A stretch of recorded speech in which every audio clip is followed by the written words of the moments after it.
Hello everyone and welcome back to Crime Stories for Sleep.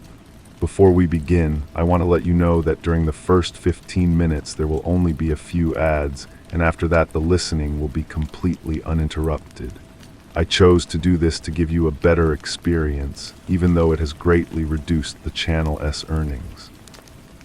That's why I'd like to ask for a little support. Subscribe, leave a like, and if you like, let me know in the comments where in the world you ray listening from. These may seem like small gestures, but they ray essential to help the channel grow and allow me to keep bringing you these stories every night. Now lower the volume just a bit, get comfortable, turn off the lights, and let us dive together into tonight's first story. Story 1. The faucet in the hall drips. It is a small, metallic sound, a tiny hammer striking a tiny anvil in the vast, silent cathedral of my apartment. Drip, I count the spaces between them. 1 Mississippi, 2, drip, it wasn't dripping yesterday. Or perhaps it was, and I only noticed it today. My mind scraped raw and suddenly attuned to the smallest irregularities in the fabric of the world. It is the sound of a secret being kept over and over again. It is the sound of a mistake I made, leaking out into the real world. I wrote a paper, that's how it began, not with a gunshot or a scream, but with words on a screen, blue light on a weary face at 3 in the morning. For my jurisprudence seminar, a thought experiment, structural dissolution, a hypothetical framework for judicial overhaul. It was dry, academic, the kind of title that makes eyes glaze over. But inside, it was a bomb wrapped in a footnote. I posited a scenario. If a powerful extra-governmental consortium, let us call them the Compact, wanted to fundamentally reshape the American legal landscape, how would they do it? Not with a blunt force coup, but with surgical precision. They would identify the two most ideologically entrenched justices on the Supreme Court, the linchpins of their opposing blocs. Justice Eleanor Vance, the liberal lioness, Justice Arthur Hill, the conservative bedrock, and they would remove them. Not through impeachment or scandal, but through permanent, untraceable retirement. The resulting chaos, the political vacuum, would allow for the appointment of younger, more malleable justices, ones whose allegiances were not to a constitution, but to a balance sheet. It was just a theory, a game of chess played with ghosts. I got an A. Professor Albright called it daringly speculative. He had no idea. The dripping quickens, 1 Mississippi, drip. The first sign that my ghost story had ghosts in it came a week later. A man in a beige trench coat was standing across the street, too still, reading a newspaper that never turned a page. He wasn't there for the weather. He was there for the pattern, the rhythm of my life. I felt it before I saw him, a cold spot in the air, a pressure change. When I looked again, he was gone, but the impression remained. A silhouette burned onto the pavement and onto my retina. The second sign was the phone call, a voice calm and smooth as polished river stone.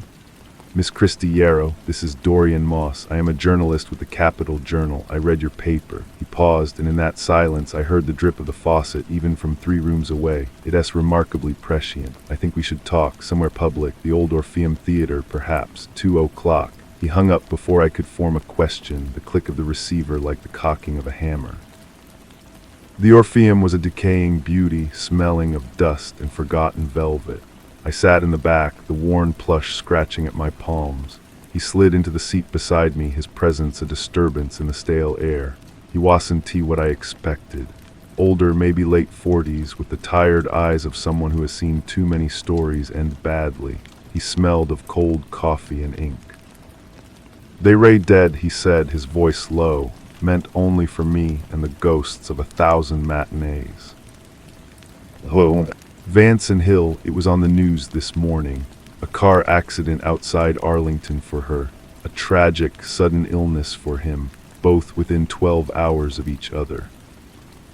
The world tilted. The red exit sign at the front of the theater swam in my vision. My hypothetical had just been baptized in blood. It can be, I whispered. The words were ash in my mouth. It is, he handed me a folded newspaper. The headline was stark, black and white. Confirmation, your paper, Christy. It's not a prediction, it's a blueprint, and someone thinks you can read the architect's mind. He explained it to me then in that sacred, dusty dark. Dorian had been chasing whispers for a year, shadows of something he called the Compact, a loose alliance of defense contractors, data mining conglomerates, and old money dynasties. They weren't politicians, they were the landlords, and the government was their tenant. The two cases before the court: Vanguard Data Systems versus the people, and Ether Industries versus the EPA, were existential threats to them. They stood to lose billions, to have their empires regulated into oblivion. My paper had sketched their playbook with an accuracy that was either genius or catastrophic luck. "They'll come for you now," he said, his eyes not on me but on the empty stage, as if waiting for the next act to begin. "Not because you know anything, but because you thought of something. For them, that's just as dangerous." We left the theater separately. I walked out into the afternoon sun, and it felt alien, hostile. Every car that slowed was a threat. Every neutral face was a mask. The man in the beige coat was back, standing by a food truck, pretending to study the menu. He looked up as I passed. His eyes were the color of a winter sky, empty and cold. He didn't follow me. He didn't need to. His message was received. "You are seen." That night I packed a bag with trembling hands, clothes, money, my laptop. The dripping faucet was a metronome counting down my final moments in a life that was already over. I was about to leave when my landline rang, a shrill sound that cut through the apartment. I shouldn't have answered. "Christy, it's Professor Albright." His voice was strained tight. "Listen to me. You need to come to the office. Now, it's about your paper. There are men here, they have questions." There was a muffled sound, a sharp intake of breath, then the line went dead. Ice water filled my veins. They were using him as bait, or they had him. Perhaps it was both. I stood frozen in the center of my living room, the bag hanging from my hand, a dead weight. Go to him, walk into the trap, or run and leave him to whatever was happening. The moral calculus of my new life was already a nightmare. I ran. I'm not proud of it, but I ran. I took the fire escape, the iron groaning under my weight, the smell of rust and pigeon droppings thick in my nostrils. From the alley I saw them. Two men in dark suits, their silhouettes blocky and severe, moving through the lit windows of my apartment. They moved with a terrible, efficient grace, like surgeons in an operating theater. One of them stopped at my desk, picked up a framed photograph of my mother. He looked at it, then let it fall. The sound of shattering glass did not reach me, but I felt it, a vibration in the center of my chest. I became a ghost in my own city. Dorian had given me a key to a forgotten place, a storage room above a closed-down print shop in a neighborhood that smelled of diesel and fried dough. It was one room with a single window looking out onto a brick wall. It contained a cot, a dead plant, and the immense, crushing weight of my fear. This was my new world. Dorian became my tether to the outside, my source of light and air. He brought me food, news, and pieces of the puzzle. We were an unlikely alliance, the idealist and the cynic. He saw in me a purity of purpose he'd lost years ago. I saw in him the grim knowledge I desperately needed. The Compact, he told me one night, the rain sheeting down the window, turning the brick wall into a shimmering, dark tapestry. It's not a boardroom with a logo, it's a consensus. It's a handshake in a room with no windows. It's the understanding that their wealth is the nation's stability, and anything that threatens it is unpatriotic. They outsource the wet work, professionals, the men you saw. "Who are they?" I asked, my voice small in the tiny room. "They have no names, they ray like sharpened tools. The one in the beige coat, the one who watches, they call him the librarian, because he archives problems permanently." We built our case from whispers and shadows. A shell corporation that owned the truck that hit Justice Vance's car. A pharmaceutical executive with ties to Ether Industries who was on the same charitable board as Justice Hill's personal physician. A pattern of donations to certain political action committees that traced back to a single, unmarked fund in the Cayman Islands. It was a web, intricate and sticky, and we were two flies stumbling into its center. The tension was a physical thing, a third person in the room. It was the taste of copper on my tongue, the constant, low hum of adrenaline in my ears. It was the way Dorian would freeze at a sound from the street below, his entire body going still, his eyes becoming ancient and knowing. It was in the way I learned to look at every reflection, to check every lock 3 times, to hear a threat in the sigh of the wind. We decided to make our move. We had enough, Dorian said, for a story that would blow the lid off. Not enough for a conviction, perhaps, but enough to shine a light so bright the roaches would scatter. He would take it to his editor, a woman named Graham he swore was incorruptible. We met in a parking garage, the air thick with the smell of exhaust and damp concrete. The fluorescent lights flickered overhead, casting a sickly, pulsating glow. "This is it, Christy," he said, handing me a burner phone. "Wait for my call. However this goes, your life changes today." I watched him walk away, his figure growing smaller between the lines of silent cars. The sound of his footsteps echoed, then faded. I got back into my own beat-up sedan, the one Dorian had procured from a friend who asked no questions. I sat there in the driver's seat, the key in my hand, waiting. The silence of the garage was absolute, broken only by the occasional drip of water from a pipe. Drip, 1 Mississippi, 2, drip. The passenger door opened and a man slid in. It was the librarian. He was wearing the same beige trench coat, now smelling faintly of rain. He didn't look at me. He placed his hands on his knees, calm, composed.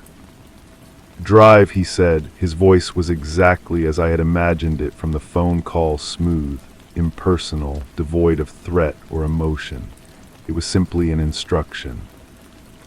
My heart was a wild bird beating against the cage of my ribs. I couldn't move. I could only smell his cologne, something clean and antiseptic, like a hospital. "If you do not drive," he continued, still looking straight ahead, "the journalist, Mr. Moss, will be dead before he reaches the elevator. There is a man in the lobby of his building. He is holding a bouquet of flowers. The flowers are not for a lover." Tears blurred my vision. I started the car. The engine coughed to life. I pulled out of the parking space, my movements robotic.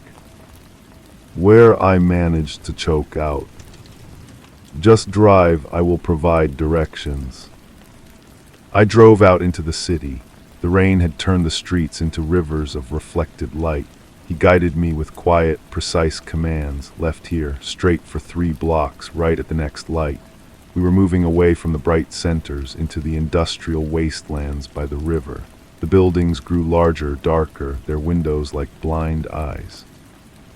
"You have been very clever," the librarian said, his tone almost conversational. "Your paper was insightful. It caused a great deal of inconvenience.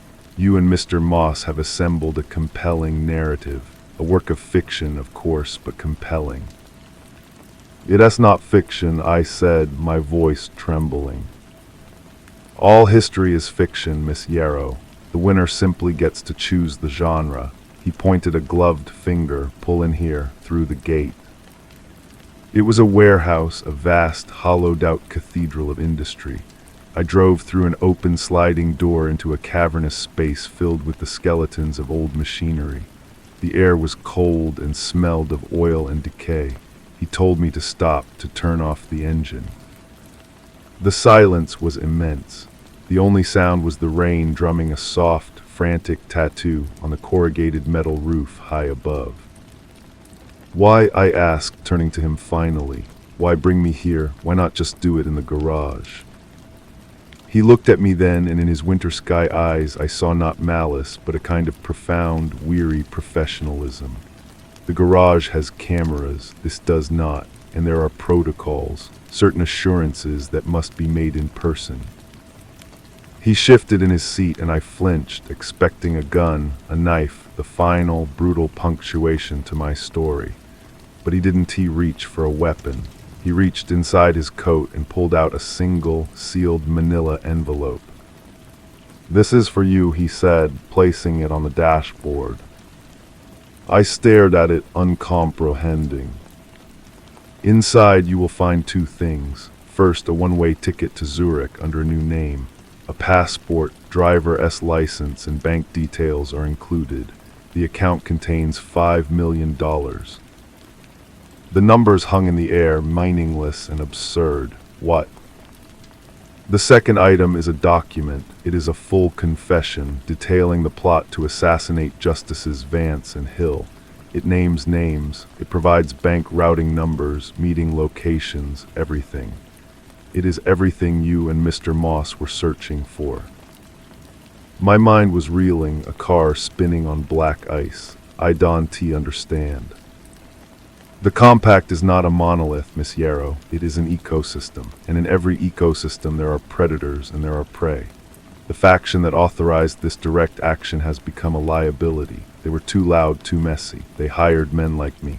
The other faction, the more patient faction, believes in the long game. They believe in stability. Your paper and your subsequent investigation have created instability.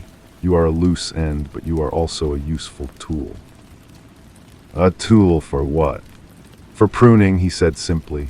The confession you hold implicates the reckless faction, the aggressive one. It clears the field for the more discreet members of the compact to continue their work, unburdened by the stigma of murder.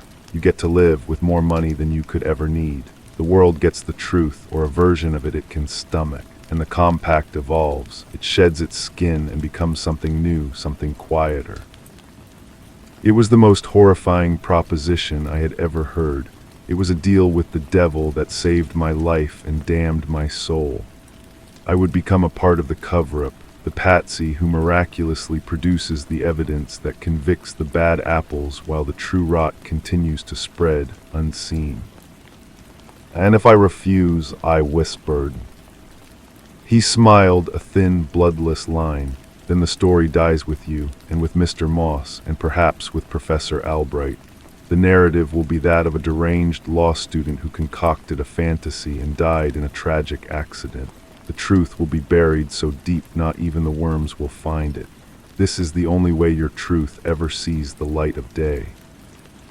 He opened his door. The sound of the rain grew louder. The choice is yours. You have 12 hours. Use the ticket, and the document is emailed to every major news outlet in the world from an untraceable server. Don't use it, and the story ends here in this warehouse. He stepped out into the rain, then leaned back in. Oh, and Mr. Moss is perfectly safe. The man with the flowers was a fiction, a persuasive one, I hope. Then he was gone, swallowed by the rain and the darkness, a ghost retracting back into the machine. I sat there for a long time, the envelope on the dashboard staring at me like a blind yellow eye. I thought of justice, I thought of truth, I thought of Dorian's tired eyes and my own terror. I thought of the dripping faucet, that small, insistent signal that something was wrong. This was the source of the leak, this offer, this poisoned chalice. In the end, I took the envelope. The epilogue is a ritual. I live in a clean, bright apartment in Zurich. The money is real. The safety is real. The view of the lake and the Alps is breathtaking. The confession was published. It caused an earthquake. Senators resigned. CEOs were perp-walked. The librarian-s faction, the discreet one, was hailed as silent patriots for their supposed role in uncovering the plot. They are more powerful than ever. Dorian found me 6 months later. He tracked the money, a feat I am sure the librarian allowed. He stood in my pristine living room, so out of place with his worn coat and his angry, betrayed eyes. "Why, Christie?" he asked, his voice ragged. "We had them. We were almost there." "We had nothing, Dorian," I said, my voice calm, flat, the voice of someone who has made a deal and must live with the terms. "We had theories. They had reality. This was the only way the truth ever got out." "This," he laughed, a harsh, ugly sound. "This is not the truth. This is a managed outcome. This is what they wanted all along. You played your part perfectly. You gave them their scapegoats and you legitimized their power. You became their author." He left then. He wrote one final story, calling the official narrative into question, hinting at a deeper conspiracy. It was buried on page 16. He lost his job soon after. The last I heard, he was drinking himself to death in a rented room, a prophet of a truth nobody wanted to hear. And I am here. I have everything I need, and every day I perform the ritual. I read the newspapers from back home. I follow the investigations, the congressional hearings, the predictable pattern of it all. I look for clues they have missed, for threads they have dropped. I look for a sign that the real truth, the whole ugly, unmanageable truth, is still out there waiting. It is an obsessive, unending investigation conducted in the silent theater of my mind. The case is closed for everyone but me.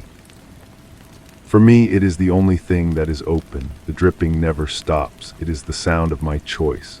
It is the sound of the pattern repeating, repeating, repeating forever. The ritual is my penance. It is also my prison. The view from my window is a postcard, but the glass feels as thick as the aquarium walls I used to visit as a child. I am the lone, exotic specimen on display for my own private audience of one.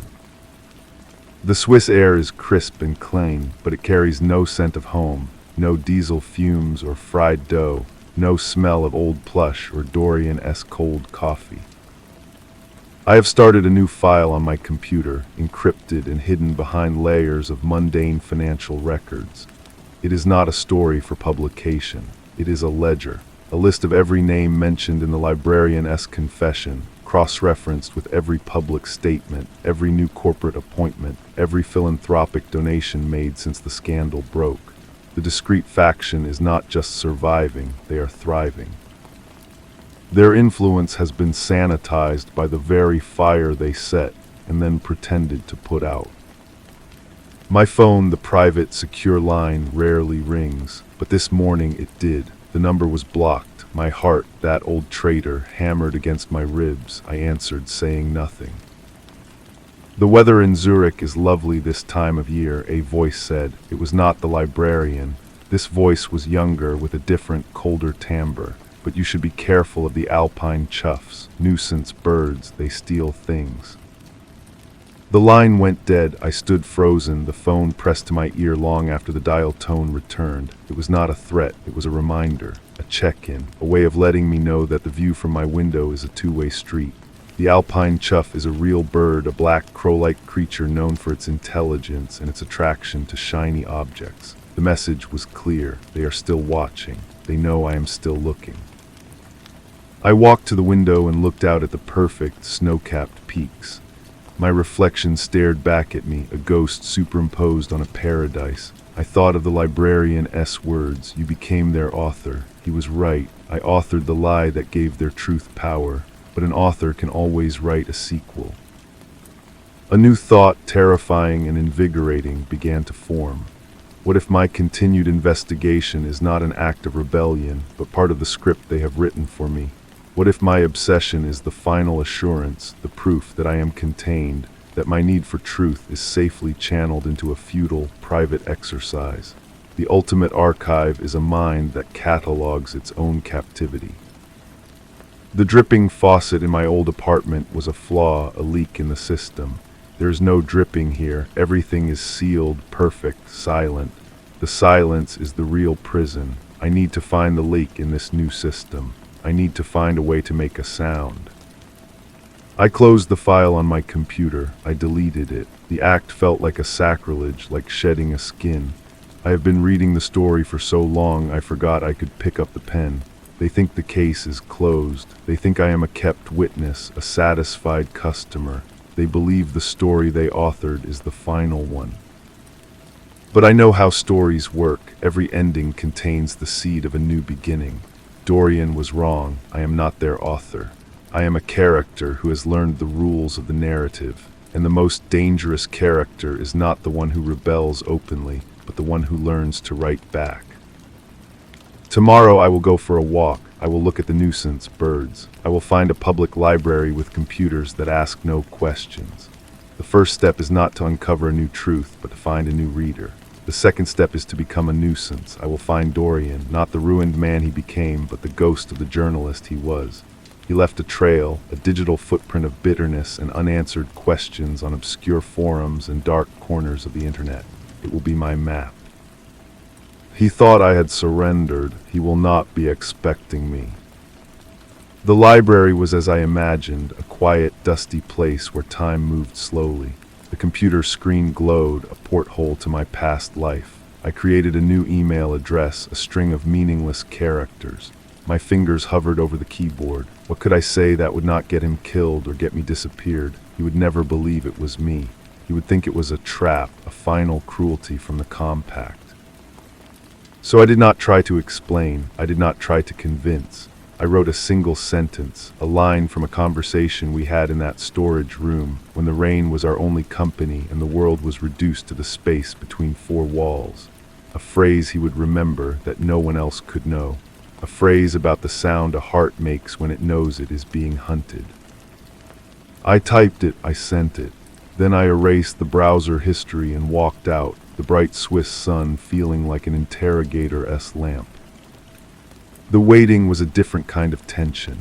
It was not the sharp fear of a footstep in the dark, but the slow, grinding anxiety of a seed not knowing if it has fallen on fertile ground or stone.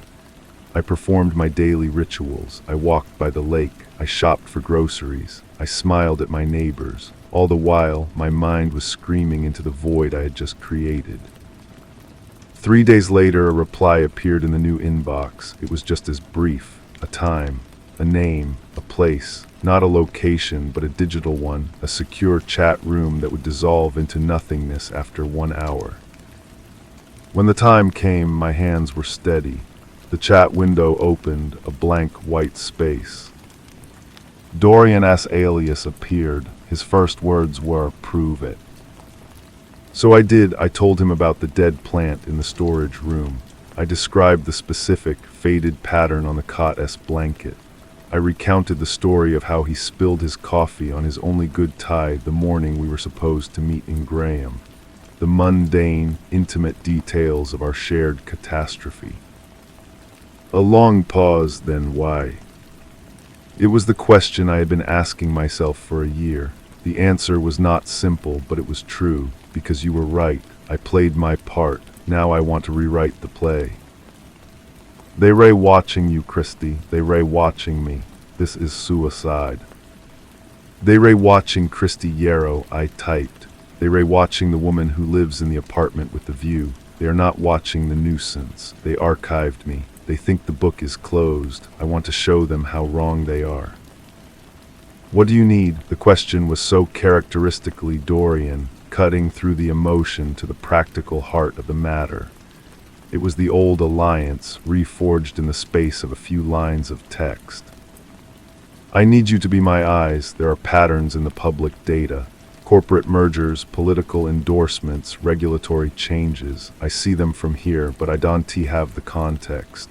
You can find the connections, I can I will be the theory. You will be the proof. And what is the theory? He asked. That the confession was only volume 1. We need to find the footnotes. The inconsistencies they left in on purpose to see if anyone was smart enough to notice. The loose ends they couldn't tie up. We find one thread, just one, and we pull. Another pause, longer this time. I could feel his cynicism warring with the last ember of his journalistic soul, the one that had been crushed but not extinguished. They LL kill us, he finally wrote. They already did, I replied. This is what comes after. The cursor blinked. I held my breath, suspended in the silent, digital space between my past and my future. Okay, the message appeared. A single word, a universe of meaning. I closed the chat, the window vanished, leaving no trace. I sat back in my chair, the silence of my perfect apartment now filled with a new sound. It was not the frantic drip of a leak. It was the quiet, determined click of a lock being picked from the inside. The story was not over. It was simply entering its second act. He started small, a data dump of public records, corporate filings, and political donation logs. It was a deluge of raw information, a mountain of the mundane. My job was to climb it. I spent days, then weeks, cross-referencing, building timelines, looking for the ghost in the machine. The librarian-s faction was good. Their movements were subtle. Their influence laundered through so many layers of shell corporations and non-profits it was like trying to track smoke. Then I found it, a name, Alastair Finch. He was a mid-level logistics manager for a shipping conglomerate that had been named in the confession as unwittingly transporting illicit funds. He was a minor player, a footnote, but in the aftermath, while his superiors were being publicly shamed, Alastair Finch had received a quiet but significant promotion. A transfer to a private equity firm in Singapore, a firm with no obvious ties to the compact, but with a portfolio that was suspiciously aligned with the discrete faction's known interests. It was a tiny crack, a pebble of an inconsistency. I sent it to Dorian. His response was a week in coming. When it arrived, it was a single, grainy photograph taken from a long lens. It showed Alastair Finch, looking older and wearier than his corporate headshot, sitting at an outdoor cafe. Across from him was a man I recognized from my endless research, a Swiss banker who had been cleared of all wrongdoing, hailed as a hero for his cooperation. The two men were not supposed to know each other. Dorian's message was simple. The footnotes are talking to each other. This was the lake, not a drip, but a conversation. They had left these threads loose because they were still using them. The confession had been a controlled demolition, but they had salvaged the most useful parts of the structure. We were no longer looking at a closed case. We were looking at the blueprints for the new one. Our communication became a careful dance. We never wrote anything that could be used as direct evidence. We traded in inferences, in patterns, in questions that were their own answers. The weather in Singapore is humid, I would write. He would reply, the food in Zurich is still bland. It was a code built on the ruins of our shared history. I began to take different routes on my walks. I visited different cafes. I made a show of taking up painting, setting up an easel by the lake. It was a cover for my real work, a performance of a harmless, settled life. I was lulling them, I hoped, into believing their archive was dormant. One afternoon, as I was packing up my paints, a woman approached me. She was older, elegantly dressed, with a sharp, intelligent face. "Your use of light is remarkable," she said, gesturing to my canvas, a mediocre rendition of the Alps. "Thank you," I said, my guard instantly up. "It reminds me of a piece I saw in London," she continued, "at the Tate Modern, a series on systemic failure." She looked directly at me. The artist believed that the most beautiful patterns often emerge from collapse. My blood ran cold. The Tate Modern, the title of the exhibit. It was a phrase Dorian had used in one of our first theoretical discussions years ago. It was a phrase known only to us. She smiled, a gentle, knowing curve of her lips. "The chuffs are not the only birds who notice shiny things, Miss Yarrow. Some of us just prefer to watch from a different tree." She handed me a small, plain business card. It was blank except for a string of 10 numbers. "If you ever decide your work deserves a wider audience, a more permanent archive." Then she turned and walked away, disappearing into the crowd of tourists. I stood there, the blank card feeling like a live wire in my hand. We were not the only ones who had read the footnotes. The ecosystem was larger, more complex than either I or the compact had known. There were other players, other factions, other readers of the hidden text. The game had just changed, and the board was suddenly, terrifyingly vast. I placed the card in my pocket, its presence a burning secret against my thigh. The woman's words had been a seismic shock, realigning the entire landscape of my existence.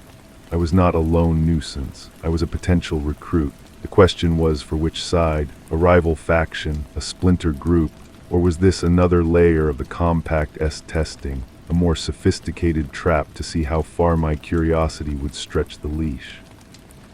I did not tell Dorian, not yet. The risk was too great, and our new, fragile alliance was built on a foundation of absolute necessity.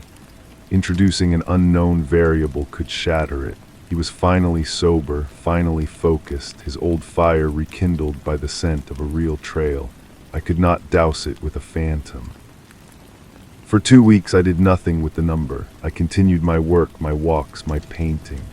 I studied the patterns Dorian sent, and we mapped the quiet, post-confession resurgence of the compact's power. But my focus was divided.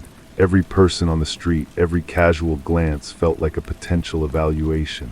I was being watched, but now I was watching for the watchers, searching for a sign of the woman's tribe. The breaking point came from an unexpected direction. Dorian sent a new packet of data, this time concerning a series of charitable donations to a foundation researching renewable energy storage. It was a pet project of a senator who had been instrumental in pushing through the reforms after the scandal. On the surface, it was clean, even laudable, but the donations were funneled through a shell corporation we had tentatively linked to the Swiss banker from the photograph. They ray not just rebuilding, Dorian wrote in his coded way. They ray investing in the next crisis. They ray positioning themselves as the solution to a problem they will create. It was the final piece of logic I needed. The compact was not just a parasite on the system. It was becoming the system's immune system, one that deliberately made the body sick so it could claim the cure. They were authors, not just of stories, but of reality itself.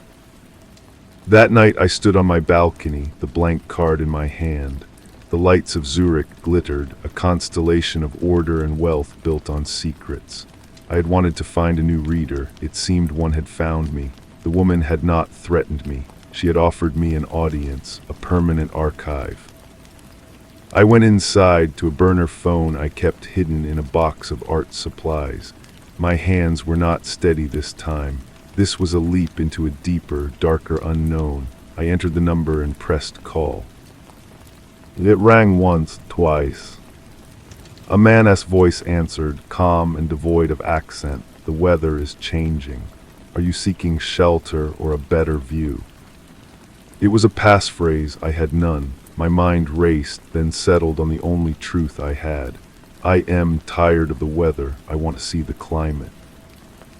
A pause. I could hear the faint sound of typing. Understood. A book has been left for you at the Central Library. Shelf HD 58.7, third from the left. The key is inside. We will be in touch.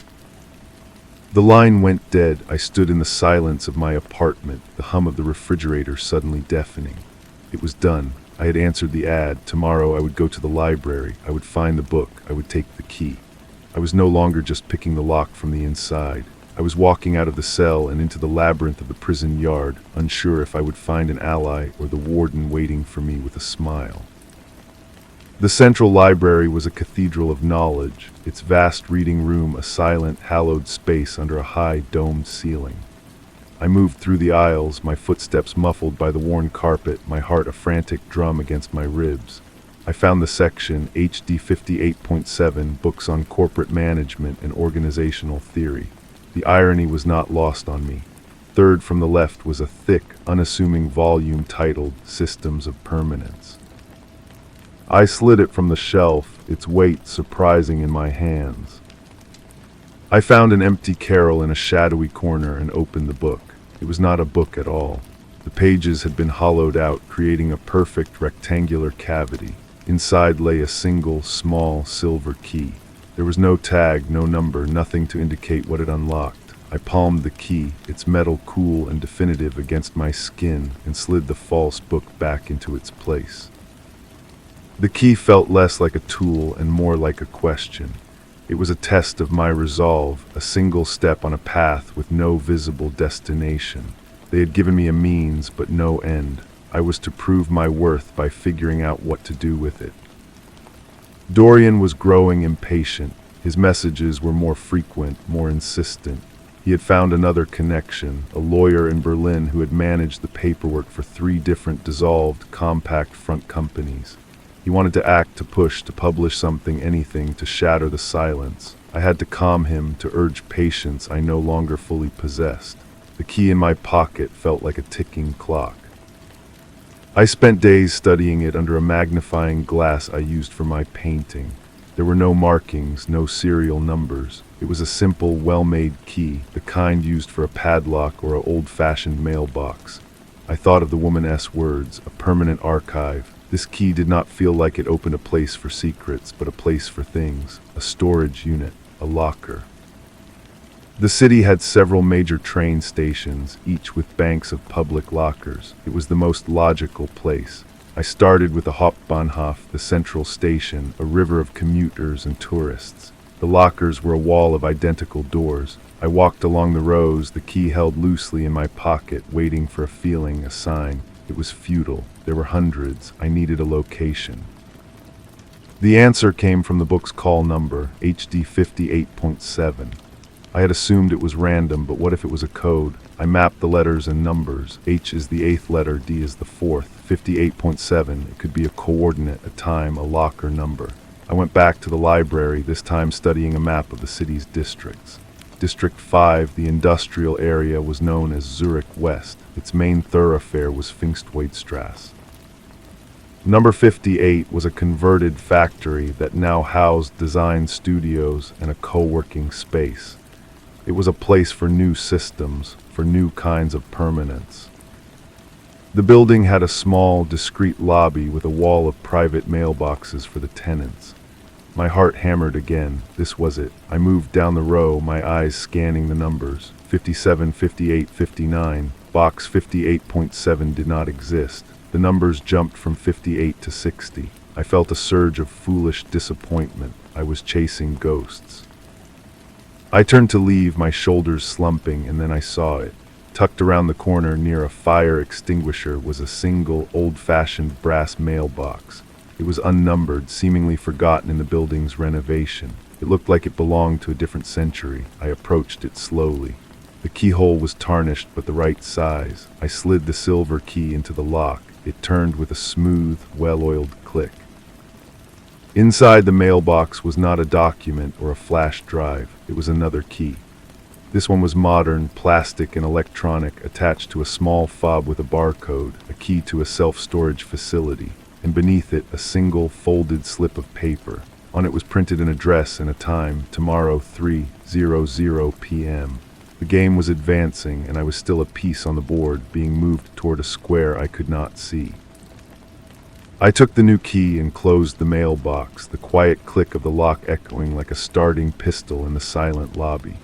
The storage facility was on the outskirts of the city, a sprawling, anonymous complex of identical roll-up doors.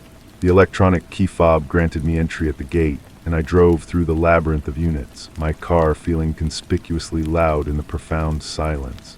The address led me to Unit 114. It was indistinguishable from all the others, a gray door set into a long, gray wall. At exactly 3:00 p.m., I pressed the fob against the scanner. A light blinked green, and with a low hum, the door began to roll upward. It revealed not a dusty space full of old furniture, but a clean, well-lit room. A single wooden chair sat in the center, facing a large screen mounted on the back wall. As the door closed behind me, sealing me in, the screen flickered to life. It showed a live feed of my own apartment. The camera was positioned high in a corner, giving a perfect, sweeping view of the entire living space and kitchen. I watched, my breath caught in my throat, as the version of me from 2 hours ago moved about, making a cup of tea, utterly unaware. The perspective shifted, cycling through 3 other angles, including one from my bedroom. I was a specimen in a glass box. The woman's warning had been an understatement.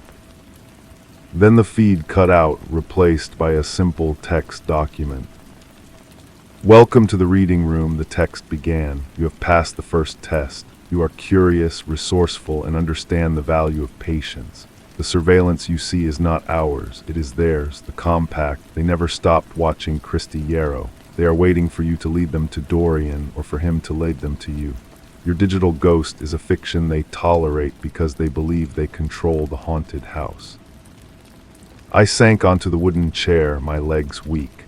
The sunlit prison I had inhabited for a year was indeed a cage, just one with invisible bars. Every move, every breath had been observed. The text continued, "We are the echo. We believe the only way to fight a story is with a better one. The Compact's narrative is one of control, of managed decline and orchestrated renewal.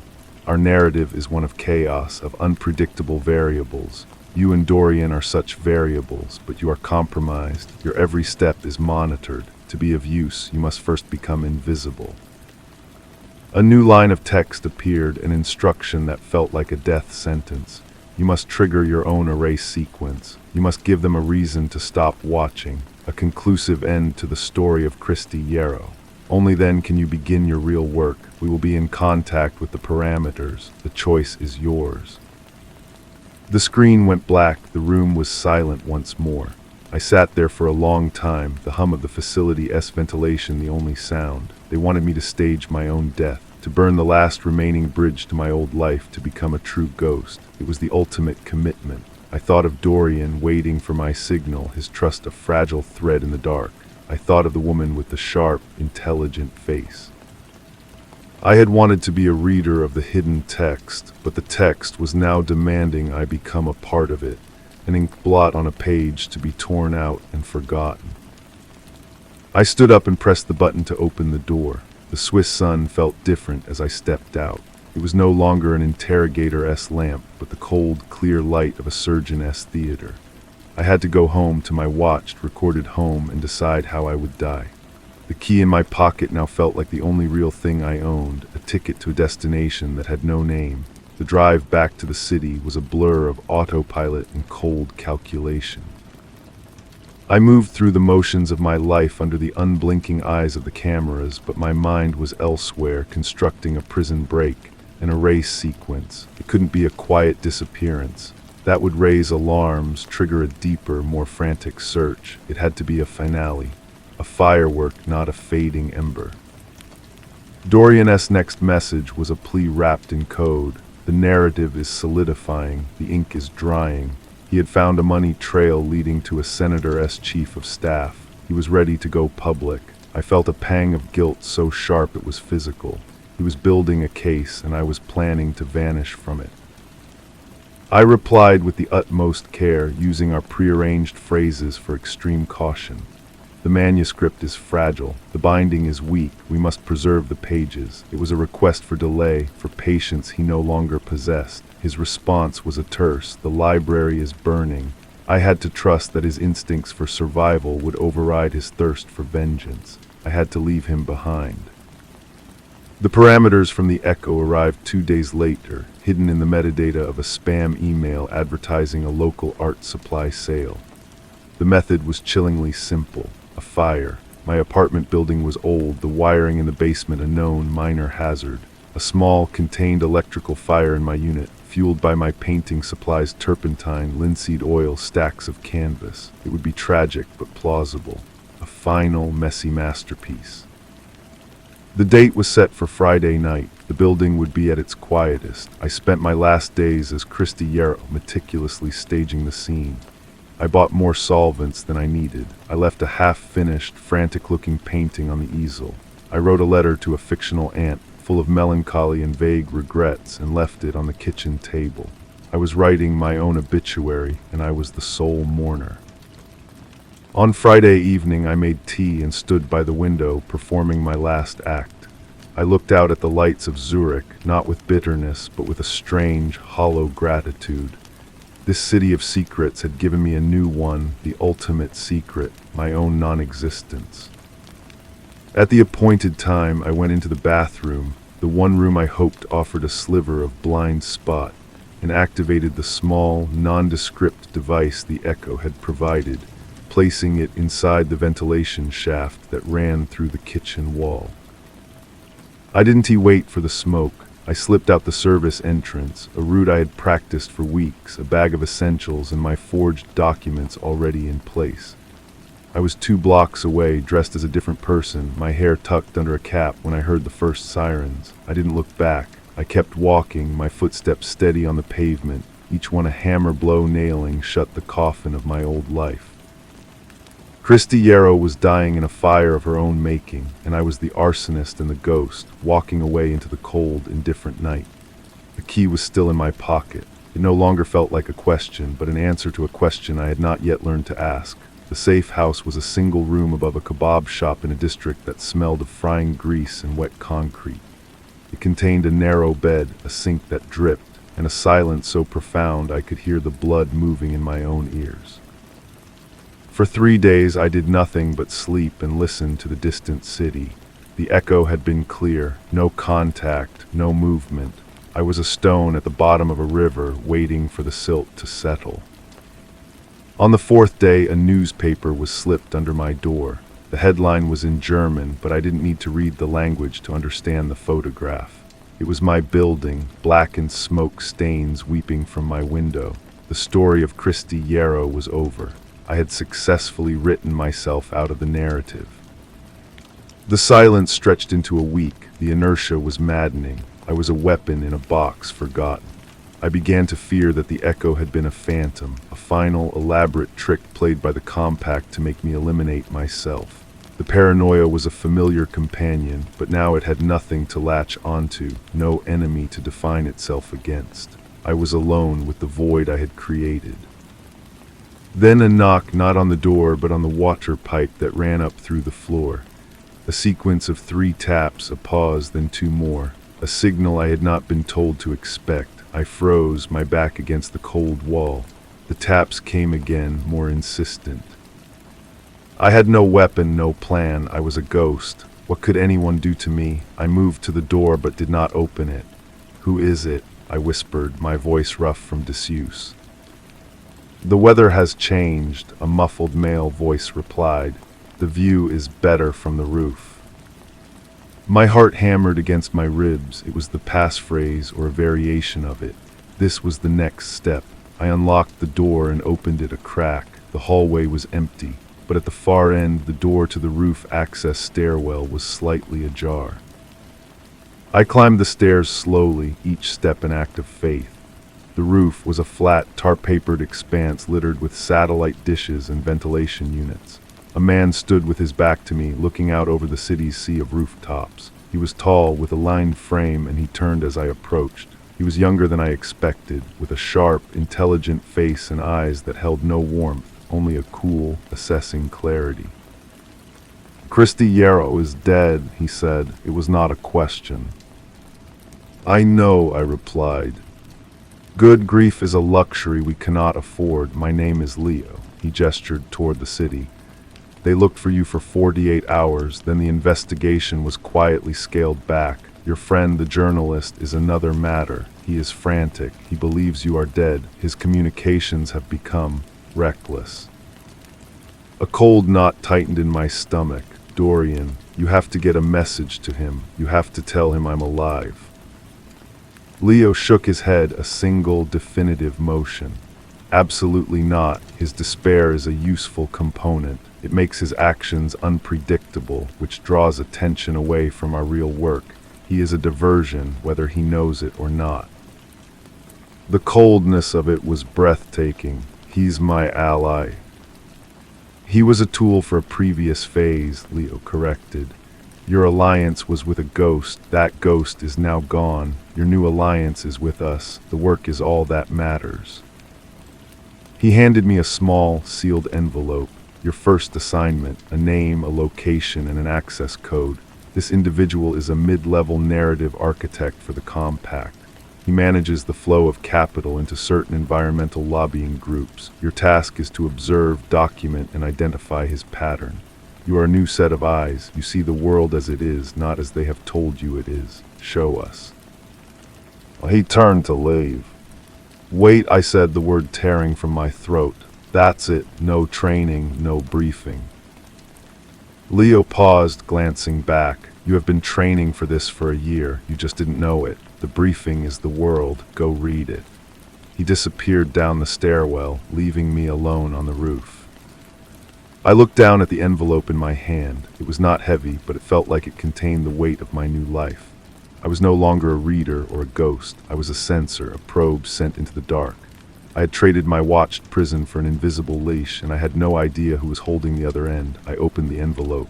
Inside was a single name, Dr. Eris Thorne, and an address for a private clinic in the Alps. The game had not just changed. I had been promoted from a piece on the board to a hand moving in the shadows, and I was terrified that I was now playing for a side I still did not understand. Story 2. A single treacherous pulse beat once hard at the base of Lyrica's throat. It was a tiny, frantic hammer against the fine-boned cage of her clavicle, a betrayal of the absolute stillness she had forced upon her body. The air in the courtroom was a thick, cold soup, smelling of lemon-scented polish and the faint, cloying sweetness of the stenographer's perfume. Every surface was a study in dark, gleaming wood, a forest of jurisprudence carved and varnished into submission. The lights, recessed and indirect, cast no shadows, only a flat, even illumination that made everyone look slightly bloodless, slightly unreal. She kept her eyes fixed on the grain of the table before her, tracing the rivers and tributaries in the oak, a map leading nowhere. To look up was to see the faces, a gallery of hungry ghosts waiting for her to bleed. To look up was to see the empty chair where Gabriel should have been, a void that screamed louder than any accusation. The district attorney's voice was a dry, precise instrument, droning on about motive and opportunity. He spoke of a love affair curdled, of a brilliant woman scorned, of a jealousy so profound it could only be cured by arsenic. He held up a book, her third novel, the one the papers had called a masterpiece of psychological suspense. He read a passage describing a poisoning, the symptoms meticulously detailed, the slow, internal unraveling of a fictional husband. The words, her own words, fell from his lips like drops of acid. They were no longer fiction. They were a blueprint. They were a confession.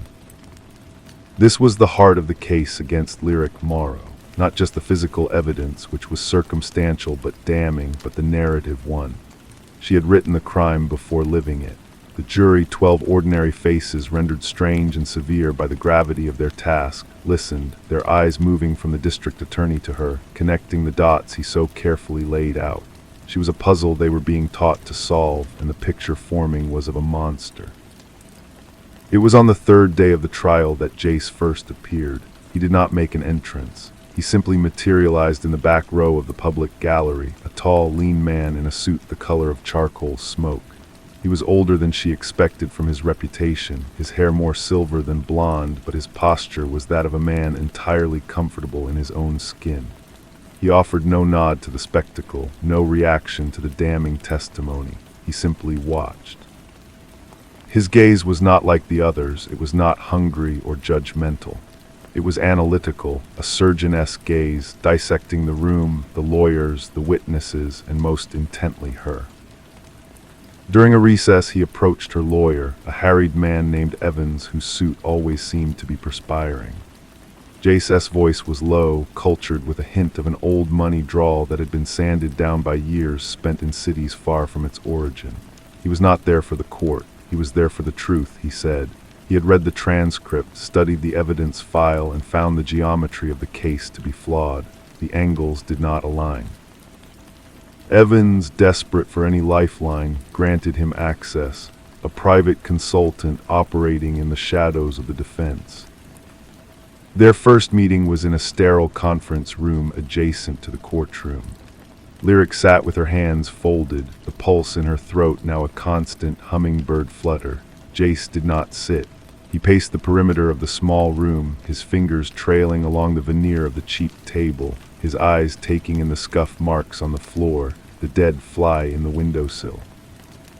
They say you bought the arsenic under a false name at a garden supply store on Caraway Avenue, he began, not looking at her. They are mistaken, Lyric said. Her voice was quieter than she intended, the voice of a woman already fading.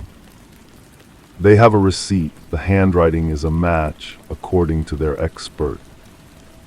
I do not garden, I kill plants. It is a talent of mine. A faint smile touched his lips, there and then gone.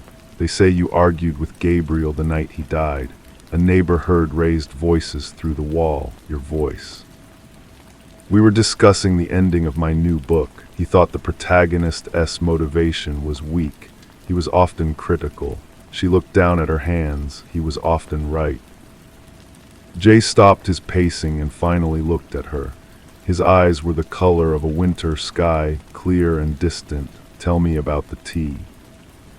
This was the center of it, the tea, a pot of Earl Grey, steeped too long bitter. She had poured 2 cups. They had drunk together in her study, surrounded by her books, her world. He had complained of the taste. She had told him it was the bergamot. An hour later, he was sweating, cramping. 2 hours later, he was dead. I poured from the same pot, she said, the words a ritual she had repeated to herself 1,000 times. I drank from the same cup. But you didn't finish yours, did you? Jace said softly. The police report notes your cup was still half full. His was drained. He moved to the window, looking down at the city below. A curious detail, one of many, the placement of the teacups on the desk, the specific book left open on the arm of his chair, a volume of Donne, Death Be Not Proud, a little too literary for a real crime done to you think it feels staged. He turned back to her. Someone is telling a story, Ms. Morrow. A very compelling, very simple story. But I am a student of stories, and the best ones, the true ones, are never simple. He began his investigation not as a bulldog tearing at facts, but as a poet reading a difficult text. He visited her apartment, the scene of the crime, now silent and sealed. He did not look for what was there so much as for what was missing. He stood for a long time in her study, a room of soft light and deep colors, so different from the courtroom as harsh glare. The air still held a ghost of Gabriel-esque cologne, sandalwood and vetiver, underneath the smell of old paper and ink. He noted the placement of every object, the desk, a vast, ancient thing of mahogany, the two leather armchairs facing the fireplace, the bookshelves that climbed to the ceiling, a fortress of stories. He ran a hand over the desk's surface, feeling the cool, smooth wood. He opened the drawers, finding the expected detritus of a writer's life, pens, notepads, a forgotten tube of lip balm. But in the bottom drawer, tucked beneath a stack of blank paper, he found a single white feather. It was small, from a dove or a pigeon. He held it in his palm, its absurd delicacy a stark contrast to the grimness of his purpose. He tracked down the witnesses, the human pillars of the prosecution's case. There was Miriam, Gabriel's sister, a woman whose grief was a sharp, brittle thing. She spoke of Lyric's coldness, her intellectual arrogance, her inability to love Gabriel as he deserved. She lived in her head, Miriam said, her hands twisting a handkerchief into a knot. She treated people like characters. She didn't understand that you can just write a happy ending, or a tragic one. Then there was Colin, Gabriel's business partner, a handsome man with a ready smile that didn't quite reach his eyes. He was all smooth condolences and apparent cooperation. He spoke of Gabriel's financial troubles Lyric had known nothing about. He spoke of a recent argument between the partners, a disagreement over the direction of their architectural firm.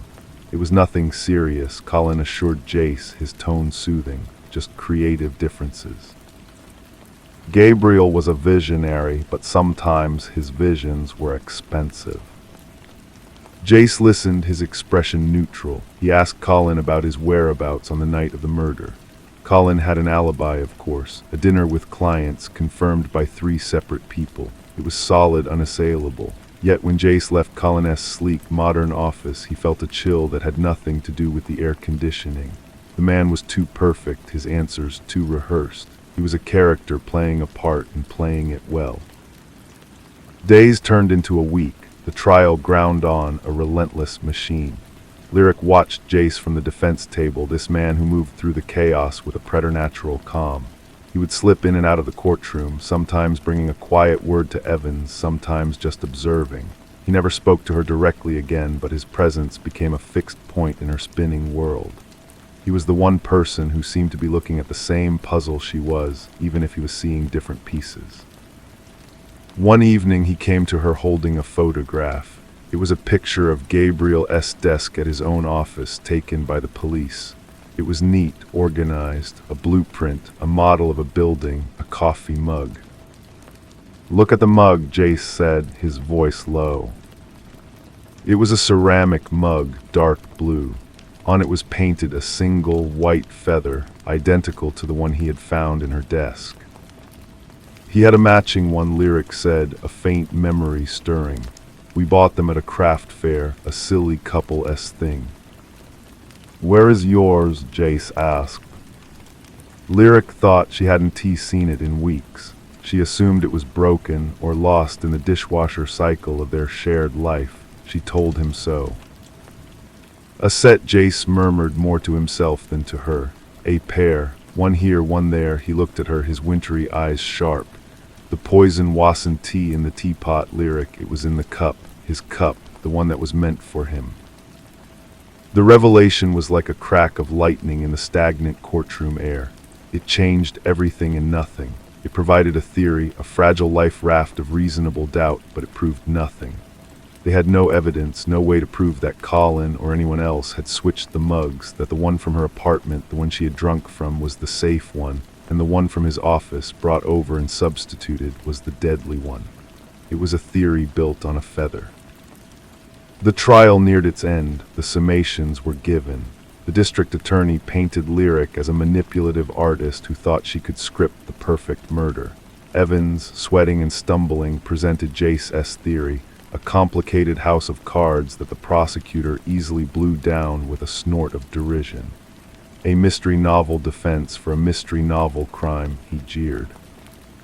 The jury was sent to deliberate. The wait was a form of torture. Lyric was held in a small, windowless room that smelled of dust and despair. She could feel the walls of her life closing in, the story of her guilt becoming the only story that would ever be told. Jace found her there. He stood in the doorway, his face etched with a fatigue she hadn't seen before. "They will convict," she said, her voice flat. The pulse in her throat was gone, replaced by a hollow numbness. "Perhaps," he said. He stepped into the room. "The story they have is too clean, too satisfying, but there is another story, the one we found." "A story isn't enough." "It is all we ever have," he replied. He came closer, and for the first time he reached out and touched her, not as a detective to a subject, but as a man to a woman. His fingers brushed a strand of hair from her forehead, a gesture of startling intimacy. "I did not do this for the truth alone, Lyric. I have been alone for a very long time. I have solved puzzles and closed cases and lived in the quiet spaces between facts. You are not a puzzle, you are a person. And in another life, this would not be how we met." The door opened. The jury had reached a verdict. They walked back into the courtroom, the air now electric with a final, terrible anticipation. The judge asked the foreman for the verdict. The world seemed to hold its breath. But Jace was not looking at the foreman.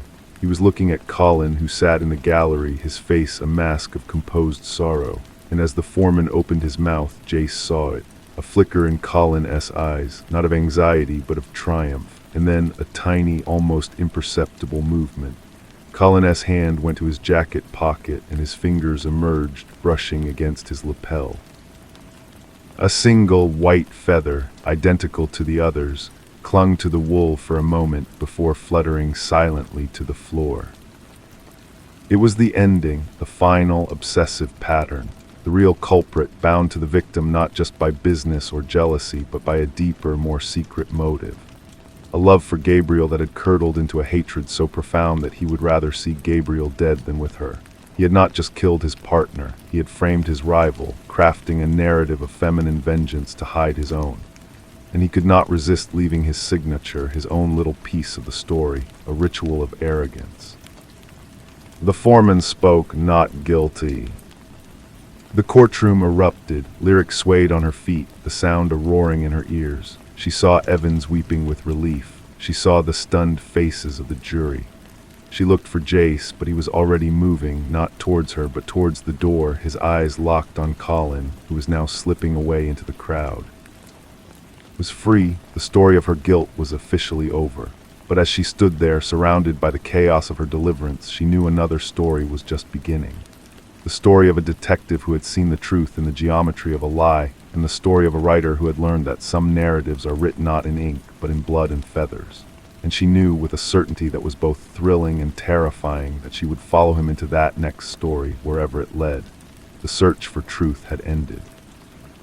The search for each other had just begun, and in the quiet of her mind, a new first line began to form. The roar of the courtroom faded into a dull, persistent hum as Lyric pushed through the swinging doors and into the stark, fluorescent-lit hallway. It was empty, save for the retreating back of Jace as he turned a corner, his focus absolute. Her legs felt unsteady, as if the ground itself had turned to vapor during the verdict, but she forced them to move, her low heels clicking a frantic rhythm on the polished linoleum. She did not feel free. She felt untethered, a balloon cut loose and rising into a storm. She rounded the corner in time to see the heavy door to the stairwell sigh shut. She followed, the metal handle cold in her hand. The concrete stairwell was a tomb of echoes, the sound of her own breathing amplified, competing with the hurried footsteps descending from below. She leaned over the railing and saw him, 2 flights down, his charcoal suit a moving shadow. "Jace," she called out, but her voice was a frayed whisper. He didn't stop. He pushed through the door into the lobby, and she followed, her heart hammering a new, frantic beat. The main lobby was a river of people, reporters with cameras, curious onlookers, the ebb and flow of daily justice. She saw the back of Colin S. head, his perfectly styled hair, as he moved with purpose toward the glass doors that led to the street. And she saw Jace, cutting through the crowd with a predator-esque grace, closing the distance. Lyric fought her way through, apologies falling from her lips like meaningless stones. She burst out onto the courthouse steps, the afternoon sun a shocking assault after days of artificial light. The city air, thick with exhaust and the distant wail of a siren, was the first real breath she had taken in weeks. There on the wide granite steps, Jace had caught up. He didn't grab Colin, he simply stepped in front of him, blocking his path. "It's over, Colin," Jace said. His voice was calm, but it carried a blade sheathed in silk. Colin's composed mask fractured for a single, glorious second. His eyes, usually so placid, flashed with a venomous light. I am glad she was acquitted. It's what Gabriel would have wanted. The lie was smooth, practiced, but the tremor in his hand as he adjusted his tie betrayed him. "The feather," Jace said. "You kept one. A souvenir. You left it on his desk, didn't you? A little piece of your shared secret. You couldn't help yourself. You had to mark it, just like you did in the courtroom." Colin's face went pale. "I don't know what you Ray talking about." "You loved him," Jace continued, his tone conversational as if discussing the weather. "You loved him and he loved her. He was going to leave the firm, leave you, and build a new life with her. You couldn't bear that, not the loss of the business, but the loss of him. So you wrote your own ending. You used her story, but the motive was always yours." Lyric stood a few feet away, watching the scene unfold as if it were one of her own plots. She saw the truth of Jace's words settle on Colin's shoulders, a physical weight. The arrogance drained from his face, replaced by a raw, ugly grief. He didn't confess. He didn't need to. The story was written in the stark lines of his despair. Then Colin's eyes found hers over Jace's shoulder. They were filled with a hatred so pure it was almost a kind of love. He looked at her, the woman who had everything he wanted, the woman who had, in the end, survived the perfect story he had written for her. He turned without another word and walked down the steps, melting into the foot traffic on the sidewalk, a ghost returning to the city that had made him. Jace watched him go, making no move to stop him. The law had spoken. Lyric was free. There was no evidence to hold Colin, only the terrible, unshakable knowledge of what he had done. Then Jace turned to her. The analytical gaze was gone. In its place was something else, something weary and open. He didn't say anything. He just looked at her, standing in the sunlight, her face tilted up to the sky as if feeling it for the first time. She was a story he had read to its final page, and yet he knew the narrative was far from over. Lyric met his gaze. The hollow numbness was receding, replaced by a surge of feeling so intense it was painful. It was the first line of a new chapter, written not in the quiet of her study, but in the noisy, messy, unpredictable world. She took a step toward him, and then another, until she was close enough to see the fine lines at the corners of his eyes, the dusting of silver in his stubble. "What happens now?" she asked. "Now," he said, his voice low, "we go and have a cup of tea, and you let me pour." They did not go to a cafe. He took her to his apartment, a place that was the absolute inverse of her own curated world. It was sparse, almost austere. A single bookshelf held legal texts and a few volumes of poetry. The furniture was functional, the walls a plain off-white. There were no photographs, no personal artifacts. It was the home of a man who lived inside his own head, a temporary shelter. He filled a kettle and set it on the stove. The domestic sounds were jarring, a symphony of normalcy after the cacophony of the trial. Lyric stood in the middle of the living room, feeling like an exhibit in a blank museum. She watched his back as he moved, the easy confidence of his hands as he found two plain white mugs. "No feathers," she said, her voice still unsteady. "No feathers," he agreed without turning around.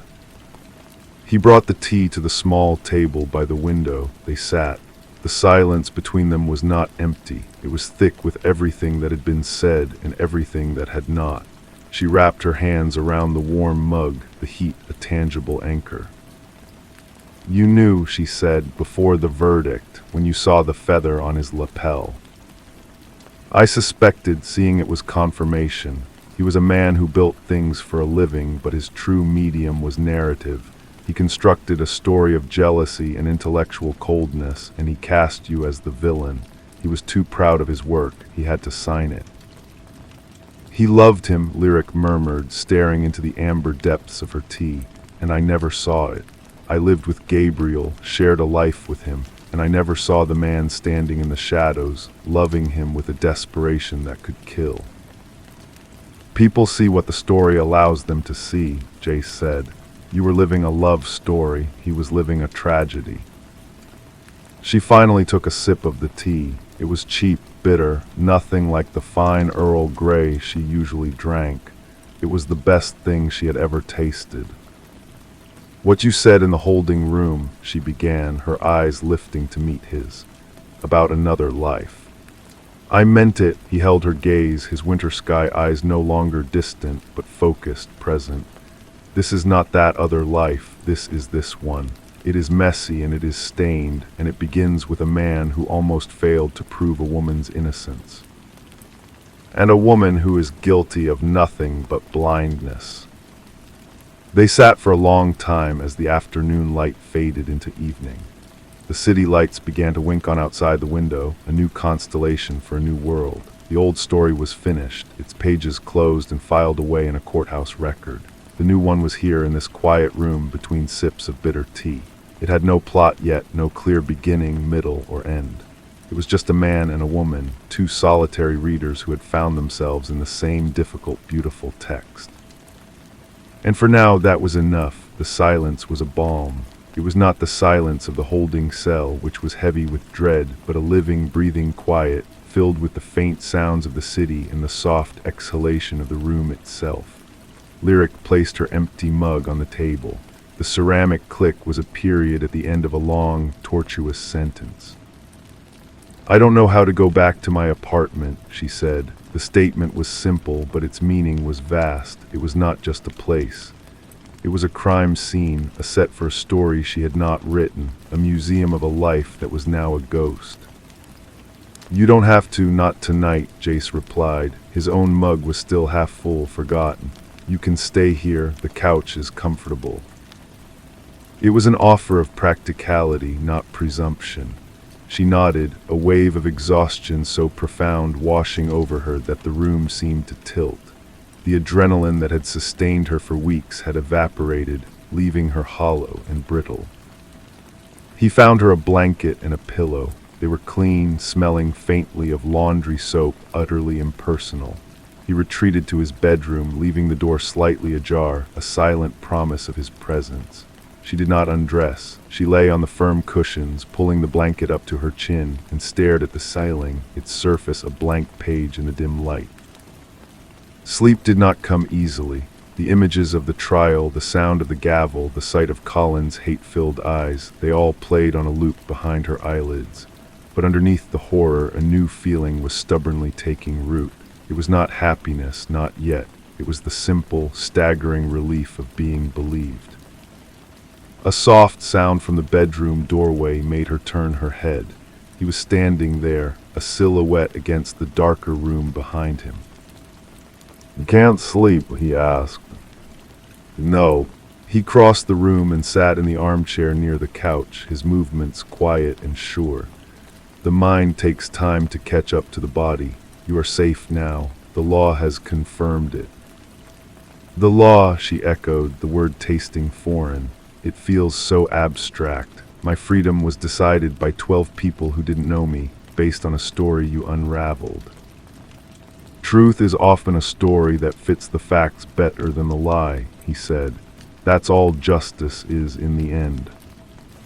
They sat in the dark for a while, two shadows sharing the night. Will you go after him? She asked. Call in.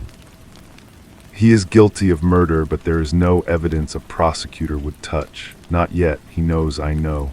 That is its own kind of prison. He will wait, and I will watch. His story is not over, but his role in yours is. Lyric shifted, turning onto her side to face him. She could just make out the sharp line of his jaw. And your role, is it over? She heard the faint rustle of his clothes as he leaned forward in the chair. I told you, I did not do this for the truth alone. The words hung in the dark, a confession as stark and real as any he had uncovered. She did not answer with words. She simply reached out her hand, her fingers brushing the space between them. After a moment, his hand found hers. His skin was cool, his grip firm. It was not a romantic gesture, not yet. It was an anchor, a connection, a bridge between two solitary islands. He did not let go. He sat with her, holding her hand until her breathing evened out and the frantic loop of her thoughts finally stilled. As she drifted into a deep, dreamless sleep, her last conscious thought was that this was the truest thing she had ever known. Not a plot point, not a character arc, but the quiet, steadfast presence of a man in the dark, holding her hand while she learned how to be free again. The next story would wait for morning. The morning came not with a gentle dawn, but with the blunt, gray light of a city already in motion. Lyric woke to the smell of coffee. Jace was in the small kitchen, dressed in a fresh shirt, the previous day's fatigue replaced by a quiet focus. He handed her a mug without a word. Their fingers brushed, and the memory of his hand in hers in the dark was a tangible warmth between them. I have to go to the station, he said. There will be paperwork, questions about my involvement. And I have to face my life, she replied, the thought a cold stone in her stomach. He nodded. I can have an officer drive you to your apartment, or you can come with me. The choice was presented as simply as the coffee. To go back alone or to step into his world, the world of procedure and facts that had saved her. She chose him. The precinct was a jarring contrast to the courtroom and his quiet apartment. It was a landscape of noise and fluorescent glare, of ringing phones and the low murmur of grim conversations. Detectives glanced up as they entered, their eyes lingering on Lyric with a mixture of curiosity and pity. She felt exposed, a character from a front-page story wandering into the wrong setting. Jace guided her to his desk, a small island of order in the chaotic sea. He pulled a chair over for her. Wait here, he said, his tone leaving no room for argument. She watched him walk away to speak with his captain, a broad-shouldered man with a weary expression. Their conversation was hushed, but she saw the captain's eyes flick toward her, his head giving a slow, reluctant nod. Jace was defending more than his actions. He was vouching for her presence. He returned and began the tedious work of filing his report. Lyric sat silently, absorbing the rhythm of the place. She watched him write, his pen moving with a swift, sure hand. This was his natural habitat, the space where he deconstructed chaos into manageable, logical pieces. She had only ever seen the results. Now she was witnessing the process. After an hour, he looked up. It's done, for now. He leaned back in his chair, studying her. Are you ready? No, she said honestly, but I have to do it. He drove her to her apartment building. The familiar facade looked alien, a stage set after the play had ended. They rode the elevator in silence, the tension building with each passing floor. When the doors opened onto her hallway, it felt like walking toward the scene of a crime. She fumbled for her keys, her hands trembling. Jace stood beside her, a steadying presence. She unlocked the door and pushed it open. The air was stale, laced with a faint, metallic scent of old fingerprint dust. Everything was exactly as she had left it the morning of Gabriel's death, yet nothing was the same. Her desk, where she had crafted her fictions, was now a monument to a real-life horror. The ghost of Gabriel was in every corner, but so was the ghost of Colin, his poisonous narrative clinging to the walls. She took a few steps inside, her arms wrapped tightly around herself. She could not imagine sleeping here, writing here, living here. The story of this place was one of betrayal and loss. Jace did not enter. He remained in the doorway, respecting the threshold. "You don't have to decide anything today," he said, his voice soft. "I know," she whispered. She turned from the oppressive stillness of the living room and faced him. The hallway felt like the only real space left. "What happens to us, Jace?" He looked at her standing in the wreckage of her old life, and he gave her the only answer that was true. "We find out." He walked to her then, crossing the threshold not into her apartment, but into her space. He didn't touch her, but stood close enough that she could feel the solid warmth of him, a bulwark against the chilling emptiness at her back. "We find out," he repeated, "one day at a time. The first thing we do is get you a bag, clothes, your toothbrush, things that are yours, not his." The simplicity of the task was a lifeline. She nodded, a shaky breath escaping her. With him standing guard at the door, she moved through the rooms, a ghost in her own home. She packed a suitcase with a practiced efficiency, selecting items without seeing them, her focus on the mundane act of choosing, of taking back control piece by piece. She avoided the study entirely. That door remained closed. When she zipped the bag shut, the sound was definitive. She walked back to the doorway to him. He took the suitcase from her hand, his fingers brushing hers, a brief electric contact. "Where?" she asked as he pulled her apartment door shut, the lock clicking into place with a sound of finality. "My place for now. It's neutral ground. Then when you're ready, we'll find you a new one, somewhere with no history." They went back to his car, the suitcase in the trunk, a tangible symbol of the transition. He didn't drive to his apartment immediately. Instead, he drove to a small park overlooking the river. He parked and turned off the engine. "We don't have to talk," he said. "We can just sit here." And they did. They watched the brown water slide past, carrying the city's detritus out to sea. The silence was different from the night before. It was a daytime silence, filled with light and the distant sounds of traffic. It was a silence that allowed for a future. After a while, Lyric spoke, her voice quiet but clear. "I think I need to stop writing thrillers." Jace looked at her, a faint smile touching his lips for the first time.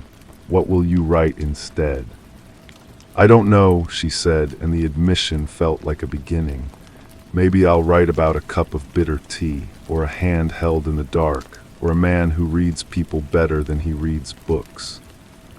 "Those sound like good stories," he said. "They do," she agreed. She looked away from the river and directly at him. The analytical gaze was gone from his eyes, replaced by a quiet certainty that mirrored the one slowly growing inside her. The search for each other was no longer a desperate chase through courthouse halls. It was here, in the front seat of a car, in the planning of a new home, in the promise of a story not yet written.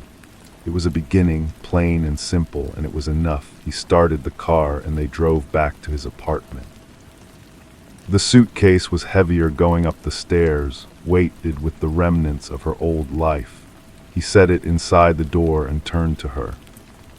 The first thing he did was kiss her. It was not a dramatic, cinematic kiss. It was slow and deliberate, a question and an answer all at once. Her hands came up to his shoulders, not to push him away, but to hold on, to feel the solid reality of him after so many weeks of phantom fears and legal abstractions. When they parted, the air in the sparse room felt different, charged with a new and fragile potential. Later, they ordered food from a place that delivered, eating straight from the cartons at his small table. They did not talk about Colin or Gabriel or the trial. They talked about the river and the book of poetry on his shelf and the best way to brew tea. They were building a new language, one word at a time. When night fell again, she did not sleep on the couch. He did not suggest it, and she did not ask. They lay in his narrow bed, her back pressed against his chest, his arm a secure weight around her.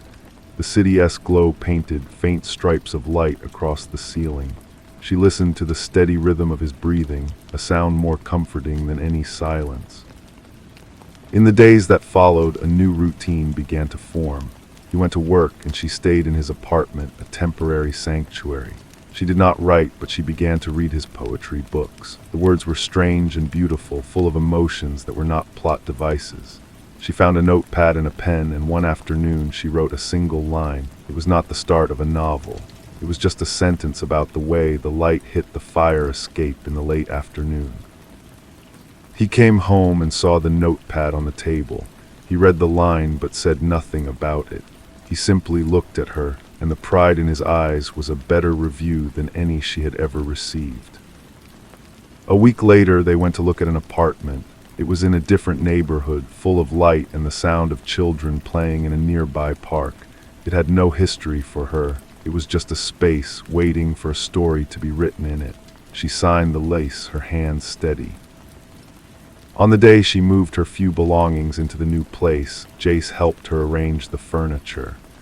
When they were done, they stood in the middle of the empty living room, surrounded by boxes. "It feels like a beginning," she said. "It is," he replied. And for the first time in a very long time, the future did not feel like a threat or a mystery. It felt like the next page, and she was ready to turn it. The first night in the new apartment was spent on the floor, wrapped in blankets, sharing a bottle of wine from a paper bag. They talked about nothing of consequence, their voices echoing slightly in the bare room.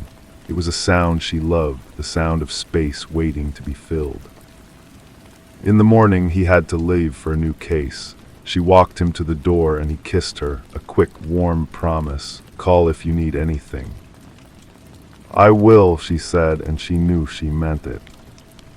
After he left, the silence in the apartment was her own.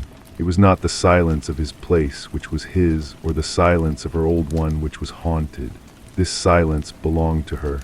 She spent the day unpacking, placing her clothes in the new closet, her books on the new shelves. Each object she put away felt like a reclaiming of a piece of herself. That evening she sat at the new desk by the window, the blank notepad before her. The city lights were different here, softer. She picked up her pen. She did not write about murder or betrayal. She wrote about a man with winter sky eyes who drank bitter tea. She wrote about the weight of a hand in the dark. She wrote about the quiet courage of a new beginning. The words came slowly at first, then in a steady, gentle flow. They were not for anyone else, not yet. They were for her. She was no longer a character in someone else's tragic plot. She was the author again, and this was her story. And somewhere across the city, she knew a man was reading his own difficult text and perhaps thinking of her and the story they were slowly, carefully writing together. A few days later, a small package arrived at her new address. It was a book, a collection of essays on the nature of truth and narrative. There was no note, but she didn't need one. She ran her fingers over the embossed title and understood it was both an apology and a continuation of their conversation. When Jace came over that night, he saw the book on her coffee table. He nodded slowly, a silent acknowledgement passing between them. He had brought takeout, and they ate at her new table, which no longer felt new, but simply theirs. "I started writing," she told him. He looked up from his food, his gaze intent. "What about?" "You," she said, "me, the space between." He was quiet for a moment, then said, "My captain asked about you today. He wanted to know if you were adjusting." "What did you tell him?" "I told him you were writing a new book." That seemed to satisfy him. They both smiled, a small, private joke in a world that often misunderstood them. After dinner, he helped her hang a painting, a simple abstract piece full of soft grays and a single streak of blue. He held it level while she marked the spot on the wall. His steadiness allowed for her precision. It felt like a metaphor for everything they were becoming. When the painting was hung, they stood back to look at it. The room was no longer empty. It held a table, a desk, a book, and a painting. It held their silence and their conversations. It held the future, one day at a time. He had to go back to his own place that night, as he had an early meeting. At the door, his hand rested on her shoulder, a solid and comforting weight. "It's a good home, Lyric," he said. Well, she leaned into his touch. "It is." After he left, she did not feel alone. She felt the lingering warmth of his presence, the echo of his voice. She went to her desk and opened the notepad. The story was waiting, not as a demand, but as an invitation. She picked up her pen and began to write. The words were different now.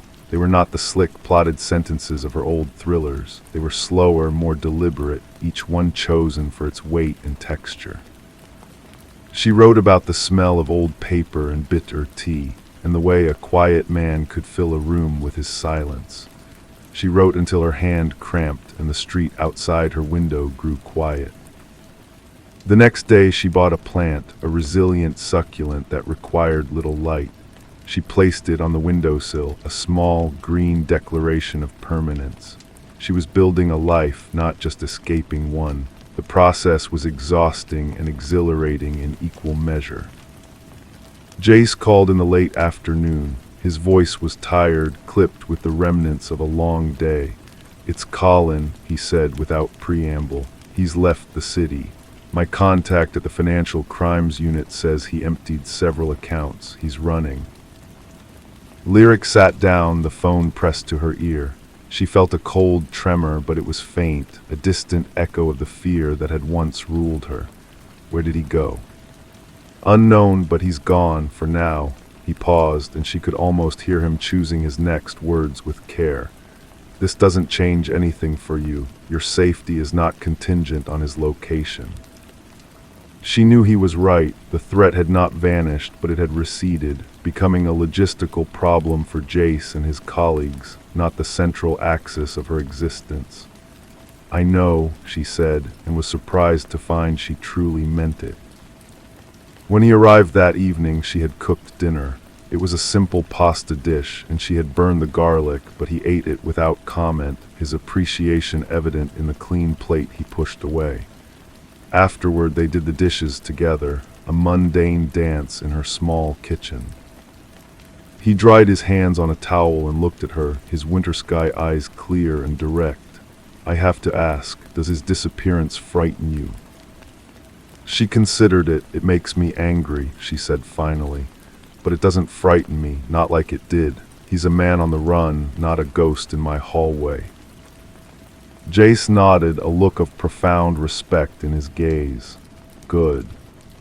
He stayed later than usual, and when he finally rose to leave, the good night felt different. It was not an ending, but a pause. She walked him to the door, and he did not kiss her. Instead, he cupped her face in his hands, his thumbs gently stroking her temples. It was a gesture of such startling tenderness that her breath caught. "I'll see you tomorrow," he said, his voice low. "Oh yes," she whispered. She closed the door and leaned against it, listening to his footsteps recede down the hall. The apartment was silent, but the silence was full. It held the memory of his touch, the scent of their shared meal, the truth of his promise. She looked at her desk, at the waiting notepad. The story was still there, patient and unfinished. But for tonight it could wait. She had lived enough of it for one day. The next morning, the sun through her new windows felt like a personal victory. She made coffee in her own kitchen, the simple ritual a cornerstone of her new normal. The news about Colin was a dark smudge on the horizon, but it did not eclipse the light in the room. She was learning to live with uncertainty, to hold it without being crushed by its weight. Her phone buzzed. It was her editor, Meredith. Lyric stared at the name for a long moment before answering. "Lyric, darling, we've been hearing things, wild things, is it true?" Meredith's voice was a blend of concern and undisguised excitement. Lyric walked to the window, looking out at the park. "Some of it is true," she said, her voice even. "There's a book in this," Meredith said, her tone shifting to one of pure business. "A memoir, the truth behind the fiction. The public is ravenous for it. We could have a proposal in a week." The old lyric would have already been outlining chapters. The new lyric felt a wave of nausea. No, Meredith, not now, not ever. There was a stunned silence on the other end of the line. Lyric, this is a gold mine, your story. Is mine, Lyric interrupted, the firmness in her own voice surprising her. It's not a product, I'm not writing it. She ended the call, her hand trembling slightly. She had just turned down a life-changing amount of money and guaranteed fame, and she felt lighter for it. That afternoon, she met Jace for lunch at a small cafe near the precinct. She told him about the call. He listened, stirring his coffee. "What will you do?" he asked. "I don't know," she said, "but I know what I won't do. I won't sell my pain, I think. I think I might write something completely different, under a new name." He nodded slowly, a fresh start. Exactly, she reached across the table and covered his hand with hers. His fingers turned to intertwine with hers, a simple, public gesture that felt more intimate than any kiss in the dark. They were no longer a detective and a witness, a protector and the protected. They were a man and a woman in a cafe, holding hands, figuring it out. The future was still a blank page, but she was no longer afraid of it. She had her pen, she had her voice, and she had the steady, quiet man beside her, ready to read whatever story she chose to write next. He walked her back to her apartment, their joined hands swinging gently between them.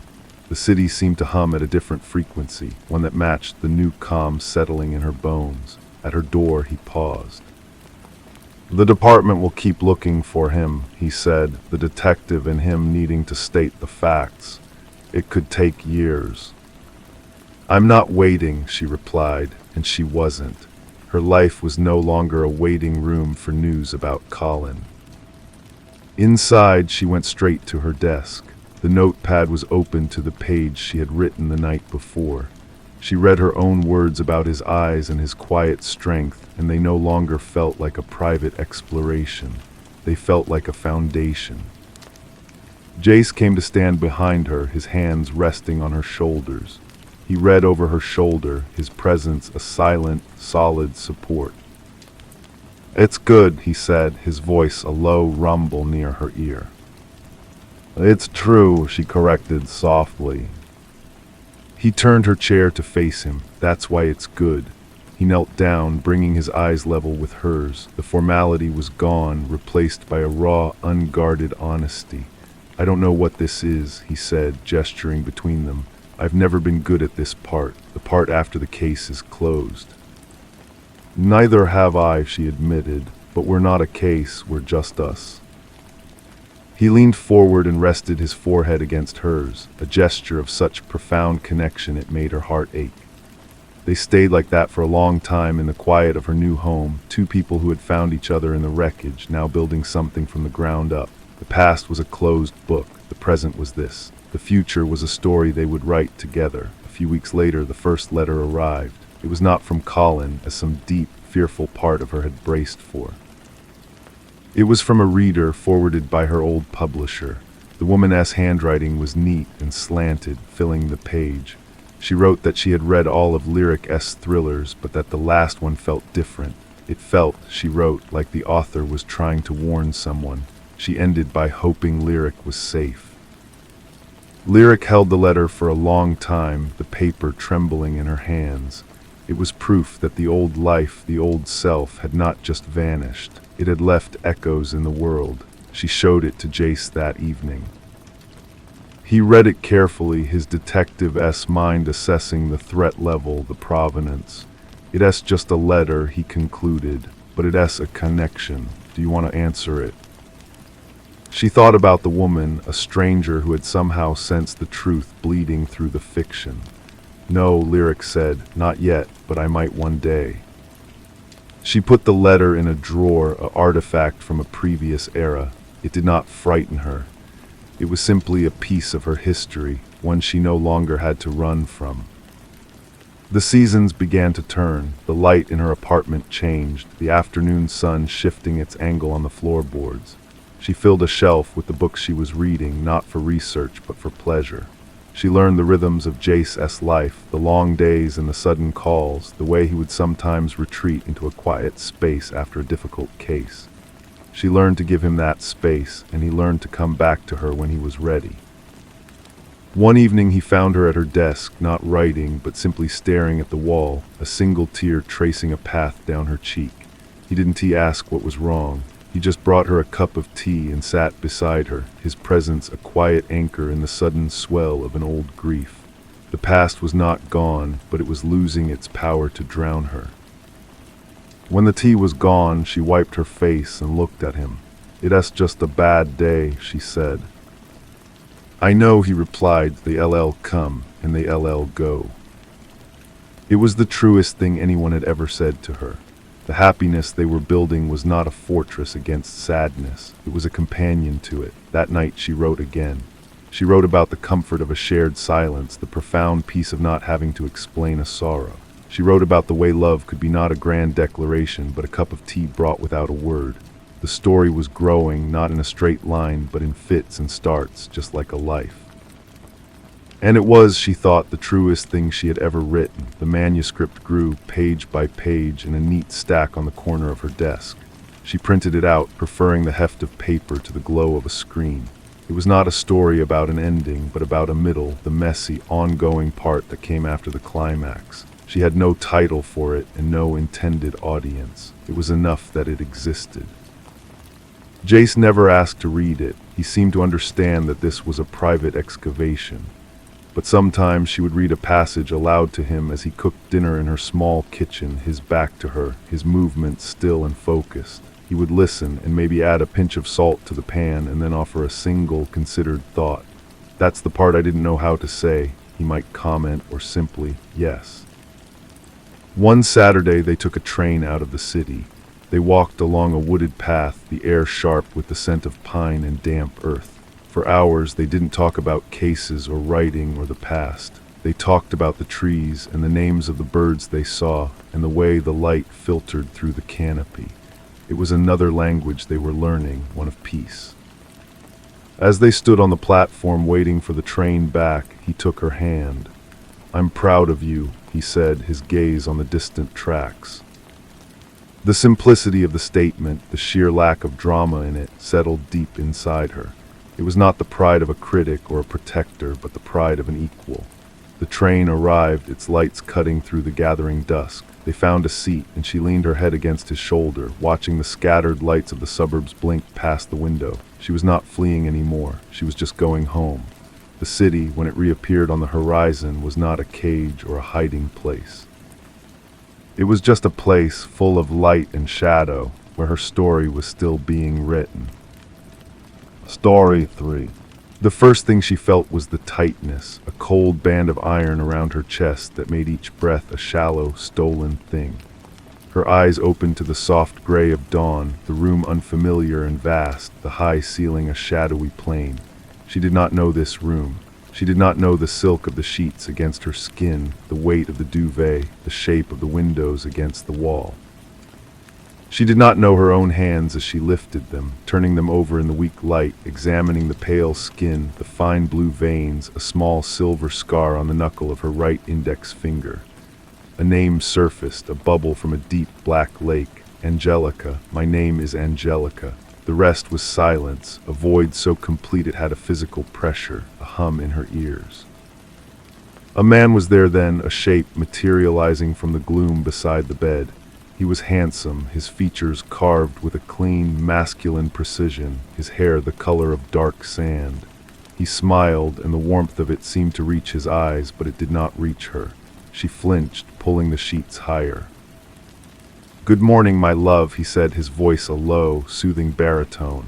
"It's Jordan. I am your husband." He said this every morning. He had explained it to her on what he called a good day, a day when the fog in her mind was less dense. An accident a year ago, a blow to the head, anterograde amnesia, a severing of the thread that connected her days. Her memory, her life, it was all in a box, he said, and every night while she slept, the box was locked and the key was thrown away. Each morning, she was born anew into this room, into this life with this man. He guided her through the rituals of waking. The ensuite bathroom was a palace of marble and chrome. He handed her a toothbrush already pasted, and she brushed her teeth, staring at the stranger in the mirror. A woman with dark hair that fell in loose waves, eyes a troubled shade of green, a face that was both foreign and faintly, terrifyingly familiar. She was a ghost haunting her own body. Breakfast was in a sun-drenched nook overlooking a garden that was too perfect, every rose bush and sculpted hedge a testament to a care she could not remember taking. Jordan moved with an easy familiarity, pouring orange juice, placing 2 slices of wheat toast on her plate. He talked of small, safe things, the weather, the news, a dinner party they had attended, which she had of course forgot. His words were a balm, a steady hand on the tiller of her shipwrecked mind. But the tightness in her chest never fully left. It was the sensation of being watched, of a presence just beyond the edge of her vision, a silence that listened. Later in the walk-in closet, as Jordan laid out clothes for her, a cashmere sweater, tailored slacks, her fingers brushed against a loose panel at the back of the shelf. An instinct, a flicker of something deeper than memory, made her press it. The wood gave way. Behind it, cool and smooth, was a small notebook, the kind a child might use. She slipped it into the pocket of her robe, her heart a frantic bird against her ribs. When she was alone in the library that felt like a stage set, she opened it. The handwriting was her own, a frantic, jagged script. Day 1, he says his name is Jordan. He says he loves me. Why am I writing this? Because my skin crawls when he touches me. Day 4, the doctor came today. Dr. Aiden, young, kind eyes, he asks questions that make Jordan nervous. I saw his jaw tighten. Day 7, I found a photograph, hidden in the piano bench, a man with a laughing face, his arm around me. We are on a beach, I look happy, I don't know him. On the back it says Ishmael, always. I hit it again, who is Ishmael? Day 11, Jordan says I fell. He says it was an accident, but I dream of hands pushing. Day 15, do not trust the doctor. He and Jordan speak in low voices in the hall. They are a team. Day 19, Ishmael. The name is a key. It turns a lock in the dark. Day 23, the pills are the key. The little blue pill he gives me with dinner. I will not take it tonight. She read the entries, her own voice screaming at her from the page, and the world Jordan had built for her, this beautiful, sterile prison, developed hairline fractures. The fear was no longer a vague sensation. It had a shape, it had a name, Jordan, Dr. Aiden, and another, Ishmael. That afternoon, Dr. Aiden visited for her weekly session. He was as her journal described, young, with a gentle demeanor and eyes that seemed to hold a genuine concern. They sat in the conservatory, surrounded by orchids that felt like waxen, scentless replicas of life. "How are you feeling today, Angelica?" he asked, his voice soft. "I feel like a crime scene," she said, the words coming unbidden, "and everyone is careful not to disturb the evidence." Aiden's pen stilled over his notepad. He looked at her, really looked at her. That's a powerful analogy. What kind of crime do you think was committed? "I think someone was murdered," she whispered. "I think I was murdered, the person I was." Jordan chose that moment to enter, carrying a tray with tea. His smile was easy, but his eyes scanned the room, the space between her and the doctor, and she saw the calculation in them. "How is our patient today, doctor?" "We're making progress," Aiden said, his tone carefully neutral. Later, she feigned a headache and retired to her room early. She did not take the blue pill Jordan brought her. She held it under her tongue, drank the water, and spat it into a tissue when he left. The night was long and dark. She lay awake, listening to the sounds of the house, the groan of its bones, the whisper of the central air. She felt the spiral of her thoughts, circling the same suspicions, the same fragments, Jordan's too perfect care, the doctor's doubtful alliance, the forgotten friend Ishmael. The hands in her dreams, pushing. The next morning the void was there, waiting, the tightness in her chest, the unfamiliar room, the handsome man named Jordan. But this time a ghost of a memory lingered, a shred of the terror from the night before. It was a taste of copper in her mouth, the coldness in her palms. She went through the motions, her mind screaming silently, searching for the loose panel for the journal. When she found it and read the frantic entries, it was not a discovery, but a confirmation. The spiral was beginning again, but she was higher up the coil this time. She remembered the forgetting. She began to leave notes for herself in new places. A word scratched into the soap.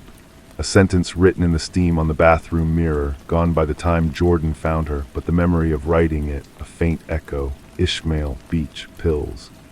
She started hiding the blue pills, building a tiny, potent arsenal of lucidity in a film canister buried in the potting soil of a ficus tree in the conservatory. Days bled into forgotten days, but the journal grew thicker. Her determination was a flame in the wind, sometimes guttering, never quite extinguished. She wrote of Jordan-esque routines, the times he left the house, the passcode to his study she saw him enter once, the numbers 1225, a Christmas birthday.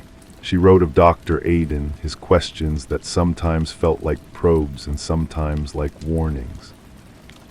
Then an entry that was different. The handwriting was a frantic scrawl. He knows about the journal. He asked me what I was writing. I lied. I saw a look in his eyes. The mask slipped. It was cold, empty. Tonight I will not sleep. I will go to the study. The next page was blank. The spiral was tightening. That night she did not take the pill. She waited in the dark, the house settling into a deep silence. When the grandfather clock in the hall chimed 2, she slipped from her room. The hallway was a canyon of shadows. The study door was unlocked. Inside, the air smelled of leather and old paper. Moonlight streamed through the tall window, illuminating the large oak desk. Her heart hammered against her ribs as she typed 1225 into the keypad on his laptop. It blinked, accepting the code. The screen glowed to life. She searched her name, Angelica Voss, nothing. She searched Ishmael, a single file encrypted. She tried the date from the photograph, the name Ishmael, her own birthday. Nothing. On a whim, she typed in beach. The file opened. It was a news article. Local man drowns in apparent sailing accident. The photograph was of the man from the hidden picture, Ishmael, his laughing face now a sober headshot. The article stated he was a rising star at a tech firm, survived by his fiancée, Angelica Moss. Moss, not Voss. Her blood ran cold. She was not Angelica Voss. She was Angelica Moss. And Ishmael was not just a friend. He was her fiancé, and he was dead. A floorboard creaked behind her. She turned, her breath catching in her throat. Jordan stood in the doorway, his face a mask of sorrowful disappointment. Oh, Angelica, I told you, my love, you must strain yourself. My name is Moss, she said, the words a dry rustle. His expression shifted, the sorrow evaporating, leaving something weary and ruthless. It was before I saved you. He stepped into the room, and the story he told her was not one of an accident, but of a calculated erasure. Ishmael had been his business partner. They had built a revolutionary data encryption company together. But Ishmael had discovered Jordan was embezzling, funneling millions into offshore accounts. He was going to the authorities. I loved you from the moment I saw you, Jordan said, his voice hypnotic, almost tender. You were his. And you were the one thing he had that I couldn't have. The one thing I couldn't buy. The accident at the marina, it was messy, but it was necessary. You killed him, she whispered, the world tilting on its axis. I created an opportunity, he corrected. You were shattered, a ghost. Your family was gone. You had no one. I took you in. I cared for you. I gave you a new life, a new name. But you kept remembering fragments, his face. Your suspicions were a sickness. So Dr. Aiden and I, we found a more permanent solution. The medication, the therapy at Wasantee to help you remember, my dear. It was to make sure you kept forgetting, to keep you safe with me. Dr. Aiden, not a doubtful ally, but the architect of her prison. Why not just kill me too? She asked, her voice surprisingly steady. Because I do love you, he said, and in his eyes she saw the terrifying truth of it. It was a possessive, obsessive love, a love that saw her as an object to be acquired and maintained. And this way, every day, I get to introduce myself to you. Every day, I am your hero. Every day, I get to save you. He took a step closer, but you ray breaking the script, Angelica. You ray not supposed to find the notes. You ray not supposed to be in here. He was between her and the door. Her eyes darted around the room, landing on a heavy crystal decanter on a side table. She moved with a speed born of pure desperation, grabbing it and swinging it with all her strength. It connected with his temple with a sickening thud. He cried out, stumbling back, clutching his head. She didn't wait, she ran. She fled the study down the dark hall through the silent, sprawling house. She fumbled with the deadbolt on the front door, her hands shaking, her breath sobbing in her lungs. She burst out into the cold, damp night, the gravel of the driveway sharp against her bare feet. She ran down the long, tree-lined drive towards the distant glow of the main road, not knowing where she was going, only knowing she had to get away. A car was parked just outside the gate, its engine off, its headlights dark. A man leaned against it, his face illuminated by the glow of his phone. It was Dr. Aiden. Hope, desperate and wild, surged in her chest. He told me everything, she gasped, stumbling to a halt before him. He killed Ishmael. He has been drugging me. You have to help me. Aiden looked up from his phone. His face, usually so kind, was calm, impassive.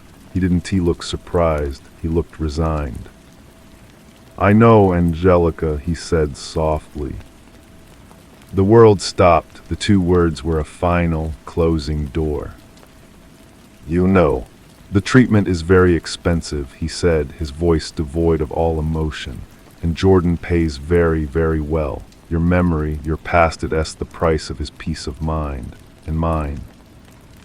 He took a step towards her. Let us go back inside. We'll adjust your dosage. You'll feel better. You'll forget all about this. She stood frozen, the truth a physical blow. There was no escape. The warden and the doctor were one and the same. The prison was not just the house. It was her own mind, a room they could reset each night.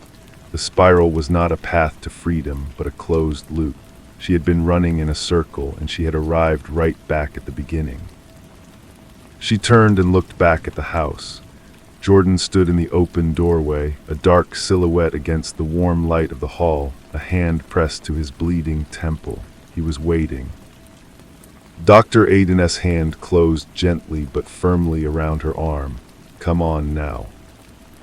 She did not resist. There was no point. The fight was not just against Jordan, but against the chemistry of her own brain, against the man who controlled it. They led her back into the beautiful house, back to her beautiful prison. The door closed with a soft, final click. The next morning she woke up. The first thing she felt was the tightness, a cold band of iron around her chest. Her eyes opened to the soft gray of dawn, the room unfamiliar and vast. A name surfaced. Angelica. My name is Angelica. A man was there then, a shape materializing from the gloom. He was handsome, though a fresh, purple bruise bloomed on his temple. He smiled, a careful, tender smile.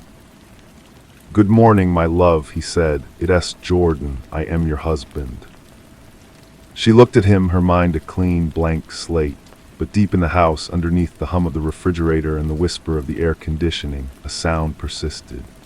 The slow, metronomic tick of the grandfather clock in the hall, counting down the hours until the dark would take her again. The bruise on his temple was a dark, ugly flower. She stared at it, a point of focus in the blur of her awakening. It triggered nothing.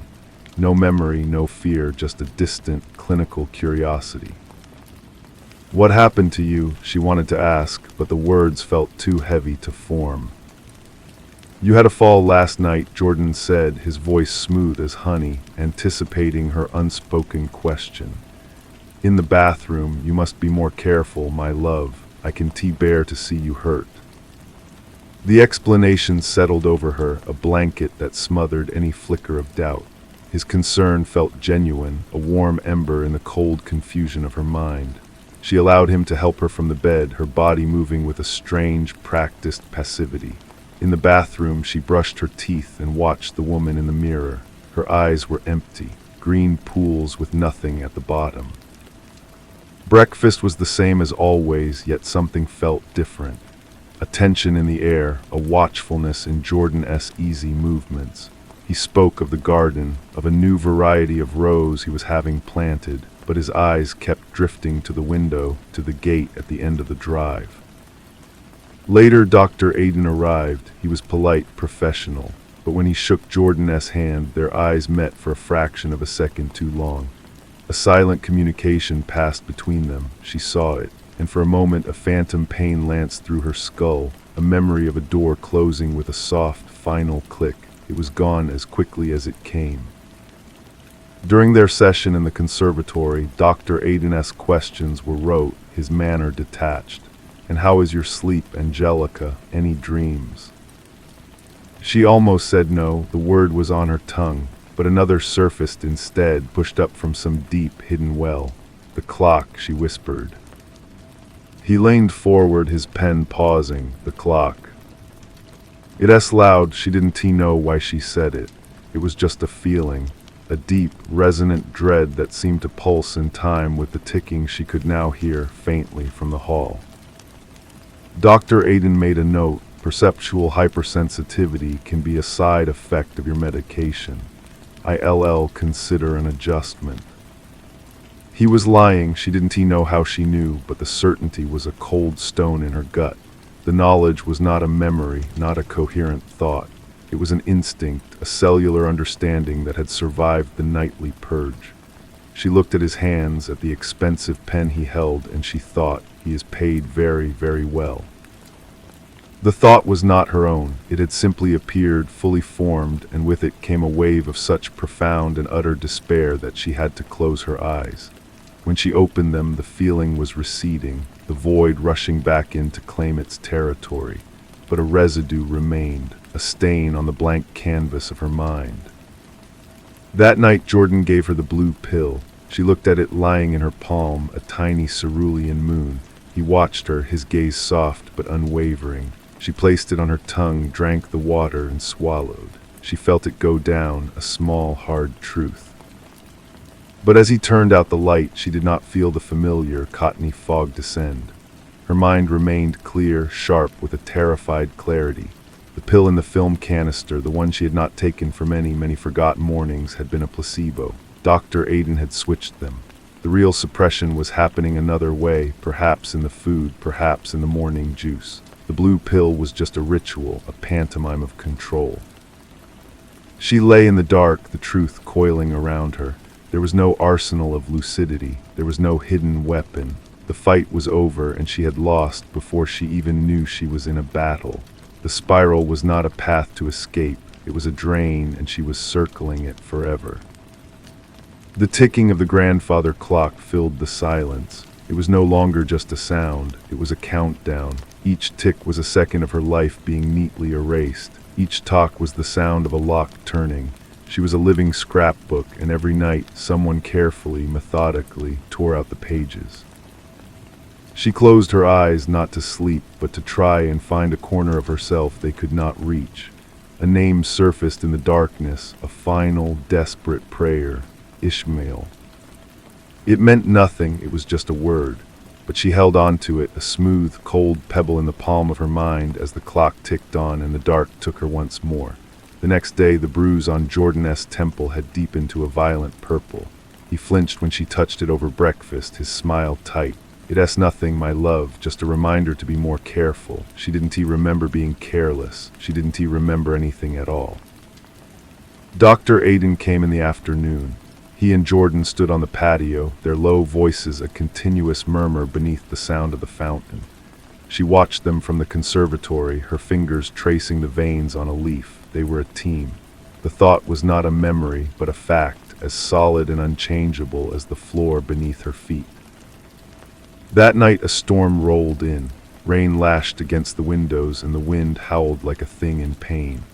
The power flicker died, and then the emergency generators hummed to life, casting the house in a dim, emergency glow. The familiar world had been stripped away, leaving something raw and exposed. In the strange, shifting light, she left her room. The house felt different, its angles sharper, its shadows deeper. The grandfather clock in the hall was silent, its pendulum still. The constant ticking had stopped. A profound quiet settled in its place, a silence so heavy it felt like pressure. She didn't know where she was going. Her bare feet were silent on the cold floor. She found herself outside Jordan's study. The door was ajar. Inside, the laptop was dark. She walked to the desk and opened a drawer. Inside, nestled amid pens and paper clips, was a small, framed photograph. It was of her, but a her she did not recognize. Her hair was longer, wilder. She was laughing, her head thrown back, and her arm was linked with Ishmael S. They were on a city street, not a beach, and the sun was setting behind them. He was looking at her, and the love in his eyes was a physical force, even through the glass. A floorboard creaked. She turned, the photograph still in her hand. Jordan stood there, his face pale in the gloom. He wasn't angry. He looked tired, infinitely tired. "You never could leave it alone," he said, his voice barely a whisper. "Even when it's gone, you go looking for it." "Who am I?" she asked. "You ray mine," he said, and it was the simplest, most terrible truth he had ever told her. He stepped forward and took the photograph from her hand. He didn't smash it. He simply placed it back in the drawer and closed it. The gesture was one of absolute, final ownership. "The storm will pass," he said. "The power will return. And in the morning you will wake up and I will be here. I will always be here." He led her back to her room, his hand on her elbow, a guide and a jailer. He tucked her into bed as if she were a child. She lay there listening to the storm rage, and she knew he was right. The storm would pass. The clock would be reset and its ticking would begin again. The spiral was eternal. She closed her eyes, and in the last second before the void took her, she did not think of Ishmael. She thought of the silent clock, and she wished for the noise to return. The silence in the hall was the first thing she noticed the next morning. It was a presence, an emptiness that felt louder than the ticking had ever been. She lay still, waiting for the fog to lift, for the familiar void to assert itself. But her mind felt different, clear but not clean. It was like a room after a frantic search, everything ostensibly in its place but subtly disturbed. The name came to her without prompting, Angelica Moss. It felt solid, a key turning in a lock. The memory of the photograph from the night before was not a ghost, it was a fact etched into her. The wild hair, the shared laughter, the love in Ishmael's eyes. It had survived the night. Jordan entered with her morning tray. The bruise on his temple was a fading yellow-green. He smiled his careful smile. "Good morning, my love. You slept through the storm." She looked at him, and for the first time the performance felt thin. She saw the calculation behind his eyes, the immense effort it took to maintain this fiction. He was not a husband comforting a sick wife. He was a warden checking the bars on a cell. "The clock is broken," she said, her voice neutral. "Yes," he replied, setting the tray on her lap. "The power surged last night. I'll have it seen too." He was lying. He had no intention of fixing it. The silence was a new part of her punishment, a reminder of the system's fragility and his ultimate control over it.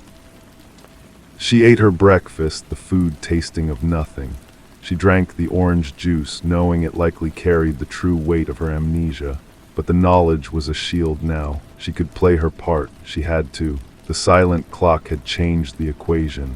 The constant metronomic erosion of her will had stopped. In the quiet, she could think. Dr. Aiden's visit was brief. He seemed agitated, his eyes darting towards the silent hall. The clock, he mentioned to Jordan, his voice low. "It's disconcerting." "It's being handled," Jordan said, his tone final. She watched them, these two men who had built her prison. They were afraid of the silence, too. It was invariable, they hadn't accounted for. Their control depended on rhythm, on routine, on the gentle, relentless ticking that wore her down. Without it, she was an unknown quantity. That afternoon, she went to the conservatory. She went to the ficus tree and dug her fingers into the damp soil. Her heart thudded as she found the film canister. She unscrewed the lid. The blue pills were still there. She had taken one last night, a placebo, a lie. But the act of hiding them, the defiance it represented, had been real. It was a thread, and she was pulling on it. She did not take a pill. Instead, she took the entire canister and slipped it into the pocket of her robe. It was not an arsenal of lucidity. It was a symbol of it. A tiny, potent seed of the person she had been, the person who had fought back. She returned to her room and stood by the window. The rain had washed the world clean. The gate at the end of the drive looked no closer, no less imposing, but something had shifted. The spiral was not a closed loop anymore. The silence had broken the cycle. She was still inside, but the walls felt different. They were just walls now, not the entire world. Jordan found her there later, staring out at the twilight. He came to stand beside her, his presence a cold spot in the room. "It is peaceful now," he said. "The storm is over." She didn't look at him. She kept her eyes on the horizon, on the first faint stars pricking the violet sky. "Yes," she said softly, "it is." But she was not talking about the weather. She was talking about the storm inside her. The chaos of forgotten days and fractured memories was settling. In its place was a cold, hard calm. The fight was not over. It had just changed shape. She was no longer trying to remember. She was remembering, and she was no longer trying to escape. She was waiting. The silence was her ally now, and in the perfect, profound quiet, Angelica Moss began to plan. The planning was a slow, meticulous process, conducted entirely within the fortress of her own mind. She moved through the days with a placid obedience that was a perfect mirror of her former self. She ate the food, drank the juice, and took the blue pill each night from Jordan's own hand, a little ceremony of trust and poison. She smiled when it was expected, spoke when spoken to, and allowed the emptiness to wash over her in Dr. Aiden's presence. But underneath, the new clarity held firm. The silent clock in the hall was her daily reminder. The system was flawed. She began to collect things, not physical objects, but moments. The way Jordan's left eye twitched when he was stressed. The specific scent of Dr. Aiden's cologne, a sharp, clinical smell that lingered in the conservatory after his visits. The pattern of the security system's beeps when Jordan disarmed it in the morning. These were the bricks and mortar of her new understanding. One evening, as Jordan read by the fire, she asked a question, her voice deliberately soft, unfocused. "The man who used to deliver the groceries, the one with the kind eyes, does he still come?" Jordan lowered his book slowly. "Thomas, he retired, my love, months ago." "Oh," she said, letting her gaze drift to the window. "I thought I saw him at the gate." It was a test, a tiny, almost imperceptible probe. Jordan's reaction was a masterclass in control, but she saw it, the slight tightening of his jaw, the way his fingers pressed whiter against the book's spine. The gate was a pressure point. He was afraid of the outside world intruding, even in conversation. She stored the information away. The gate was not just a physical barrier, it was a psychological one for him, too. Days turned into a week. The silence stretched, becoming a new normal. Then, on a day when Dr. Aiden was due for his visit, she enacted the first, fragile part of her plan. She feigned a headache, a throbbing pain behind her eyes that made her sensitive to light and sound. She lay on her bed in the dim room, a cool cloth over her forehead. When Dr. Aiden came in, she moaned softly. "The light is too bright," she whispered. He clicked off the overhead light, leaving only the dim glow from the hallway. "A migraine, perhaps," he murmured, opening his bag. "I can give you something for the pain." "No," she said, her voice weak but firm. "No more medicine, just quiet." He hesitated, then closed his bag. "As you wish. Rest is the best cure." He left her there, and she listened to his footsteps recede down the hall. She had refused him. A small thing, a sick woman's whim, but it was a breach in the protocol. She had asserted a tiny sliver of will over the man who controlled her chemistry, and he had accepted it. The balance of power ever so slightly had shifted. That night she did not take the blue pill. When Jordan brought it to her, she turned her face away on the pillow. "My head still hurts," she mumbled. "I just want to sleep." He stood by the bed for a long moment, the pill resting in his palm. She could feel his uncertainty, a tangible force in the dark room. To force her would be to break the careful illusion of the caring husband. It would be an admission that the pill was not a gentle aid, but a command. "Very well," he said finally, his voice tight. He placed the pill back in the bottle and set it on the nightstand. "Sleep well, my love." He left the room and she was alone in the dark, her heart hammering against her ribs. She had won a night, a single, precious night of undrugged clarity. She did not sleep. She lay still and let the memories surface, not in a frantic flood, but in a slow, deliberate tide. She remembered the feel of city pavement under her shoes, the taste of cheap coffee, the sound of Ishmael's laughter in a crowded room. She remembered a life, her life. As the first hint of dawn painted the sky, she heard a new sound, a faint, rhythmic scraping from the garden below her window. She rose silently and peered through the blinds. Jordan was there in the half-light, digging. He was using a small spade, working at the base of the old oak tree, the one she had always loved. He dug a deep, narrow hole. Then he reached into his pocket and pulled out a small, rectangular object. Even from this distance, she knew what it was, the photograph from his study. He dropped it into the hole and began to shovel the dark soil back in, burying the last visual proof of who she had been. She watched, her breath fogging the glass, and she felt not despair, but a cold, sharp focus. He was cleaning house, erasing the final piece of evidence. It meant he was scared. Her subtle resistance, her feigned illness, her refusal of the pill, it had rattled him. He was shoring up his defenses. He patted the earth flat, then stood and brushed the dirt from his hands. He looked up directly at her window as if he could feel her gaze. She did not move. She knew he could not see her through the tinted glass in the dim light. For a long minute they stared at each other across the void, the hunter and the prey, both aware that the game had changed. Then he turned and walked back towards the house. Angelica let the blind fall back into place. She returned to her bed and lay down, closing her eyes just as the door to her room opened. She could feel him standing over her, watching. She kept her breathing slow and even, the perfect picture of tranquil sleep. She heard him pick up the bottle of blue pills from the nightstand.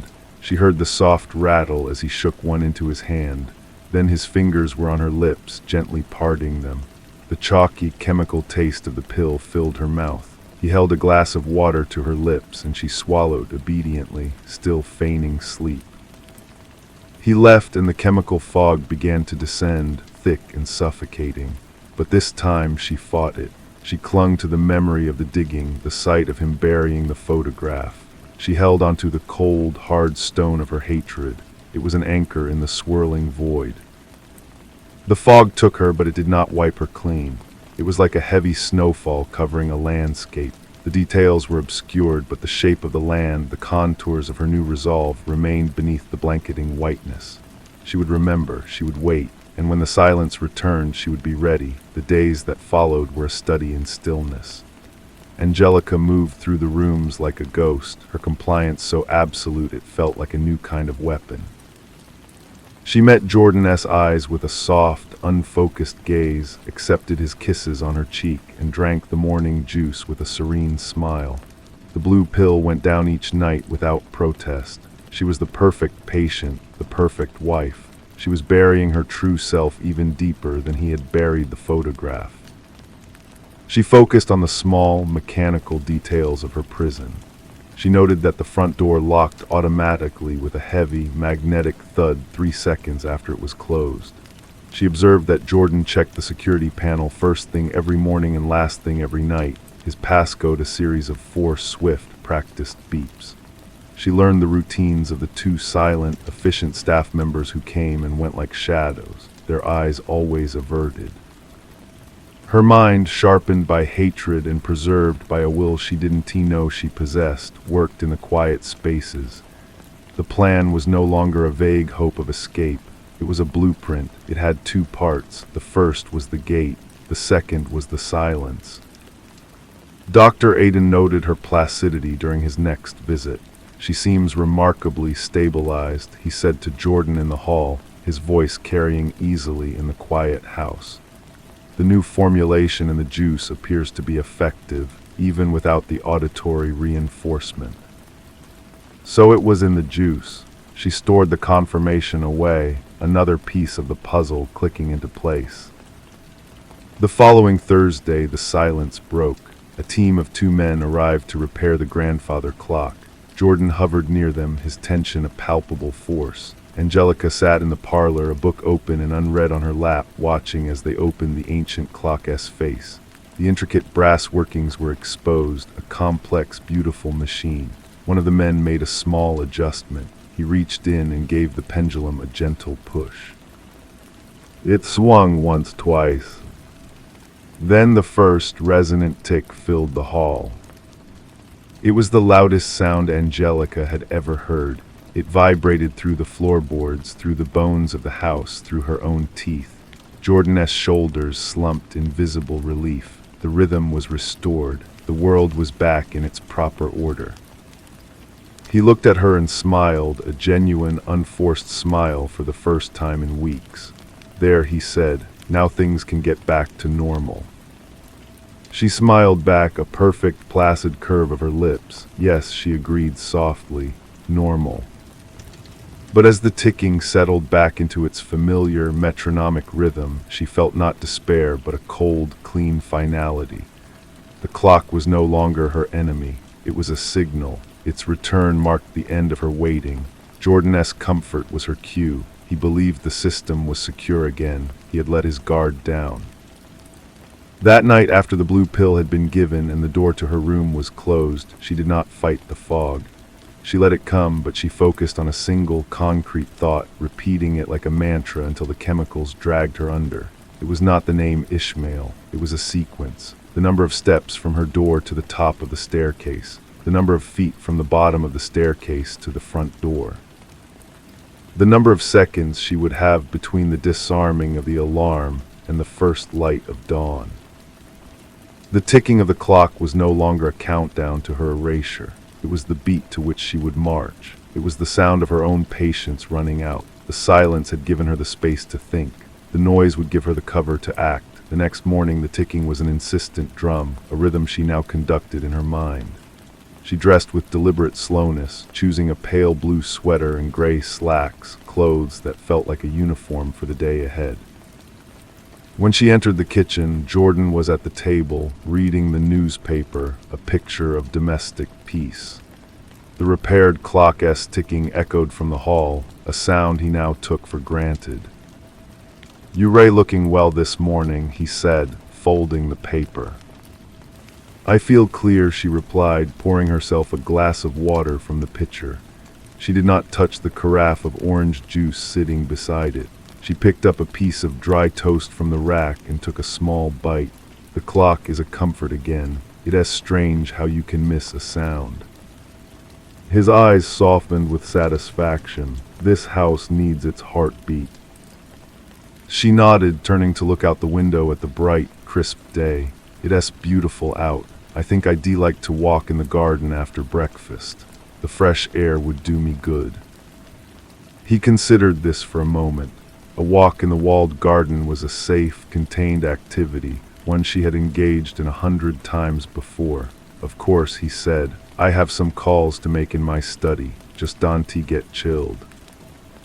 The permission was granted. The first gate had been opened. An hour later she was outside. The cold air was a shock, a bracing reminder of the world beyond the climate-controlled house. She walked the gravel paths slowly, her hands in her pockets, her head bowed as if in contemplation. She passed the oak tree, the soil at its base still slightly disturbed from its secret burial. She did not pause. Her destination was a small, neglected toolshed tucked against the far wall, nearly hidden by an overgrown laurel bush. The door was rarely locked, a fact she had confirmed over years of docile observation. She slipped inside, the air thick with the smell of damp wood and old gasoline. She knew what she was looking for. It was not a key, not a weapon. It was a simple, heavy pair of garden shears, their blades rusted but still sharp. She wrapped them in a burlap sack she found on a shelf, the coarse fabric scratchy against her fingers. This was not for the main gate, its chain and padlock were too thick. This was for the secondary fence, the one behind the shed that separated the formal garden from the wild stretch of woodland that bordered the property. It was a barrier meant more for demarcation than security, a link of chain link she had stared at for years.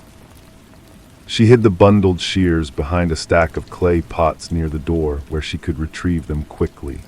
Her heart was a frantic bird against her ribs, but her face, she knew, was a mask of calm. She stayed in the garden for another 20 minutes, brushing her fingers against dormant rose bushes, playing her part until the end. When she re-entered the house, the ticking clock welcomed her back to her cage. Jordan was still in his study, his voice a low murmur behind the closed door. She went upstairs to her room and sat by the window, watching the light change. The plan was set. It would happen at dawn, the hour when the night was at its weakest and the household was at its most still. The hour when Jordan, confident in his restored order, would be deepest in sleep. The day passed with an excruciating slowness. She ate dinner with him, made quiet conversation about nothing, and retired early, pleading a slight fatigue from her walk.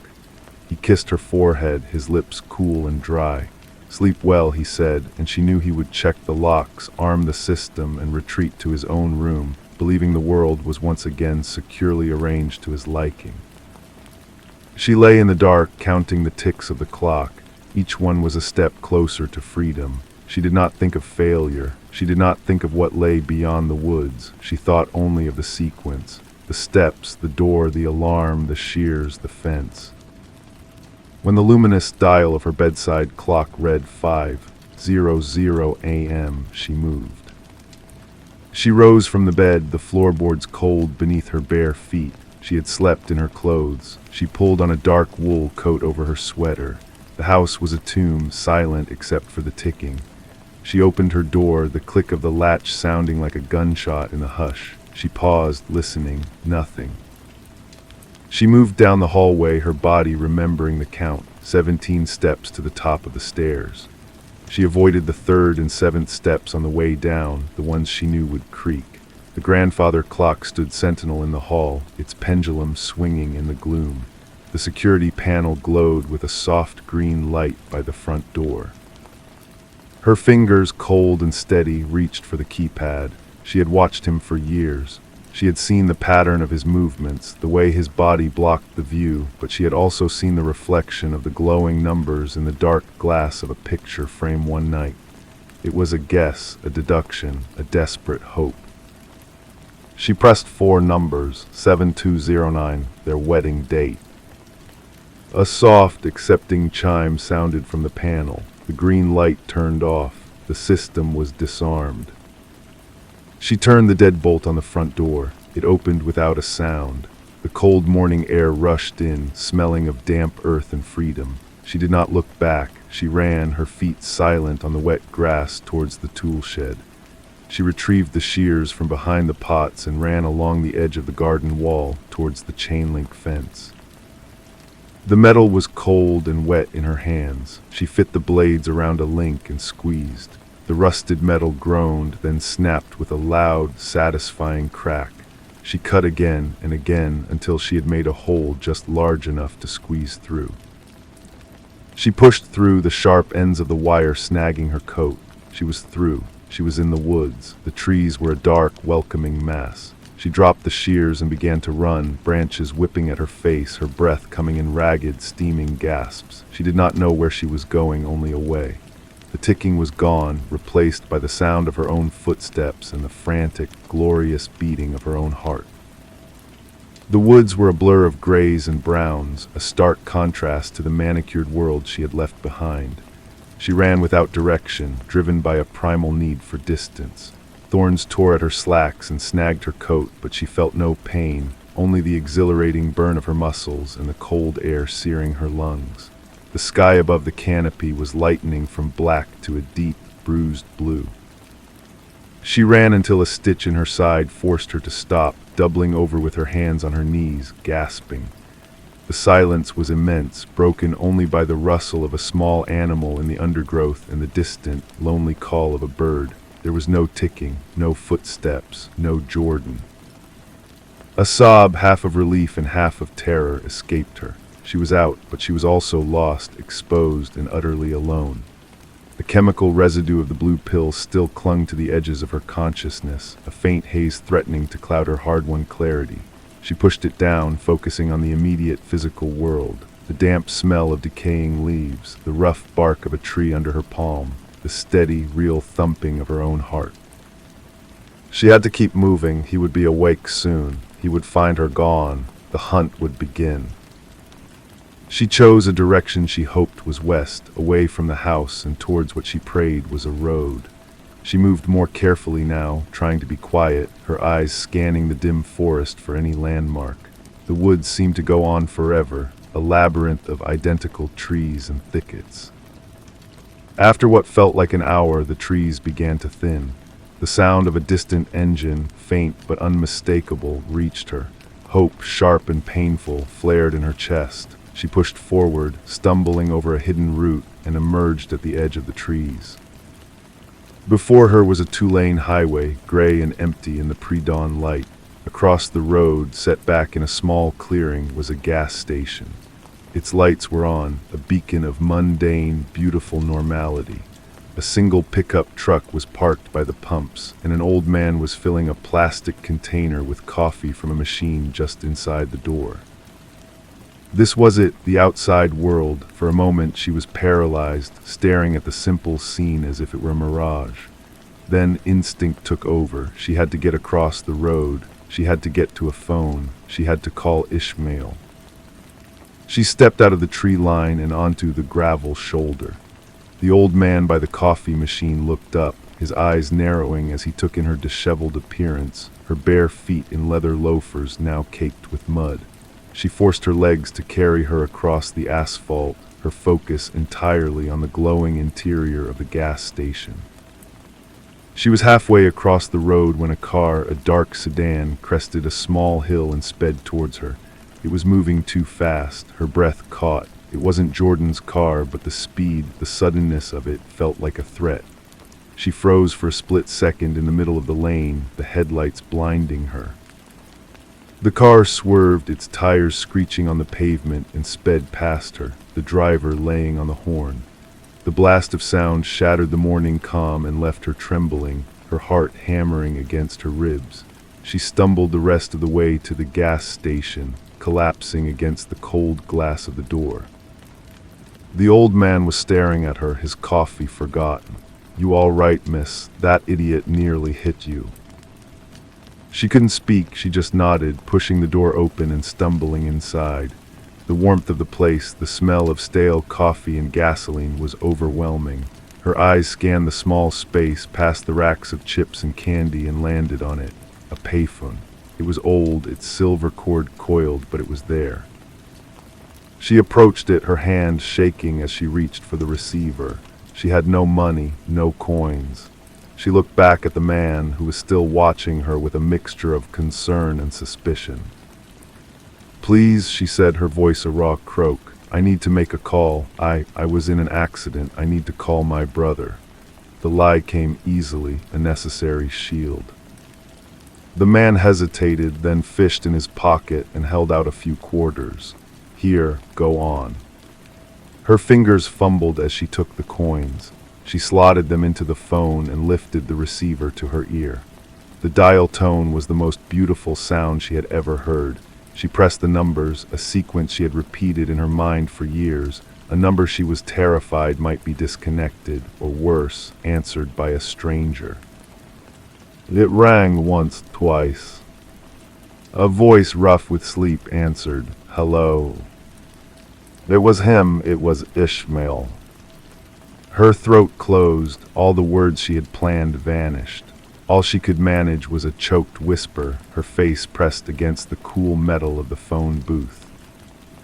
Ishmael, she breathed. It's me. It's Angelica. He had me. I got out. I'm at a gas station. I don't know where.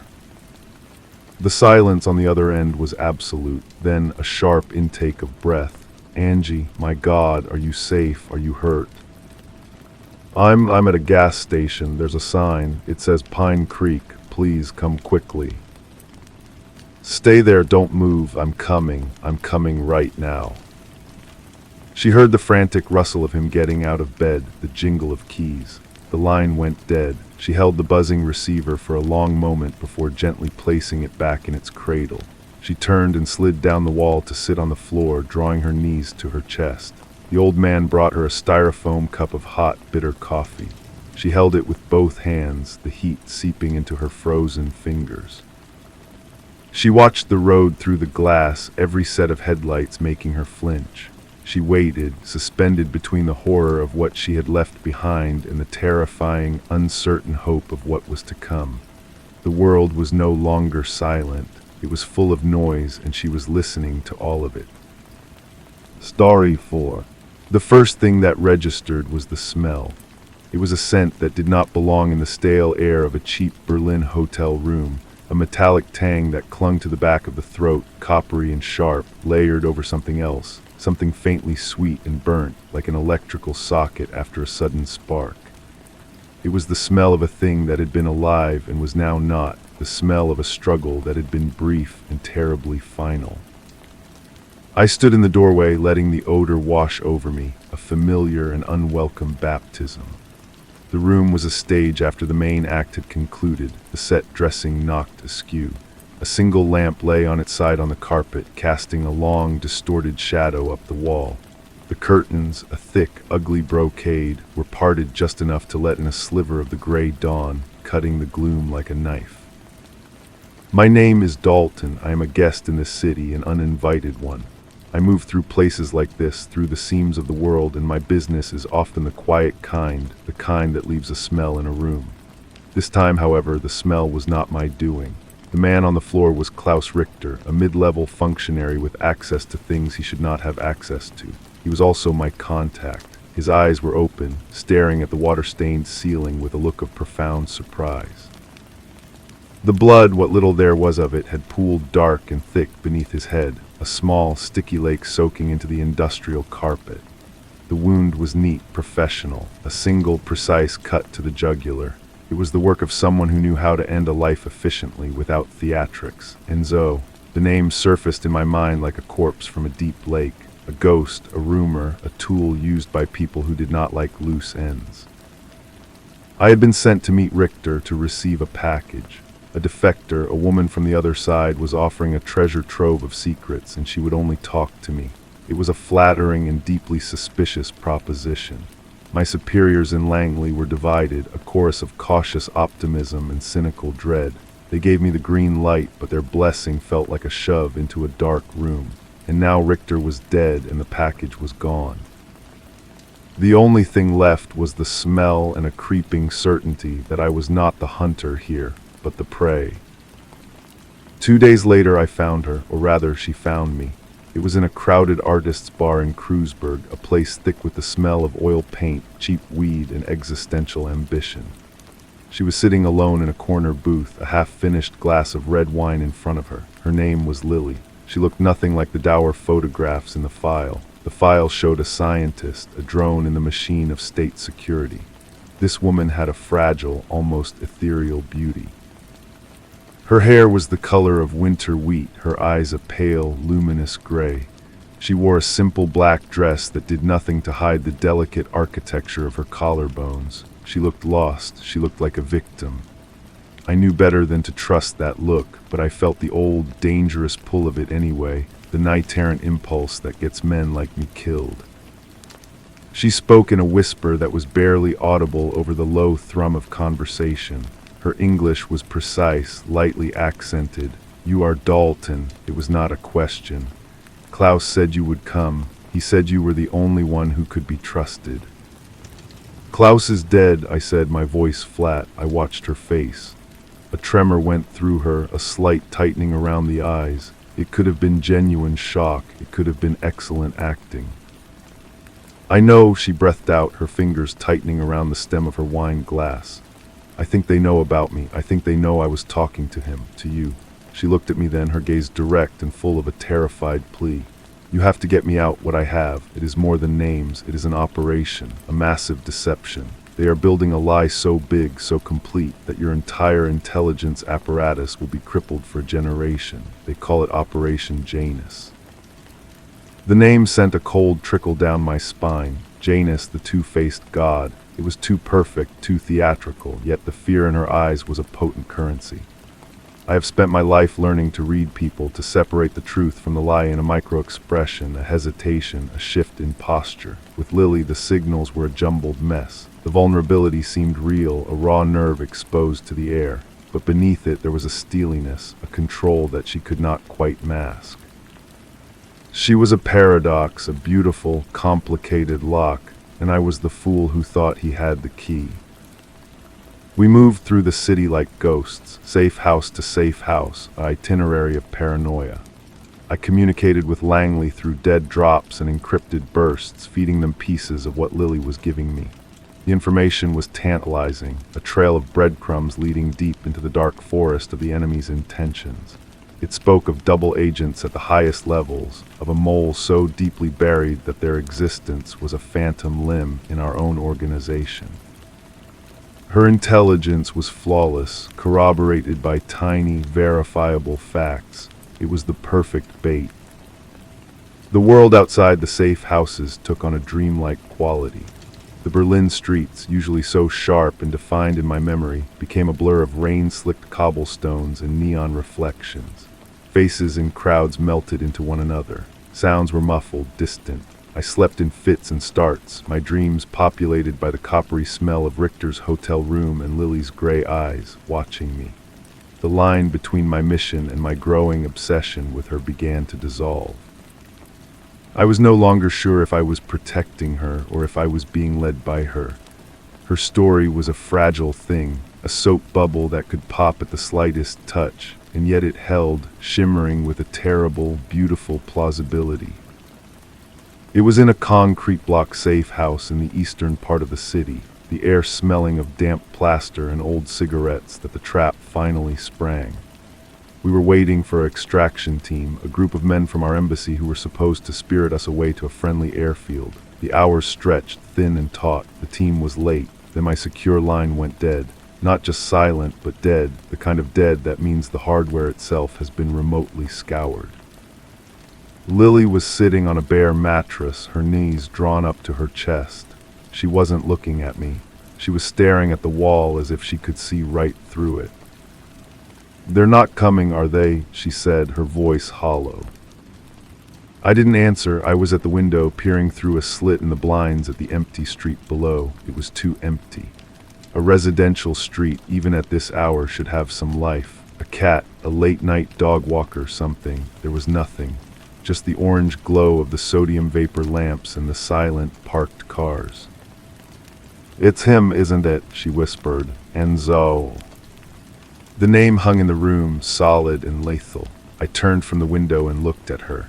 The vulnerability was gone, burned away like morning mist. What was left was a cool, calculating resignation. She knew. She had always known.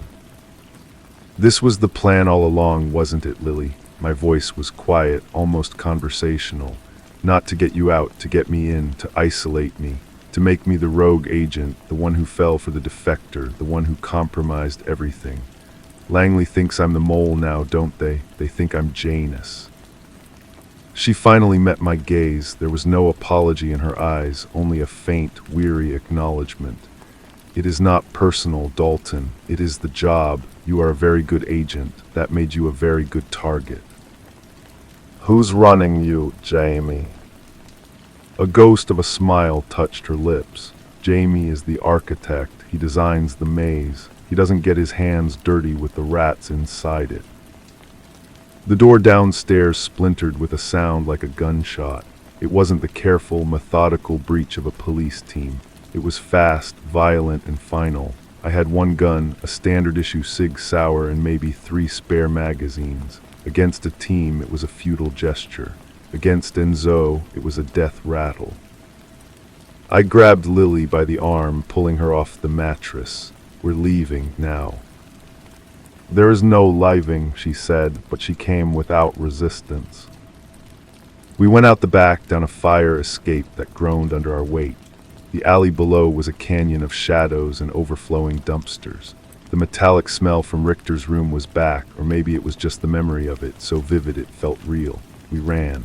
The city became a montage of fleeting images, a cinematic chase sequence without a camera, the wet gleam of a puddle under a broken streetlight, the startled cry of a woman from an open window, the burning in my lungs. Lily's hand was cold in mine. We burst out onto a wider street, a canal sliding by on our left, its black water speckled with the reflections of the city lights. A car, a dark sedan with its headlights off, pulled smoothly away from the curb, blocking our path. The passenger door opened. I raised my gun, but I was too slow. A man stepped out. He was of average height, average build, dressed in a dark coat. There was nothing remarkable about him at all. That was the most remarkable thing. It was Enzo. He didn't point a weapon. He simply looked at me, his expression one of professional assessment, like a butcher sizing up a side of beef. Time seemed to slow, to stretch like warm taffy. I heard the lapping of the water against the canal wall, the distant siren of a police car, the sound of my own heartbeat thudding in my ears. I saw Lily, standing slightly behind me, her face a pale oval in the darkness. I saw Enzo's hand move inside his coat. Then the world exploded into sound and light. A different car, a nondescript van, screeched to a halt behind us. Men in tactical gear poured out, their weapons raised, shouts in German and English. A shot rang out, sharp and deafening. Enzo, impossibly fast, was already moving, melting back into the sedan which sped away, its tires screaming against the asphalt. In the chaos, I lost hold of Lily's hand. I turned, but she was gone, vanished. One moment she was there, a solid weight at my side, the next, she was simply a part of the darkness, absorbed by it. The men from the van were on me, forcing me to the ground, pressing my face against the cold, wet cobblestones. The last thing I saw before the blackness swallowed me was a single, high-heeled shoe lying on its side near the canal's edge. It was all that was left of her. The interrogation room was a gray box. They held me for weeks, or maybe it was months. Time had lost its meaning. My own people, the Secret Service, were my jailers. They asked me about Lily, about Richter, about Operation Janus. They presented me with evidence, bank transfers in my name to numbered accounts, communications I had never sent. A narrative had been constructed, a beautiful, airtight fiction of my corruption. I was the traitor, the double agent, the heart of the Janus deception. I had been played, and I had been played so perfectly that the truth sounded like the most pathetic of lies. They never found Lily, they never found Enzo. Jamie remained a name, a specter. The organization, its accomplices, they were phantoms. The evidence against me was circumstantial but overwhelming in its volume. They couldn't prove treason, but they could bury me in the bureaucracy of suspicion. I was cut loose, a broken tool, my career a smoldering ruin. My name was mud, a cautionary tale whispered in the halls of Langley. Now I live in a small town on a forgotten stretch of coast. The air smells of salt and pine, a clean smell that does nothing to erase the memory of that metallic tang. I spend my days watching the gray ocean, the endless hypnotic roll of the waves. Sometimes I get a postcard. There is never a return address. The pictures are of European cities I remember too well. Prague, Budapest, Berlin. There is never a message, just a date, printed neatly in the corner. The dates correspond to the deaths of certain individuals, men and women with ties to intelligence communities. Their deaths are always clean, always professional. I do not know who sends the postcards. It could be Lily, a ghost from my past letting me know she is still out there, a player in the great game. It could be Jamie, a final lingering taunt. It could even be my own service, a cruel reminder of my failure. I do not know if Operation Janus was real or if it was merely a story, a fiction created to ensnare me. I do not know if I was a target of consequence or simply a pawn sacrificed in a larger, more incomprehensible struggle. The investigation, my life, it has all dissolved into confusion and uncertainty. The only thing that is real is the smell of the sea, the weight of the gun I keep in the drawer by my bed, and the lingering, oniric image of a woman with gray eyes standing on the edge of a canal just before she disappeared into the night, leaving no clear sense of what really happened. The gun in the drawer is a different model, a cheap, unregistered thing bought from a man who didn't ask questions. It has no history, unlike the Sig Sauer they took from me. Its weight is a comfort and a curse. It reminds me that I am still here and that someone somewhere might think that matters. The postcards keep coming. Lisbon, Vienna, a small village in the Swiss Alps. Each one is a stone dropped into the still pond of my exile, the ripples reaching me weeks later in the form of a brief, obscure news item I have to dig to find. A retired diplomat found dead of an apparent heart attack. A corporate security consultant killed in a hit and run. A museum curator who fell from a high balcony. The methods are varied, but the signature is the same. Neat, professional, final. I tell myself I don't care. The game is over for me. I lost. But the postcards are a thread, and a thread, no matter how thin, can be followed. It can also be a leash. I am being pulled, gently but insistently, back toward the world I left, or rather, the world that left me. This morning's mail brought another one. The picture is of a bridge in Mostar, the old one, gracefully arched over a river of emerald green. The date is next Tuesday. I set it on the rough wooden table next to the others, a small gallery of my haunting. The salt air has made the colors on the older ones fade. I pour a whiskey, though the sun is still high. The taste is smoke and regret. A car door slams outside, a sound that doesn't belong here. The gravel of my driveway crunches under slow, deliberate footsteps, not a neighbor. Neighbors call out, they wave. They don't approach a house like this with the quiet purpose of a man closing a trap. I don't move from my chair by the window. My hand, however, finds its way to the drawer, resting on the cool, worn wood. A knock, firm, unhurried.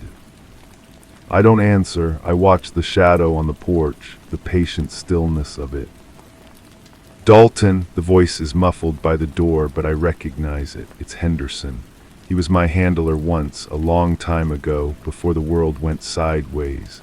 He was one of the voices in that gray box, his disappointment a sharper tool than any of the others' anger.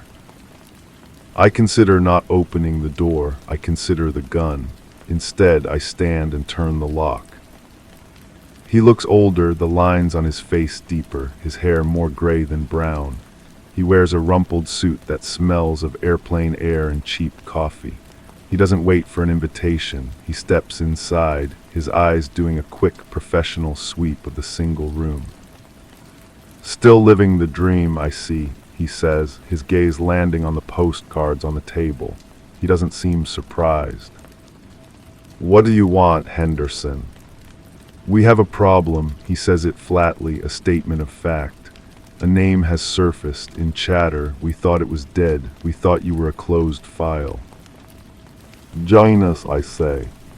He gives a short, grim nod. The narrative we built around you, it was convenient. It tied up a lot of loose ends. But the loose ends are starting to unravel. People are dying. The wrong people, people we had quietly, very quietly, flagged as potential assets or potential liabilities. Their deaths don't fit the old story. So you were wrong, the words taste like ash. I wasn't the mole. We were not wrong about the evidence, he says carefully, avoiding my eyes. It was planted, beautifully, exquisitely. But it was planted. We're starting to see the seams. The architect is making a mistake, or maybe he's just cleaning house now that the main deception is complete. Why are you here? I ask again, the whiskey glass cold in my hand. To apologize, to offer me my old job back. He finally looks at me, and for a second I see the man he used to be, the one who believed in the messy, complicated work we did. We can't touch this officially. Anyone who gets close, their career ends or they end. The infection goes too deep. We think Jamie is real, and we think he's almost won. He gestures toward the postcards. But someone is pushing back. Someone is killing his people, his network. We don't know who. We thought it might be you. I let out a short, harsh laugh. I'm a retired man. I watch the ocean. I know, he says, but you're the only one who ever got close. You saw her. You spoke to her. You were inside the machine, even if you were just a cog they planned to break. You have a feel for it. He takes a deep breath.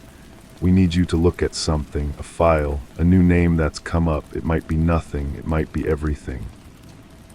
He pulls a single, thick photograph from his inside pocket and slides it across the table. It lands next to the postcard from Mostar. The photograph is grainy, taken from a distance with a long lens. It shows a woman leaving an apartment building in what looks like Paris. Her face is in profile, her head tilted down. Her hair is shorter, dyed a dark brown. But the line of her neck, the delicate set of her shoulders, is etched into my memory like a scar. It's Lily. Henderson is watching me, reading the minute changes in my posture, the slight catch in my breath. We think she's the key. We think she's the only one who knows the full scope of Janus. And we think she's running for her life from Jamie, from Enzo, maybe even from the person sending you those postcards. I pick up the photograph. Her face is a ghost from my past, a question that has haunted me for years. The investigation, my life, it has all dissolved into confusion and uncertainty. But this is a fact. She is real, and she is out there. The file is in the car, Henderson says quietly. What you do with it is your business. We can't help you. We can't protect you. If you do this, you're on your own. Officially, you're a disgraced former agent chasing ghosts, but unofficially, he trails off, the word hanging in the salt-tinged air. Unofficially, it's a chance to find the truth, a chance to look into those gray eyes one more time and demand an answer, a chance to stop being the prey. I look from the photograph to the postcard, then out the window at the endless gray ocean. The clean smell of the sea suddenly feels like a cage. The metallic tang of that Berlin hotel room feels like a summons. Get the file, I say. The file was a ghost itself, a slim, unmarked dossier of digital prints on cheap paper. It felt flimsy in my hands, a pathetic testament to the labyrinth it represented. Henderson didn't stay. He left with a nod, a man disavowing a conversation that had never happened. The sound of his car faded down the coast road, leaving me with the silence and the weight of the decision. I spent the night at the table, the whiskey bottle standing sentinel. The file was a collection of shadows and whispers, a financial transaction in Macau that traced back to a shell corporation we had once linked to Jamie.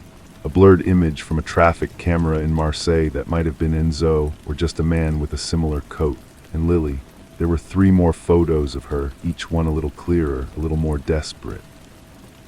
In the last one, taken outside a pharmacy in a small Italian town, she was looking directly over her shoulder, her gray eyes wide, not with fear, but with a hunted animal's resolve.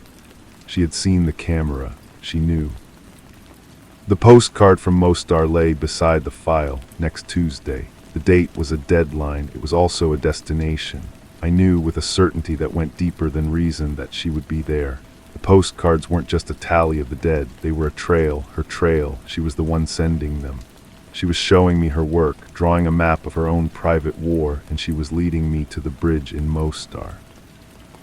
I packed a single bag. The cheap gun went into a shoulder holster.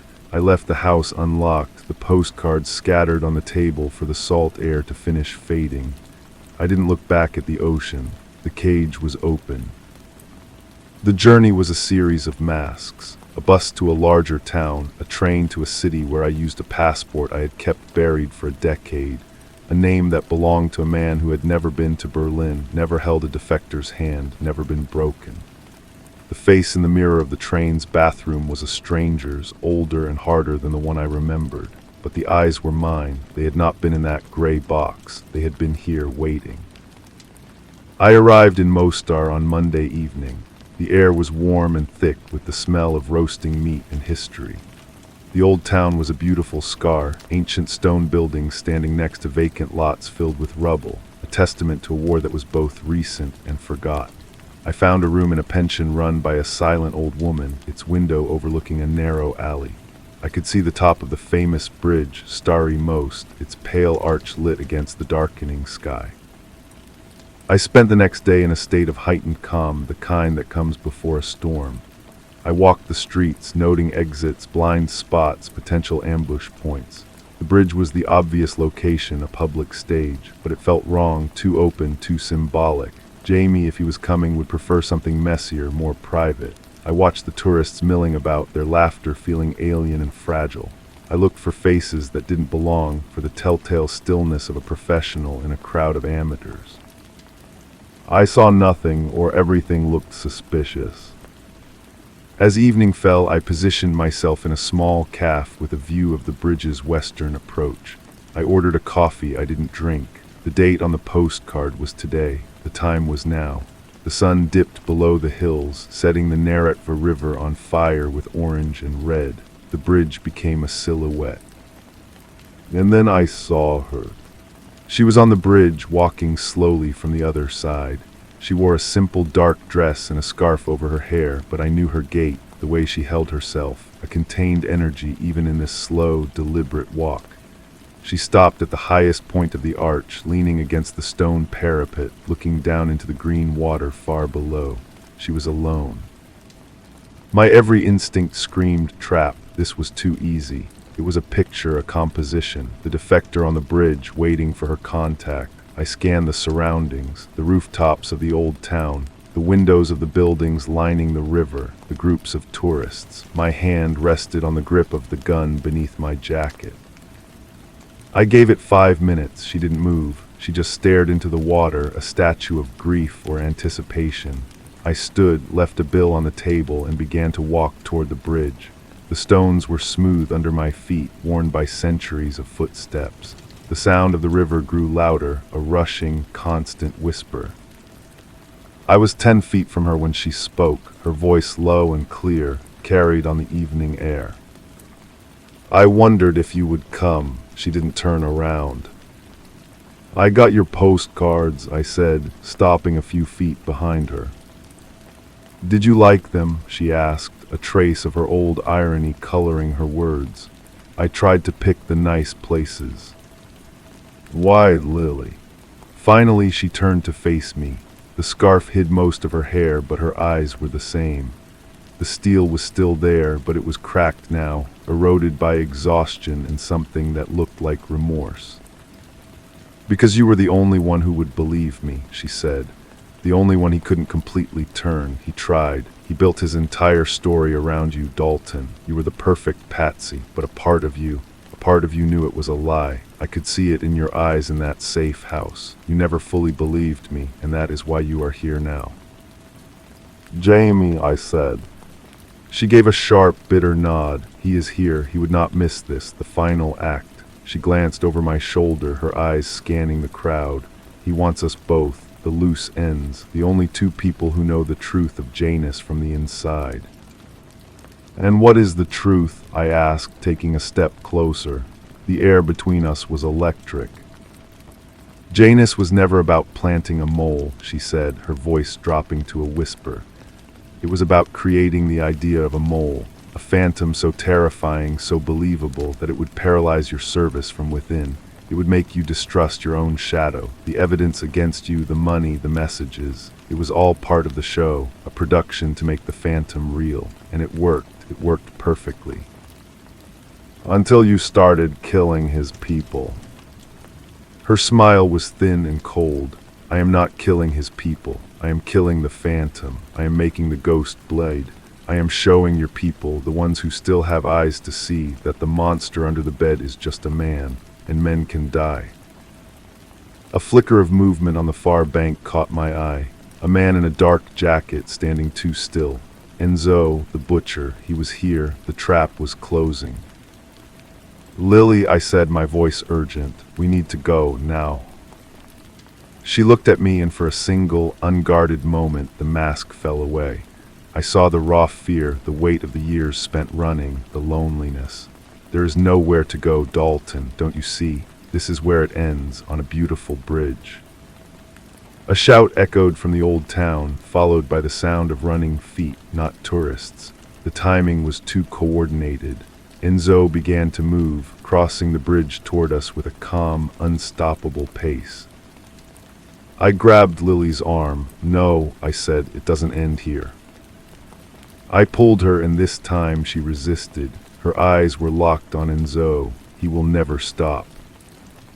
Then we make him stop, I said.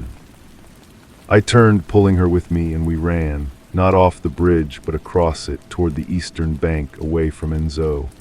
Shouts erupted behind us. A gunshot cracked, the sound ricocheting off the ancient stones. The tourists screamed and scattered. We hit the cobblestones on the other side and plunged into a maze of narrow alleyways, the sounds of pursuit echoing around us. We were two ghosts running through the history of another war, chased by the shadows of our own. Her hand was in mine again, cold and real, and the investigation, my life. It was no longer a confused and uncertain ruin. It was this moment. It was the next breath. It was the next turn in the alley. It was the two of us finally against the phantom. We ran without a destination, our only goal to put distance between us and the bridge. The alleys were a tangled web, smelling of damp stone and cooking oil. Lily moved with a feral grace, her knowledge of old cities evident as she ducked under low archways and pushed through hidden courtyards. I followed, my mind a map of our immediate survival, the gun a hard weight against my ribs. We burst into a small square dominated by a bombed-out mosque, its dome open to the sky.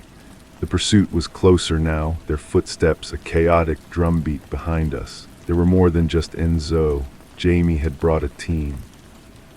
"This way," Lily gasped, pulling me toward a shattered doorway. We scrambled over rubble into the shell of the building. The interior was a hollowed-out space, weeds growing through the cracked tile floor, the mihrab a silent, ornate scar in the wall. We pressed ourselves against the cold stone, our breathing loud in the ruined quiet. "We can't outrun them," she whispered, her eyes wide in the dim light. "He has the whole area sealed." "Then we don't outrun them," I said, my voice low. "We turn the hunt around." I peered through a gap in the wall. Two men entered the square, moving with tactical precision, their weapons drawn. They were not local police. They were professionals, clean and efficient, Jamie's cleanup crew. Enzo would be the closer, the final, brutal guarantee. Lily's hand found mine again, her fingers tightening. "I am sorry, Dalton, for Berlin, for everything." "Save it," I said, my focus on the two men fanning out. "We're not dead yet." One of them moved toward our hiding place. I calculated the distance, the timing. I had one advantage. They thought we were prey, panicked and cornered. They didn't know I was armed. They didn't know I was done running. As the first man stepped through the doorway, I was on him. I used the rubble as a step, driving my shoulder into his chest and slamming his head against the stone door jamb. He grunted, his weapon clattering to the floor. The second man shouted a warning and fired, the shot going wide, chipping stone above my head. I didn't hesitate. I brought my own gun up and fired twice. The reports were deafening in the confined space. The man staggered back and fell. Silence rushed back in, broken only by the ringing in my ears. I grabbed the fallen man's weapon, a modern H&K, and tossed it to Lily. She caught it, her expression shifting from fear to a cold, focused acceptance. She checked the magazine with a practiced hand. "Enzo will be next," she said. "Let him come." We didn't have to wait long. A large shadow filled the doorway. Enzo stood there, his bulk blocking the fading light. He looked at his two down men, then at us, his face a placid mask of professional assessment. He held a heavy pistol, held low and ready. "Liliana," he said, his voice a low rumble, "you have been a very expensive problem." "Go to hell, Enzo," she spat. He ignored her, his eyes shifting to me. "And the disgraced agent, the Phantom's ghost, Jamie will be pleased, 2 for 1. He raised his pistol, but I was already moving, not away, but forward, diving to the side as I fired. My shot took him high in the shoulder, spinning him around. His own shot went wild, punching into the wall where I had been standing. He roared in anger and pain, but he was already correcting his aim, his discipline overriding the injury. A single, sharp crack echoed from behind me, not my gun. Enzo stopped, a look of profound surprise on his face. A small, dark hole appeared in the center of his forehead. He stood for a moment, a colossal statue, before his knees buckled and he crashed to the floor. I turned. Lily stood braced, the H and K held steady in a two-handed grip, a wisp of smoke curling from the barrel. Her gray eyes were hard, devoid of anything but the aftermath of a necessary act. "No more loose ends," she said, her voice flat. We didn't speak as we moved. We stripped the spare magazines from the fallen men and fled the ruin, leaving the ghosts of Mostar behind. We found a stolen car on the edge of the old town, its keys left foolishly in the visor. I drove, heading for the coast, for the anonymous chaos of a border we could cross. The Phantom was bleeding. Jamie had lost his key operatives. He was exposed, but he was still out there and he would be angry. The game had changed. We were no longer the prey, and we were no longer just two individuals. We were a new variable, an unforeseen alliance. The investigation was no longer a confused ruin. It was a weapon, and we were finally taking aim. The stolen car smelled of stale cigarettes and cheap air freshener. We drove in silence for an hour, the only sounds the hum of the engine and the rhythmic thump of the tires on the asphalt. The adrenaline had faded, leaving a hollow, metallic calm in its wake. I kept checking the mirrors, expecting a line of black sedans to materialize from the darkness, but the road behind us remained empty. Lily finally spoke, her voice raspy. "He won't stop, you understand that. He'll rebuild. He'll create a new Phantom, a new story. It's what he does." "I know," I said, "so we don't give him time to rebuild." She looked at me, her profile etched against the passing lights of occasional villages. "What are you suggesting?" "We take the file Henderson gave me. We add what you know. The financial trails, the safe houses, the names you've been crossing off your list. We don't just expose the Phantom. We burn the entire stage." A faint, grim smile touched her lips. "Go to your people, the ones who think you're a traitor." "Not my people," I said. "Henderson's, the ones who are pushing back, the ones who sent him to me. They're the audience for your postcards. They're ready to believe the monster is a man." She was quiet for a long time, staring out at the blackness. "It is a risk. They could just as easily lock us both away. Clean and simple." "Then we give them no choice," I said. "We give them Jamie. We lay him bare, not as a spy master, but as a man who made a mistake. He bet everything on this one perfect story. He never planned for the main character to fight back." I felt her looking at me again. "You've changed, Dalton." "No," I said, my hands tight on the steering wheel. "I just remembered who I was before I went into that gray box." We crossed the border into Croatia using my old passport, the guard barely glancing at our faces. We found a grim little motel outside a town whose name I forgot the moment we left. The room had 2 narrow beds and a smell of mildew. It was a place for transients, for people with no past and no future. For us, it was perfect. We spread the file on the small table between the beds. My meager collection of shadows was now illuminated by her knowledge. She named names I had only suspected. She drew connections I had never seen. She had been inside the machine's heart, and she knew every gear and lever. For hours we worked, building a new narrative, one of fact and evidence, a story to destroy a story. As dawn began to lighten the cheap curtains, we had it, a dossier. Not of a phantom, but of a man named Arthur Jameson, a brilliant, bitter strategist deemed too unstable for promotion, who had decided to prove his worth by building the most effective weapon of psychological warfare in a generation. Lily leaned back, exhaustion finally overwhelming the sharp focus in her eyes. "It is done." "Almost," I said. I took the cheap, disposable phone I had bought at the border. I dialed the number Henderson had left on a scrap of paper in the file, a number that would route through a dozen relays before it found him. He answered on the first ring, his voice alert. "Yes."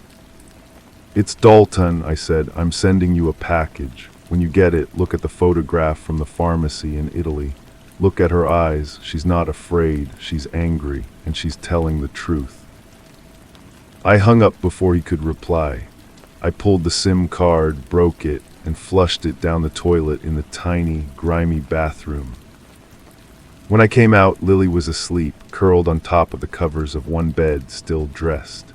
She looked younger, the lines of worry and fear smoothed away by sleep. I stood watching her for a moment, this woman who was both my ruin and my redemption. The ghost was real, and she was my ally. I sat on the other bed, my back against the headboard, the gun on the nightstand within easy reach. I would let her sleep. We had a long journey ahead. The investigation was over. The war had just begun, and for the first time in a decade, I was not looking back at the ocean. I was looking at the road ahead. It was dark and it was dangerous, but it was ours. The sun was fully up now, casting a harsh, unflattering light through the thin curtains. The room felt smaller, a temporary cage. I must have dozed off because the sound of a truck shifting gears on the road outside jolted me awake. Lily was still asleep, but her rest was fitful. A faint sheen of sweat coated her forehead, and her fingers twitched, clutching at the blanket. I got up quietly, my body stiff and aching, and filled a glass with water from the bathroom tap. I placed it on the nightstand next to her. The gesture felt inadequate, a small pebble against the mountain of what we faced. Her eyes opened. There was no slow transition from sleep to wakefulness. 1 second she was unconscious, the next she was fully alert, her gaze instantly finding me, then scanning the room, confirming the exits. She saw the water and gave a slight, almost imperceptible nod. "We need to move," she said, her voice rough. "He will have people monitoring Henderson. The call will have started a clock." "I know," I said, "but we need a destination. We can't just run." She sat up, swinging her legs over the side of the bed. She drank the water in one long, slow swallow. "There is a man in Vienna. He was a banker. He helped Jamie move the initial funds for Janus. He got scared and tried to disappear a few years ago. Jamie found him. He left him alive as a warning, but he's been under watch ever since. If we can get to him, if we can flip him, he is the ledger. He can prove the financial architecture of the Phantom. It's a risk. He's a known quantity. Jamie will expect us to go there." "Everything is a risk now," she said, standing and stretching, a series of controlled, deliberate movements. "But he is the only piece we are missing. Henderson's people will have the theory. We need to give them the proof. The money is the proof." Vienna, it felt like stepping back towards the center, not fleeing to the periphery. It felt right. How do we get to him? "He lives in a secure apartment, guarded, but he has a routine. Every Tuesday and Friday, he visits a specific cafe in the 1st District at 3 in the afternoon. It's his one concession to a normal life, a small act of defiance. Jamie allows it because it makes him easier to control. We can intercept him there." "That's today," I said. She looked at me and the steel was back in her eyes, tempered by the fire from the bridge. Then we shouldn't be late.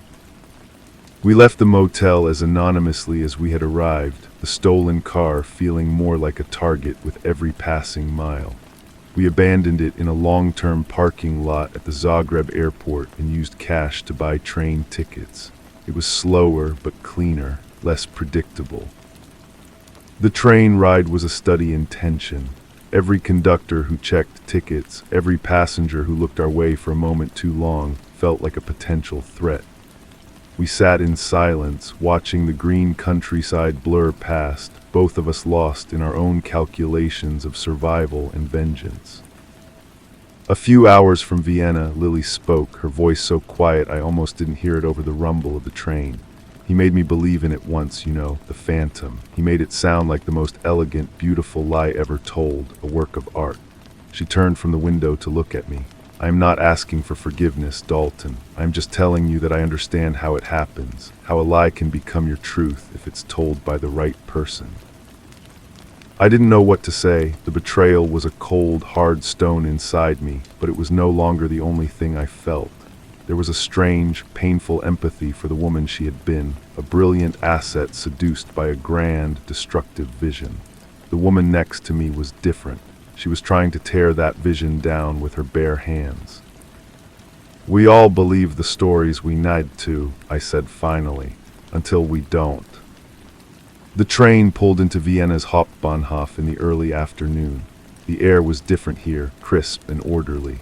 We merged with the crowd, two more faces in the river of people.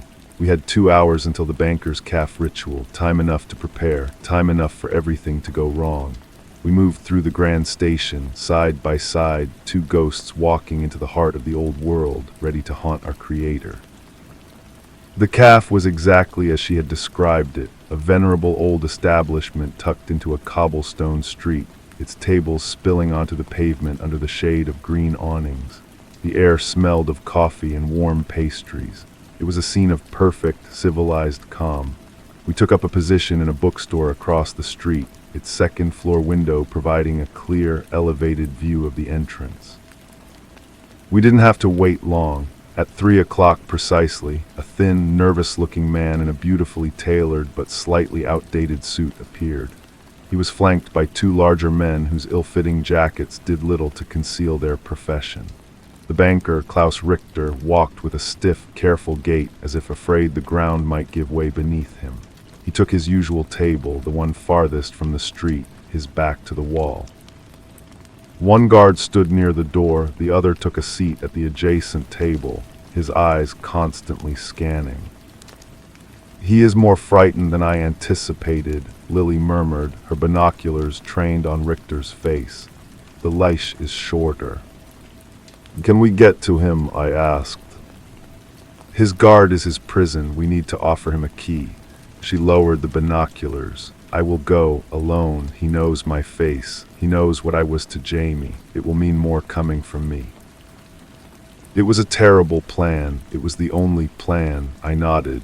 "I'll cover you from here if it goes wrong." "It will go wrong," she said with a chilling certainty.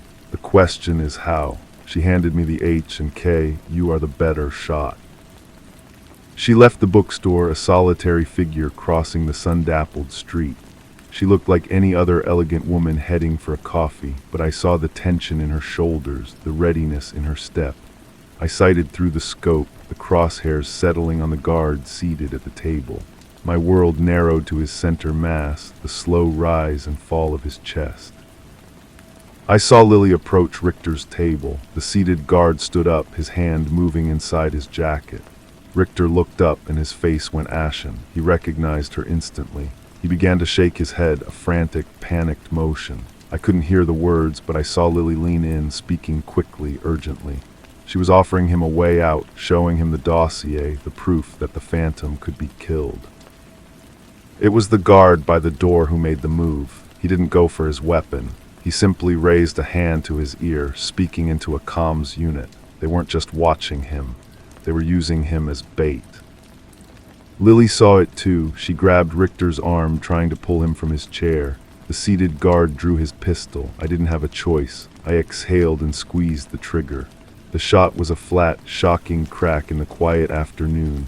The guard crumpled, his weapon clattering to the cobblestones. Chaos erupted. The second guard drew his weapon, but Lily was already moving, shoving Richter toward the calf's interior. A black van screeched to a halt at the end of the street, its doors flying open. More men. Jamie's response was faster than we had feared. I fired twice more, shattering the van's windshield, forcing the new arrivals to take cover. It bought seconds, nothing more. I saw Lily and Richter disappear inside the calf. My position was compromised. I had to move. I grabbed our bag and ran down the bookstore's rear stairs, emerging into a service alley. The plan was in tatters. We were separated, hunted, and the one piece of proof we had come for was a terrified man who might bolt at any second. The investigation was no longer a weapon. It was a fight for the next 5 minutes, and I had to find her. I burst out of the alley and into a different street, the sounds of shouting and panic from the calf muted by the intervening buildings. I had to circle back. The instinct was to run away, but every part of me was pulling toward the epicenter, toward Lily. I moved quickly, not running, but walking with a purpose that matched the other Viennese on the street. I kept the bag close, my hand near the gun concealed beneath my jacket. I turned a corner and saw the black van, its front end dented and its windshield a spiderweb of cracks. 2 men were crouched behind it, their attention focused on the calf entrance. They hadn't secured the perimeter. They were focused on the extraction. They expected us to come out the way we went in. There was a service entrance, Lily had said, in the back through the kitchen. I ducked into the next doorway, cutting through a boutique selling expensive linens, ignoring the startled clerk and exiting onto a parallel lane. I found a narrow passageway that reeked of old garbage and led to the rear of the buildings. The cafe's back door was a heavy, reinforced thing propped open with a brick. A dishwasher was smoking a cigarette, his face pale as he stared toward the front of the building. He didn't see me slip past him. The kitchen was hot and steamy, filled with the clatter of pans and the anxious chatter of the staff who knew something was wrong but were trying to pretend it wasn't. I moved through them, a ghost in their midst, and pushed through the swinging doors into the main cafe. It was a frozen tableau. The patrons were huddled under tables or crouched behind the ornate wooden bar. The guard I had shot lay in a spreading dark pool on the tile floor, and in the far corner Lily had Richter pinned against the wall. She had his own pen pressed against his throat, not as a weapon but as a point of emphasis. Her words were a low, furious hiss. You can live in a cage for the rest of your life, or you can help us break his. There are no other choices left. Richter's eyes were wide with terror, but he was listening. He gave a frantic, jerky nod. The front windows exploded inwards as the men outside decided to force the issue. Shards of glass rained down on the huddled customers, who screamed. The second guard, who had been sheltering near the entrance, rose and fired toward our corner. I didn't think. I raised the H&K and fired 3 times in quick succession. The first shot took the guard in the side, spinning him. The next 2 punched into the door jamb near the entrance, forcing the men outside to duck back. Lily didn't flinch. She kept her eyes locked on Richter, the back way now. She shoved him toward the kitchen. I provided cover, firing another suppressing shot toward the shattered windows before following them. We burst back into the kitchen, the staff now screaming and scrambling for cover themselves. We ran past industrial stoves and stainless steel tables, through the back door and into the alley. We had no car, no plan beyond this moment. We ran, dragging a gasping Richter between us. The alley opened onto a busy shopping street. We melted into the crowd, 3 more faces in a sea of startled confusion. Sirens wailed in the distance, growing closer. The police were coming. They were both a threat and a temporary shield. Lily pulled Richter into the recessed doorway of a closed shop. Her face was flushed, her breath coming in sharp gasps. Where, she demanded, where is the proof? In a safety deposit box, he stammered, his hands shaking. The Hauptbank, I have the key. I never gave him the key. Then we are going to the bank, she said. Her eyes met mine over his head. The message was clear. The fight at the cafe was a setback. It was also a confirmation. We were on the right trail, and Jamie was desperate enough to stop us in broad daylight. The Phantom was bleeding, and he was lashing out. We just had to stay alive long enough for him to bleed out. Story 5. A single treacherous pulse beat once hard at the base of my throat, a tiny hammer striking a silent alarm. It was the kind of internal tremor you learn to trust in this business. A somatic whisper that the math no longer adds up, that the air has shifted, that the trap is already sprung. I was standing in the grand ballroom of a San Francisco mansion that clung to the cliffs like a barnacle on a sunken ship, the Pacific of vast, black nothingness beyond the glass. The air was thick with the scent of gardenias and old money, a cloying perfume that did little to mask the metallic tang of ambition. My name is Jedediah, and I was there to dismantle a god. His name was Dallin Crow. He moved through the crowd not like a man, but like a current, a force of nature in a Brioni suit.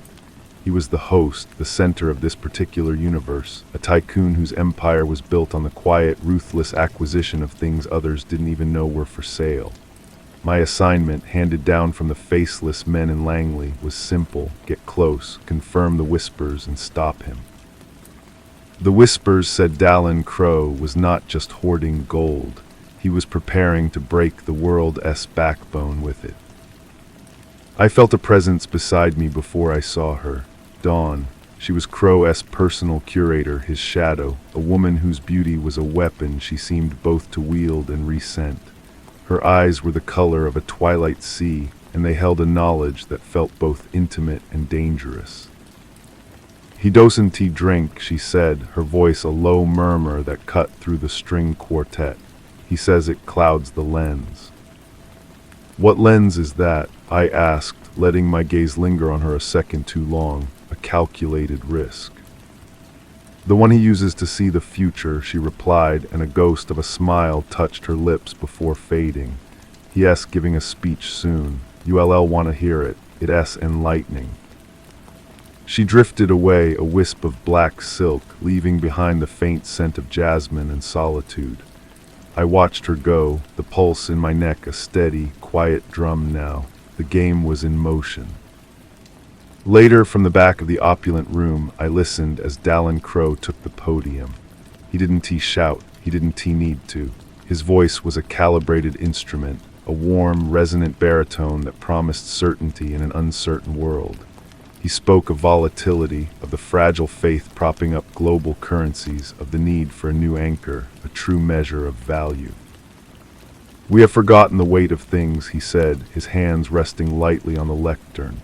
"We trade digits in the ether, promises on a screen, but there is a substance that has held the trust of kings and commoners for 5,000 years. It is real, it is heavy, and it does not lie." He never mentioned gold by name, he didn't have to. It was there in the glint in the eyes of his audience, in the hungry silence that swallowed his every word. He was not just predicting a collapse, he was offering himself as the architect of the next world, the one built on his foundation, his gold. The scale of it was what chilled me. This wasn't a heist, it was a coup. The days that followed were a blur of calculated infiltration. I was Jedediah the investor, Jedediah the connoisseur, Jedediah the potential ally. I gained access to his inner circle, a sterile world of white walls and floor-to-ceiling windows high above the city. It was there I met Callum. He was less a man and more a monument to violence, a slab of muscle and silence who stood always a few paces behind Crow. His eyes, the flat, dull gray of a spent cartridge, registered my presence as a potential threat, a variable to be monitored and, if necessary, eliminated. We never spoke. We didn't need to. An understanding passed between us in the weight of our shared silences. One evening, Crow invited me to his private study after the others had left. The room was a temple to minimalism, save for one object, a single 12-kilogram gold bar resting on a black velvet pedestal, lit from above by a single, cold spotlight. It glowed with a soft, seductive, almost living light. "Touch it," Crow said, his back to me as he gazed out at the city lights. I stepped forward and laid my fingers on the metal. It was shockingly cool, dense, its surface impossibly smooth. The weight of it, even just under my fingertips, felt profound, absolute. "You feel that?" he asked, still not turning. "That is truth. Everything else is just noise. Governments, treaties, stock markets, noise. This is quiet. This is forever. I am going to make the world quiet again, Jedediah." The arrogance of it was breathtaking. He spoke of reshaping civilization as if he were discussing a corporate merger. I felt the familiar thrill of the hunt mixed with a new, cold dread. I was not just hunting a criminal. I was facing a man who believed he was a messiah. My investigation became a descent into a dreamscape of half-truths and phantoms. I would receive anonymous tips, fragments of data left in dead drops, a server address scrawled on a napkin, a key card left in a library book. They led me to shadowy meetings in fog-drenched docks and silent exchanges in echoing parking garages. I met the international accomplices, men with sharp suits and vague accents who represented interests I could only guess at: sovereign wealth funds, private armies, syndicates whose names were never spoken aloud. The evidence I gathered was nebulous, a constellation of dots I could not yet connect. Shipping manifests for lead-lined containers, complex financial instruments tied to mining operations in unstable nations, encrypted communications that dissolved into static before our analysts could crack them. The line between what was real and what was orchestrated for my benefit began to blur. Was I uncovering a conspiracy, or was I being led through a maze of Crow's own design? Dawn was my only tether, a flickering candle in the fog. Our encounters were brief, charged with a desperate electricity. We met in art galleries, our conversations hidden in the spaces between other people's small talk. We walked in golden hour parks, the setting sun painting everything in a deceptive, beautiful light. "He knows things he shouldn't," she whispered one evening, her arm linked through mine as if we were lovers. We stood on a bridge, watching the water below. "Things about you, your real name, the incident in Marrakesh." A cold knot tightened in my stomach. Marrakesh was buried, sealed under layers of classification and lies. "He collects truths," she continued, her voice barely audible over the wind. "He uses them as leverage. He has a vault, not for his gold, but for his secrets. It's the real source of his power." She was terrified, a bird beating its wings against a gilded cage. But was she trying to escape, or was she luring me deeper inside? Her loyalty was a question mark written in smoke. I wanted to save her. I needed to use her. The two impulses became inseparable, a toxic blend that clouded my own judgment. The climax came on a night when the fog rolled in from the ocean, swallowing the city whole. I had finally pieced it together. The Aureus project. Crow wasn't just stockpiling gold. He had created a digital token, each one backed by a physical ounce stored in his secret, decentralized vaults. He was going to launch his own private global currency backed by a hoard that would dwarf the reserves of most nations. He would become the central bank of the underworld and then the world. It was audacious. It was world-breaking. I transmitted the final confirmation to my handlers. The message back was simple: extract assets en route, but the trap was already closing. As I moved through the fog-blind streets toward the rendezvous, a figure emerged from the whiteness, Callum. He moved with a predator-esque grace, his silence more menacing than any threat. There was no conversation. The fight was brutal, efficient, a ballet of violence on the wet asphalt. He was stronger, a machine of pure force. I was faster, more desperate. It ended with the sickening crack of his neck against the curb, his gray eyes staring up into the fog, seeing nothing.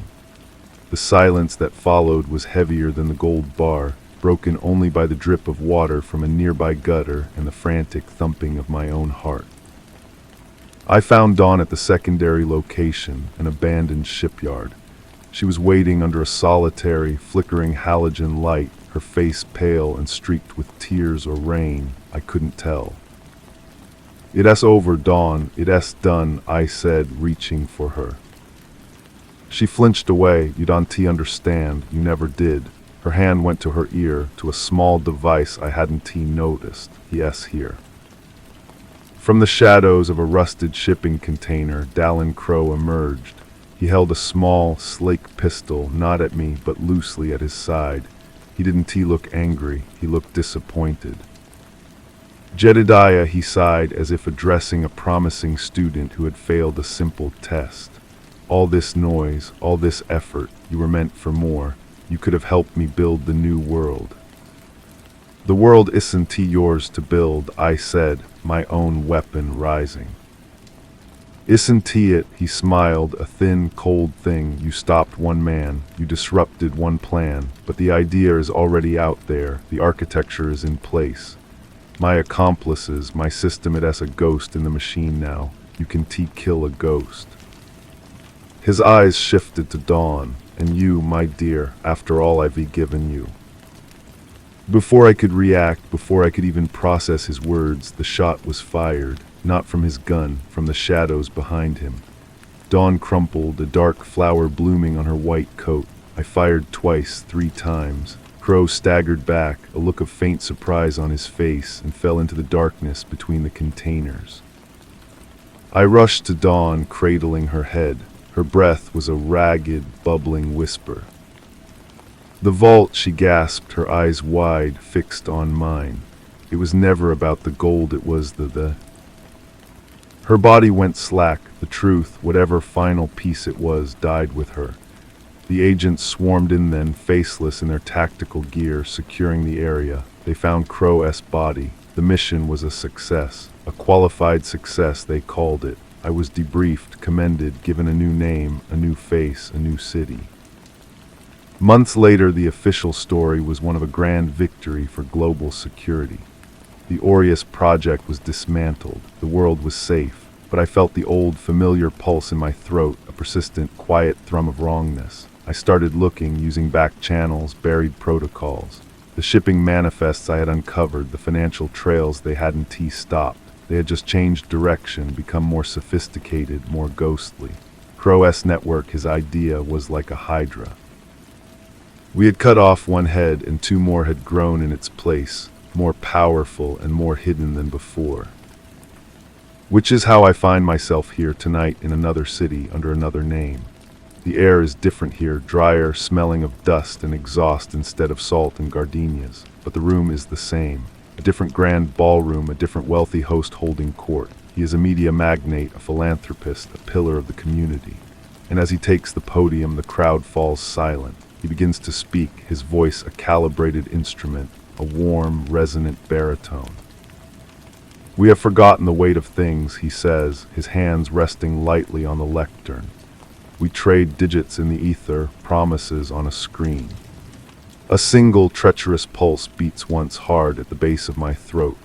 I look down at my hand, the one that had touched the cool, dense truth of the gold bar. It is empty now. I look back at the man on the podium, at the hungry, believing faces in the crowd. And I understand, the investigation never ended. The crime is never just one man, it is the idea. It is the quiet, heavy, eternal thing they worship, and it is everywhere. The media magnate's name is Alistair Vance. His smile is wider, his suit is cheaper, but the cadence of his speech is a perfect, chilling echo. It is not a copy, it is a continuation. The words are the same because the script is the same, the foundational text of a new faith. I feel the floor tilt beneath my feet, the polished marble turning to shifting sand. The applause that follows is not the polite patter of the San Francisco elite. It is louder, rower, a sound of fervor from people who have less to lose and more to gain from a promised upheaval. I melt back from the crowd, my new identity feeling as thin as tissue paper. My instructions for tonight were simple. Observe and report on Vance's potential ties to Eastern European energy conglomerates. That was the cover story, the noise fed to me by my handlers. But this, the sermon, is the signal. They have put me right in the path of the ghost. Back in my sterile, rented apartment, I access the encrypted data streams. The evidence is all there, hidden in plain sight. The financial trails I thought had gone cold didn't end. They were rerouted through Vance's media empire, laundered through ad revenue and shell companies that produce nothing but content. The shipping manifests now list industrial printing equipment and server parts, not lead-lined containers. The gold is already in place somewhere. The Aureus project was just the beta test. This is the launch. A secure chat window blinks open on my screen. It asks my control, a man I know only as Richter. His message is brief. Status, any deviation from the Vance profile. My fingers hover over the keyboard. The truth is a grenade. If I report what I heard, I become the loose end. They sent me here knowing I would hear that speech. They wanted to see if I would make the connection, if the ghost of Dallin Crow still whispered in my ear. This isn't a new mission. It is the final audit of the old one. I type back negative, no deviation, proceeding as ordered. The lie tastes like ash. I have to go deeper off the books. I spend the next 48 hours in a fugue state of hacking and old-fashioned legwork. I cross-reference Vance's public appearances with the minor, inexplicable fluctuations in rare earth metal markets. I find the pattern. It has a heartbeat. Every time he gives that speech in a new city, a specific, shadowy fund makes a killing on tungsten and palladium. It has not the gold itself. It has the infrastructure, the components for the machines that will secure and trade the new currency. Crow-S ghost is building its body. My burner phone vibrates with an unknown number, a text, a single line. The lens is still clouded. It has a phrase only one other person ever used, dawn. A cold dread, colder than the gold, seizes me. It can be. I saw the light leave her eyes. I felt her last breath on my cheek. But the message is there, a digital ghost from a concrete grave. I trace the number to a dead-end server, but the attempt triggers an alarm. I know it immediately. The air in my apartment changes. They are coming. I have minutes. I grab my go bag, the one with the other passport, the other life, but I know it's useless. They have all the names. The only way out is through. I don't run for the exit. I run for the heart of it. I send every shred of my new evidence, the patterns, the sermon, the ghost in the machine, to the one source I know they cannot fully control, a leak site that operates like a digital dead man-esque switch. It's not enough to stop them, but it might be enough to warn someone. Then I head for the one place I know Alistair Vance will be tonight, a private gala at his own television network's headquarters. The guards at the door are expecting me, their hands already resting on their weapons. They don't frisk me. They just escort me inside to the top floor suite where the real power resides. Alistair Vance is there pouring 2 glasses of whiskey. He turns and smiles, not the public smile, but Crow-esque smile, the thin, cold thing. Jedediah, he says, offering me a glass, or whatever you calling yourself now. We knew you defined your way here. It's in your nature to follow the truth. I take the glass. Where is she? From the shadows of an adjoining room, she steps out. Dawn, alive, her face is harder, her twilight eyes now the flat gray of a winter storm. There is no recognition in them, only a cool assessment. She was the final piece, Vance says, his voice full of pride. Our most valuable asset, a test of your loyalties and a guarantee of your performance. You were so busy trying to save the damsel, you never considered she was the one who built the dungeon. I look at her, at the woman I held as she died, and I understand the final missing truth. The vault Crow spoke of, the one for secrets, it wasn't a place, it was a person. Dawn was the vault, and she was never a prisoner, she was the warden. The shot was a blank, I say, the pieces clicking into a horrifying, perfect whole. The blood, a prop, a performance to make me stop looking, to make the agency close the file. A performance that earned us our most effective field agent, Vance nods. Your righteous crusade against Crow-esque network gave us the blueprint. We learned from our mistakes. We refined the model. You have been working for us ever since, dismantling the old, inefficient branches so we could grow back stronger. I look at the whiskey in my hand, then at the 2 of them, the architect and the vault, the idea made flesh. The pulse in my throat is a frantic, dying bird. There is no escaping this. The trap was not just sprung tonight. It was built around me years ago. I raise my glass to the new world, I say.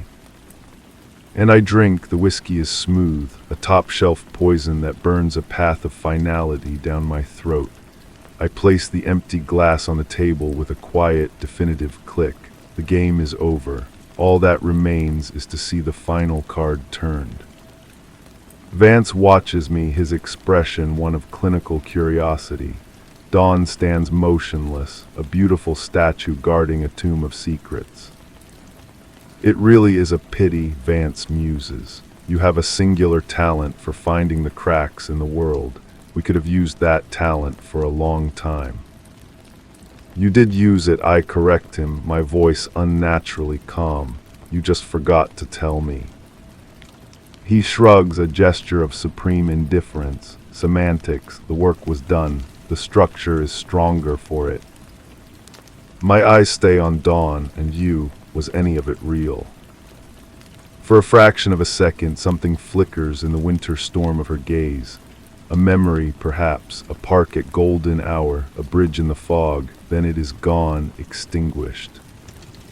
It was a role, she states, her voice as flat as her eyes. You were an asset, a highly emotional, highly predictable asset.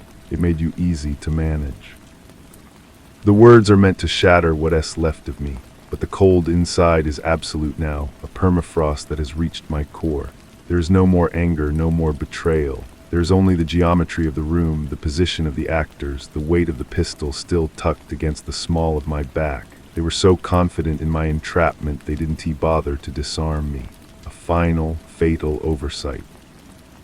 So what happens now? I ask, turning my attention back to Vance.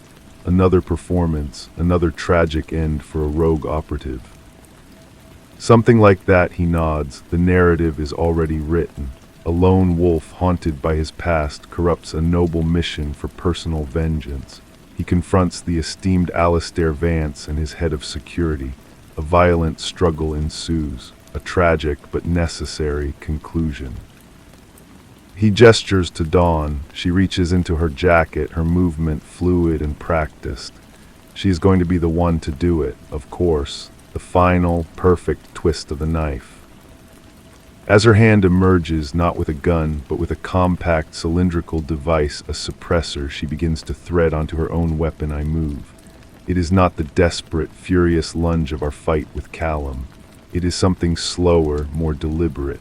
I step toward Vance, not away from her. "You're wrong about one thing," I say to him, my voice low. His eyebrow raises. "Oh. You said I was predictable." In that moment, I don't go for my gun. I grab the heavy crystal whiskey decanter from the table. As Dawn brings her pistol up, her movements efficient and unhurried, I swing the decanter not at her, but at the floor-to-ceiling window behind Vance. The sound is catastrophic, a roaring cascade of shattering glass. The city's night roar floods into the sterile room. Wind whips through, scattering papers and pulling at our clothes. Vance stumbles back, his eyes wide with genuine shock, his carefully composed world violently breached. Dawn's aim wavers for an instant, disrupted by the sudden chaos. That instant is all I need. My own pistol is in my hand now, but I don't shoot her. I don't shoot Vance. I fire twice into the ceiling, into the delicate, modern chandelier above us. It explodes in a shower of sparks and glass, plunging the corner of the room where we stand into near darkness, the only light now coming from the jagged hole in the window and the glowing city below. I am already moving, not toward the door, but toward the broken window, toward the screaming void. I holster my gun, and before either of them can reorient themselves in the sudden darkness and chaos, I grab Vance by his lapels. He is heavier than he looks, solid with the unshakable confidence of a man who has never been physically challenged. "You wanted to build a new world on a foundation of truth." I snarl into his ear, the wind whipping my words away. "Here is a truth, it is a long way down." And with a grunt of effort, fueled by a final, pure surge of defiance, I hurl Alistair Vance through the shattered window. His scream is short, swallowed by the vastness of the city. I don't watch him fall.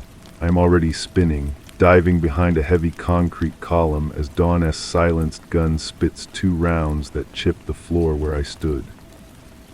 The room is a tableau of chaos, howling wind, swirling papers, the distant scream of a building alarm that has finally been triggered. I peer around the column. Dawn is crouched, a silhouette against the city lights, her weapon scanning the darkness. She is a professional to the last. There are no cries of rage, no wasted words. There is only the mission. I have 1 bullet left, she doesn't know that. I press my back against the cold concrete, the frost inside me finally meeting its match. The investigation is over. The hunter and the prey have finally become the same thing. The only thing left to discover is which one of us is which. The silence that followed the gunshots was different now. It was no longer the heavy, waiting silence of the trap, but the sharp, ringing silence of a bell that had just been struck. The alarm wailed in the distance, a mechanical counterpoint to the raw wind. I could hear the scuff of her shoes on the marble as she shifted position, hunting me in the dark. I ejected the magazine from my pistol, confirming the single remaining round with my thumb before slapping it back into the grip. 1 shot, that was the final, irreducible truth. Not a plan, not an ideology. just one piece of light and the will to use it.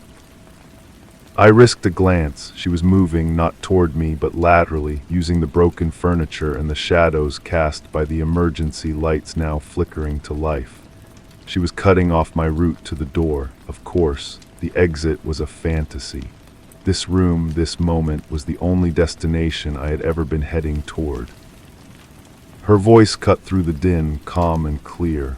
"There's no way out, Jed. It's time to accept it." She was using my name, the real one, a final, psychological ploy. It meant she was unsure. She needed to re-establish control. "I accepted it a long time ago," I called back, my voice rough against the wind. "I just chose not to lie down." I moved opposite her, keeping the column between us. The city sprawled below, a galaxy of indifferent lights.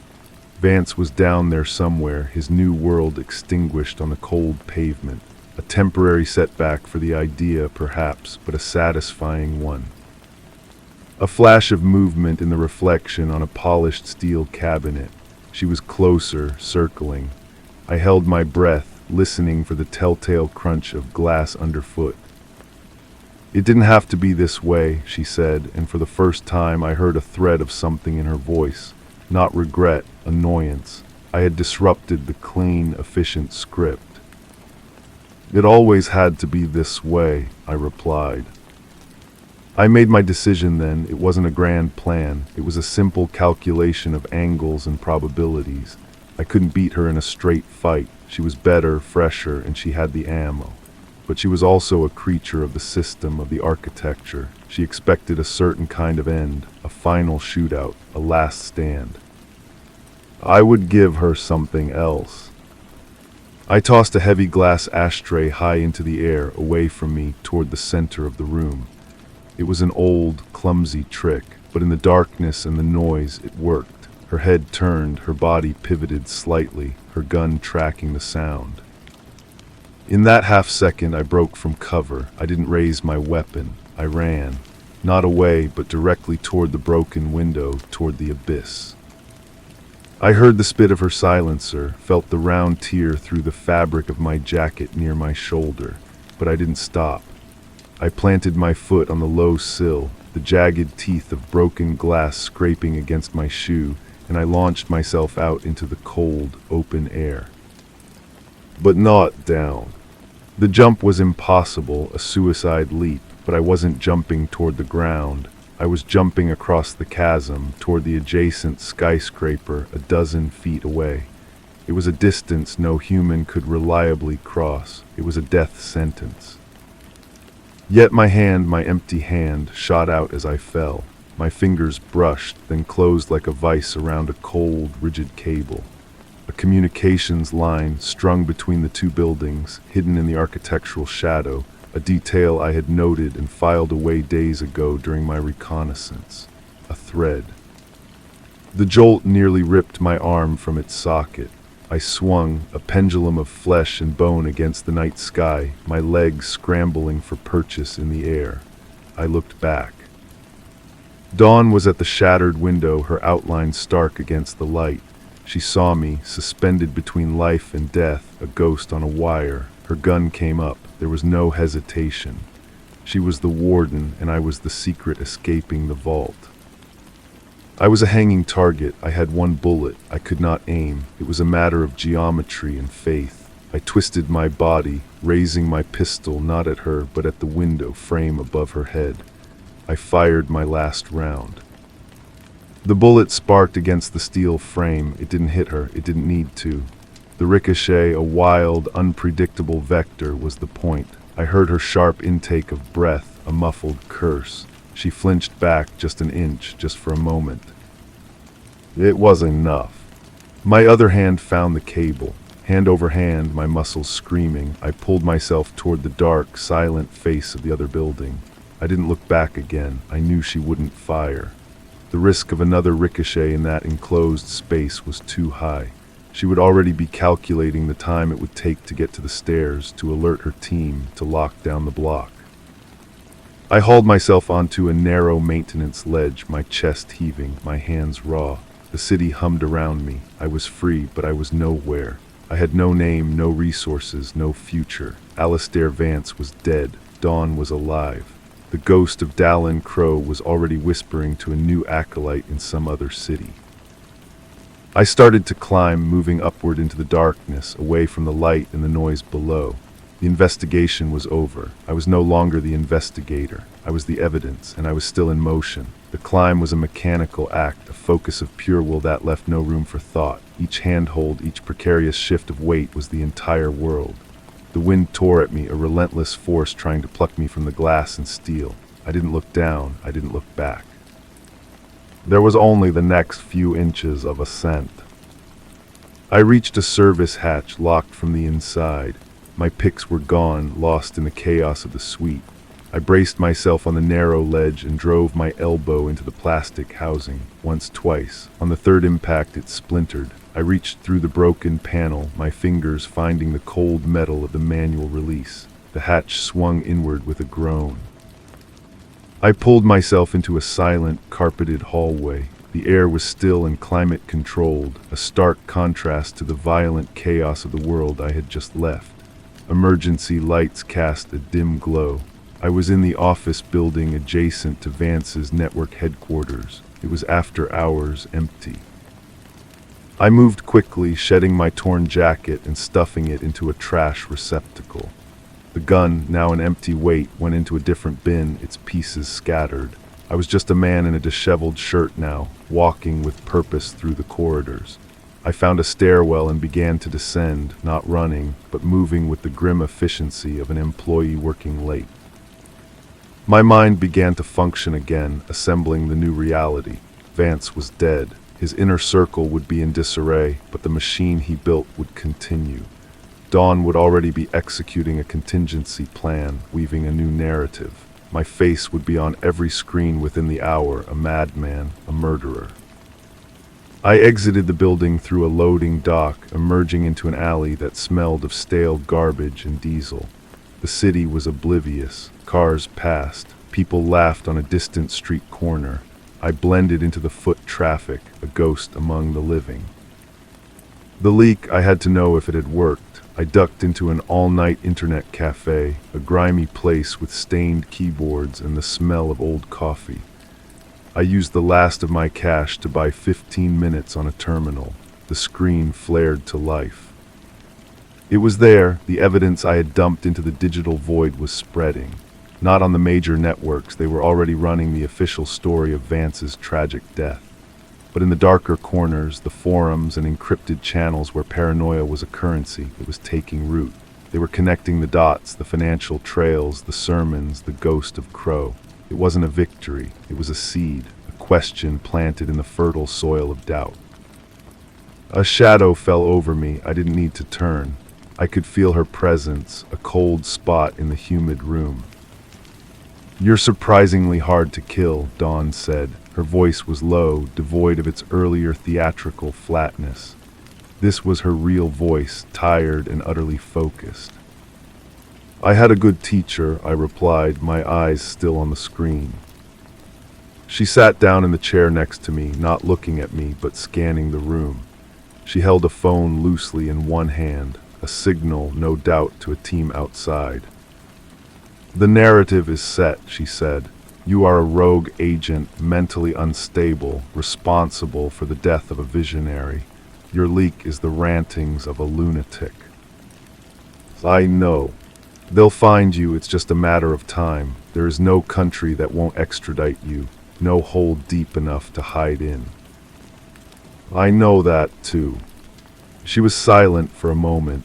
On the screen, a new thread popped up, analyzing the tungsten market fluctuations.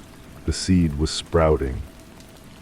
"Why the cable?" she asked, her tone shifting, becoming almost clinical. "It was an impossible risk. I had you." "That's why you missed," I said, finally turning to look at her. The winter storm in her eyes was still there, but it was turbulent now, confused. "You operate in a world of certainties, of profiles and predictions. You knew I wouldn't surrender. You knew I would fight. You didn't factor in an impossible act because your model of me couldn't comprehend it." A faint, almost imperceptible smile touched her lips. It was gone in a heartbeat. Anomalies are corrected for. Are they? I stood up, my time was up. She didn't move to stop me. She just watched me, her head tilted slightly, as if I were a flawed equation she was finally beginning to understand. I'm not going to run, Dawn, I said. Running is what you expect. It's part of your story. Then what will you do? I'm going to find the next thread, the one you and Vance left dangling. The Aureus project was the beta. This was the launch, but every system has a back door, even yours. I walked out of the cafe into the neon-drenched night. She didn't follow. I knew she wouldn't. I had become an anomaly, a variable that didn't fit her code. To chase me now would be to admit the flaw in the system. I turned a corner and was gone, absorbed by the city's endless, teeming life. I had no plan, no resources, no name, but I had the only thing that truly mattered to them now. I was the one man alive who knew that their perfect new world was built on a lie, and I was still at large. The ghost was out of the machine, and I was walking into the wires. The rain started as a fine mist, then hardened into a cold, persistent drizzle that slicked the pavement and blurred the neon signs. It was a blessing. It drove people indoors, hid the security cameras behind streaked water, and gave the world a shroud. I walked without a destination, my mind a blank map, the Aureus project. The name was a key, but the lock was still hidden. Vance had been the public face, the visionary, but visionaries need architects, they need bankers. I found myself standing outside the main branch of the city library, a fortress of old stone standing defiant against the glass and steel. It was a place without cameras in the stacks, a place where a man could sit for hours and not be noticed. I went inside, the warmth and the smell of old paper a strange comfort. I needed a terminal that wasn't monitored by Vance's network or what was left of it. The library's public access was a relic, slow and clumsy, which made it safe. I pulled up the financial news archives, the dry, dusty reports that no one but algorithms ever read. I cross-referenced the dates of Crow's sermons, the whispers of his enlightenment, with corporate mergers, with capital flows, with the founding of shell companies. It was there, a ghost in the machine, a holding company based in Luxembourg, Aegis Holdings. It was a name that appeared nowhere in the Aureus literature, but its financial tendrils were wrapped around every aspect of Vance's empire. It was the silent partner, the source of the seemingly endless capital, the architect. Aegis wasn't just a bank, it was a vault, and if I was right, it was the vault where the real truth was kept. Not the spiritual truth Vance sold, but the cold, hard truth of power and control. The names of the other investors, the blueprints for the next phase, the location of the next testing ground. Getting inside was an impossibility. It was a fortress more secure than any government building, protected by laws, by money, by layers of anonymity. A physical assault was suicide. A digital one was beyond my skills. But I remembered something Vance had said in one of his early, unguarded interviews, back when he was still playing the humble philosopher. Every system is a story, he'd said, and every story has a teller. The teller for Aegis Holdings wasn't a person, it was a law firm, a single, prestigious firm in Geneva that handled all its communications, its filings, its delicate transactions. A firm filled with people, and people, no matter how well paid, were the one variable the architects could never fully control. I leaned back in the hard plastic chair, the pale glow of the monitor reflected in my eyes. The hunter was gone, the investigator was gone, I was something else now, a saboteur, a story that refused to end. The library was closing. The lights began to flicker off section by section. I stood and walked back out into the rain. Geneva was a long way away, but I had nothing but time and a single burning purpose, to find the teller and change the ending of the story. The rain in Geneva was a different creature. It was clean, polite, and cold, washing the cobblestones of the old city with a methodical efficiency that felt like a mockery of the chaotic downpour ID left behind. ID used the last of my stolen funds to get here, a slow and careful journey across borders as a ghost, a tourist in my own doomed life. The law firm of Deschamps and Sy occupied the top 3 floors of a building that looked more like a private bank, all polished granite and discreet brass plaques. It was a fortress of paper and precedent. I couldn't break in, I couldn't bribe my way in. The only currency I had left was the truth, and it was a currency they had spent decades devaluing, so I watched. For 3 days I sat in cafes and on park benches, learning the rhythms of the building. I noted the junior associates who smoked furiously during their short breaks, the senior partners who were chauffeured away at precisely 5:15 p.m., and the support staff, the paralegals, the assistants, the archivists. They were the capillaries of the organism, the ones who saw everything but were seen by no one. Her name was Ilara. I learned it from a discarded coffee cup she tossed into a bin. Ilara Vogt. She was a junior archivist, young, with a tired slump to her shoulders that spoke of long hours and little recognition. She wore practical, unfashionable clothes and read thick novels during her lunch break, escaping into worlds of fiction. She was perfect. I followed her to a small, unassuming apartment block, a tram ride away from the city center. I gave her 2 days to establish her pattern. She was a creature of habit, leaving and returning at the same time each day, always alone. On the 3rd evening, as she fumbled for her keys under the dim glow of the entryway light, I stepped out of the shadows. I didn't approach her. I stood under the street lamp, letting her see me. I made no sudden moves. My hands were empty and visible. "Fraulein Vogt," I said, my voice calm. "My name is of no consequence. But the people I represent are the same people who sign your paychecks at Deschamps, Aegis Holdings." She froze, her key halfway into the lock. Her eyes, wide behind her glasses, scanned me. I was just a man in a worn coat, but I had spoken the sacred name. "What do you want?" she asked, her voice a tight whisper. "A conversation, 5 minutes, here is fine." "I have nothing to say, I just file papers."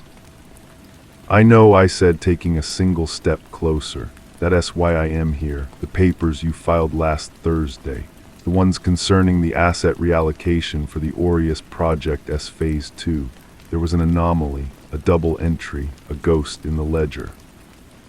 This was a gamble, a shot in the dark, but in any system that large, there are always errors, tiny fractures.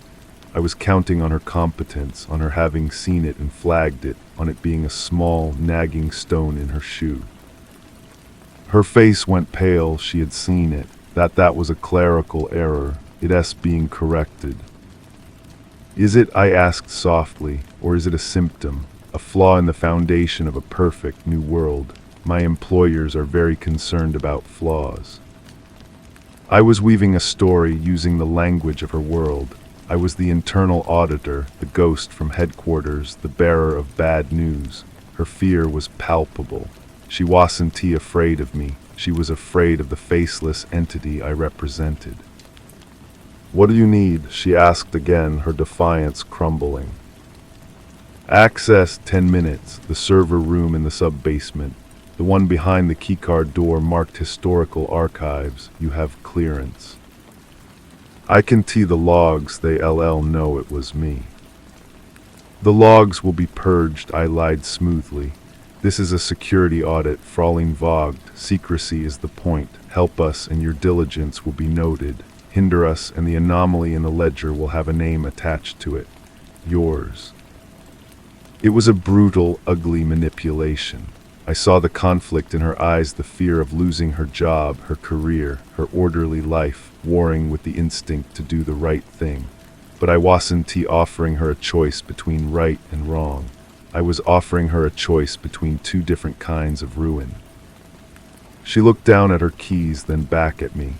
The novel in her bag was a story about heroes. This was not that story. "Tomorrow," she whispered, during the lunch hour, "the security desk is rotated. I can get you in, but only for 10 minutes. "That's all I need," I said. I turned and walked away, disappearing back into the rain-swept night. I didn't look back. I had just recruited an asset through terror and lies. I had become a smaller, crueler version of the machine I was fighting. The frost inside me had spread, and there was no warmth left to melt it. Tomorrow I would step into the heart of the vault, and I knew, with a certainty that was colder than the Geneva rain, that whatever I found there would only deepen the chill. The sub-basement air was still and cold, smelling of dust and ozone. The click of the keycard in the reader was deafening in the silence. Alara's hand trembled as she pushed the heavy door open. She didn't look at me, just gestured with a sharp, nervous movement for me to enter. 10 minutes, she hissed, her voice echoing faintly in the cavernous room. The system does a backup sweep at 1 p.m. It will log any active user. You must be gone by then. I stepped past her into the dimness. Rows of server racks hummed like sleeping giants, their indicator lights a constellation of steady red and green. This was not the public-facing data. This was the root system, the truth behind the legal fiction. I went to the central terminal, its screen dark. Alara's access card got me past the first login. The second layer required a password. I had anticipated this. The password, I said, not turning around. It's the one you use for the high-clearance archival files, the one you think no one knows. I heard her sharp intake of breath. How could you? I know because people are predictable, I interrupted, my fingers poised over the keyboard. They use passwords they can remember, things they love, the protagonist of the book you were reading, Alyosha. The silence behind me was confirmation. I typed the name. The screen unlocked, flooding the terminal with a cool blue light. I began to search, my movements swift and precise. I wasn't looking for financial records. I was looking for the correspondence, the memos, the conversations that never left this room. I found it in a directory labeled Foundational Protocols. It was a series of encrypted memos between Vance and a party, only identified as Architect. I cracked the basic encryption with a code ID lifted from Vance's own personal diary, a vanity he never thought would be used against him. The words on the screen made the frost inside me solidify into permafrost. Aureus wasn't a spiritual movement. It was a psychological triage, a massive global experiment in social sorting. The sermons, the enlightenment, were a screening process. It identified the most susceptible, the most malleable, the most desperate for order. Phase 2 wasn't about building a new society. It was about culling the old one. The unawakened were not just left behind. They were designated for resource reallocation, a sterile term for a final solution. The financial markets were just the mechanism, a way to strip their assets and fund the new world order. And the architect's identity was there, buried in a metadata tag, not a company, a man, a name that made my blood run cold. Dr. Eris Thorne, a Nobel laureate in behavioral economics, a man who advised governments, a philanthropist. He was the quiet mind that had perfected Vance's loud vision. A soft chime echoed through the server room, a warning, 5 minutes until the backup sweep. "We have to go," Alara whispered, her voice tight with panic. I didn't move. I downloaded the entire Foundational Protocols directory onto a slim, shielded drive ID brought for the purpose. The progress bar crawled. Now, she insisted. The download finished. I ejected the drive and pocketed it just as the main door hissed open. It wasn't Alara's keycard. It was the security shift early. A uniformed guard stood there, his hand resting on the butt of his sidearm. His eyes narrowed, moving from Alara's terrified face to mine. "This area is restricted," he said in crisp German. "Identify yourselves."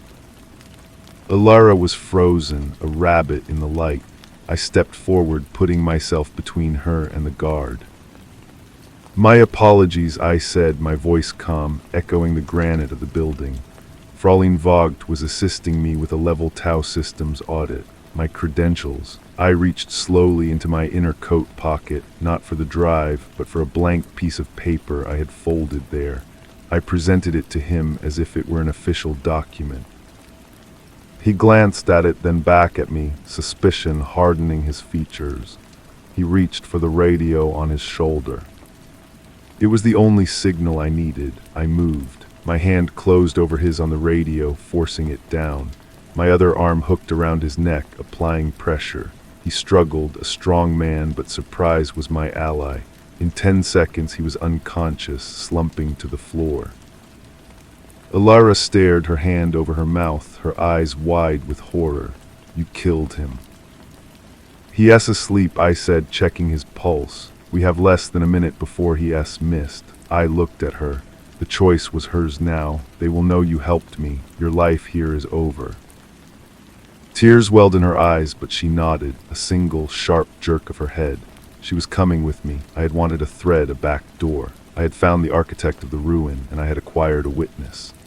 We stepped over the guard and out into the hallway, leaving the humming truth of the vault behind us, carrying its terrible weight out into the clean, polite rain of Geneva. We emerged from the service exit into a narrow alley that reeked of wet garbage and diesel. The rain was our only ally. I pulled Alara along, her steps faltering, her mind clearly still trapped in the server room with the fallen guard. We couldn't run, that would draw attention. We walked with a purpose I did not feel, blending into the lunchtime foot traffic as it thinned under the worsening weather. Where can we go? She asked, her voice a thin, frayed wire. Nowhere you've ever been, I replied. I led her to the train station, a cavern of noise and light. I used the last of my cash to buy 2 tickets to Zurich. It was a faint, a false scent. We boarded the train, found our seats, and watched the platform slide away. Alara stared out the window, her reflection a ghost in the glass. She had traded her orderly life for a nightmare, and the reality of it was only now beginning to settle. 20 minutes out of Geneva, as the train slowed for a signal, I stood up. This is us. She looked at me, bewildered, but Zurich is where they will look, come on. We disembarked at a small, anonymous commuter town whose name I didn't catch. From there, it was a local bus to a smaller village, and then a long, cold walk down a country lane to a rented cabin I had secured weeks ago under a different identity, a piece of contingency planning that now felt like a lifetime ago. It was a simple, wooden structure smelling of pine and damp. It was safe for now. Inside, I lit a lantern. Alara sank onto a wooden chair, hugging herself. I plugged the drive into my old, isolated laptop. The files unfolded on the screen, a digital cancer. I read them aloud to her, forcing her to hear the clinical, dispassionate language of genocide, the resource reallocation, the demographic streamlining. Thorne's memos were the most chilling, outlining the efficiency metrics for the proposed culling. She was silent for a long time after I finished. The only sound was the patter of rain on the roof. All this time, she whispered, I was filing the paperwork for this. You were a cog, I said. We all were. The question is, what do we do now that we know?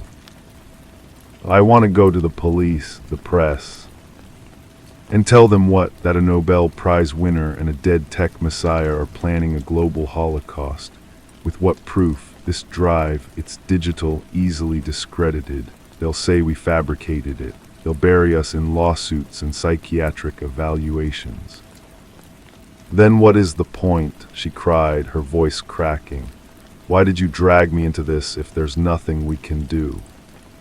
The point, I said, turning the laptop to face her, is that we now know the target. We can't blow the whistle, not yet. The story is too big, too monstrous for the world to believe. We have to make it small. We have to make it personal. I opened a file I had barely glanced at before. A list of names, the founding consortium of Aegis. Not just Thorne, there were 12 others, titans of industry, finance, and politics.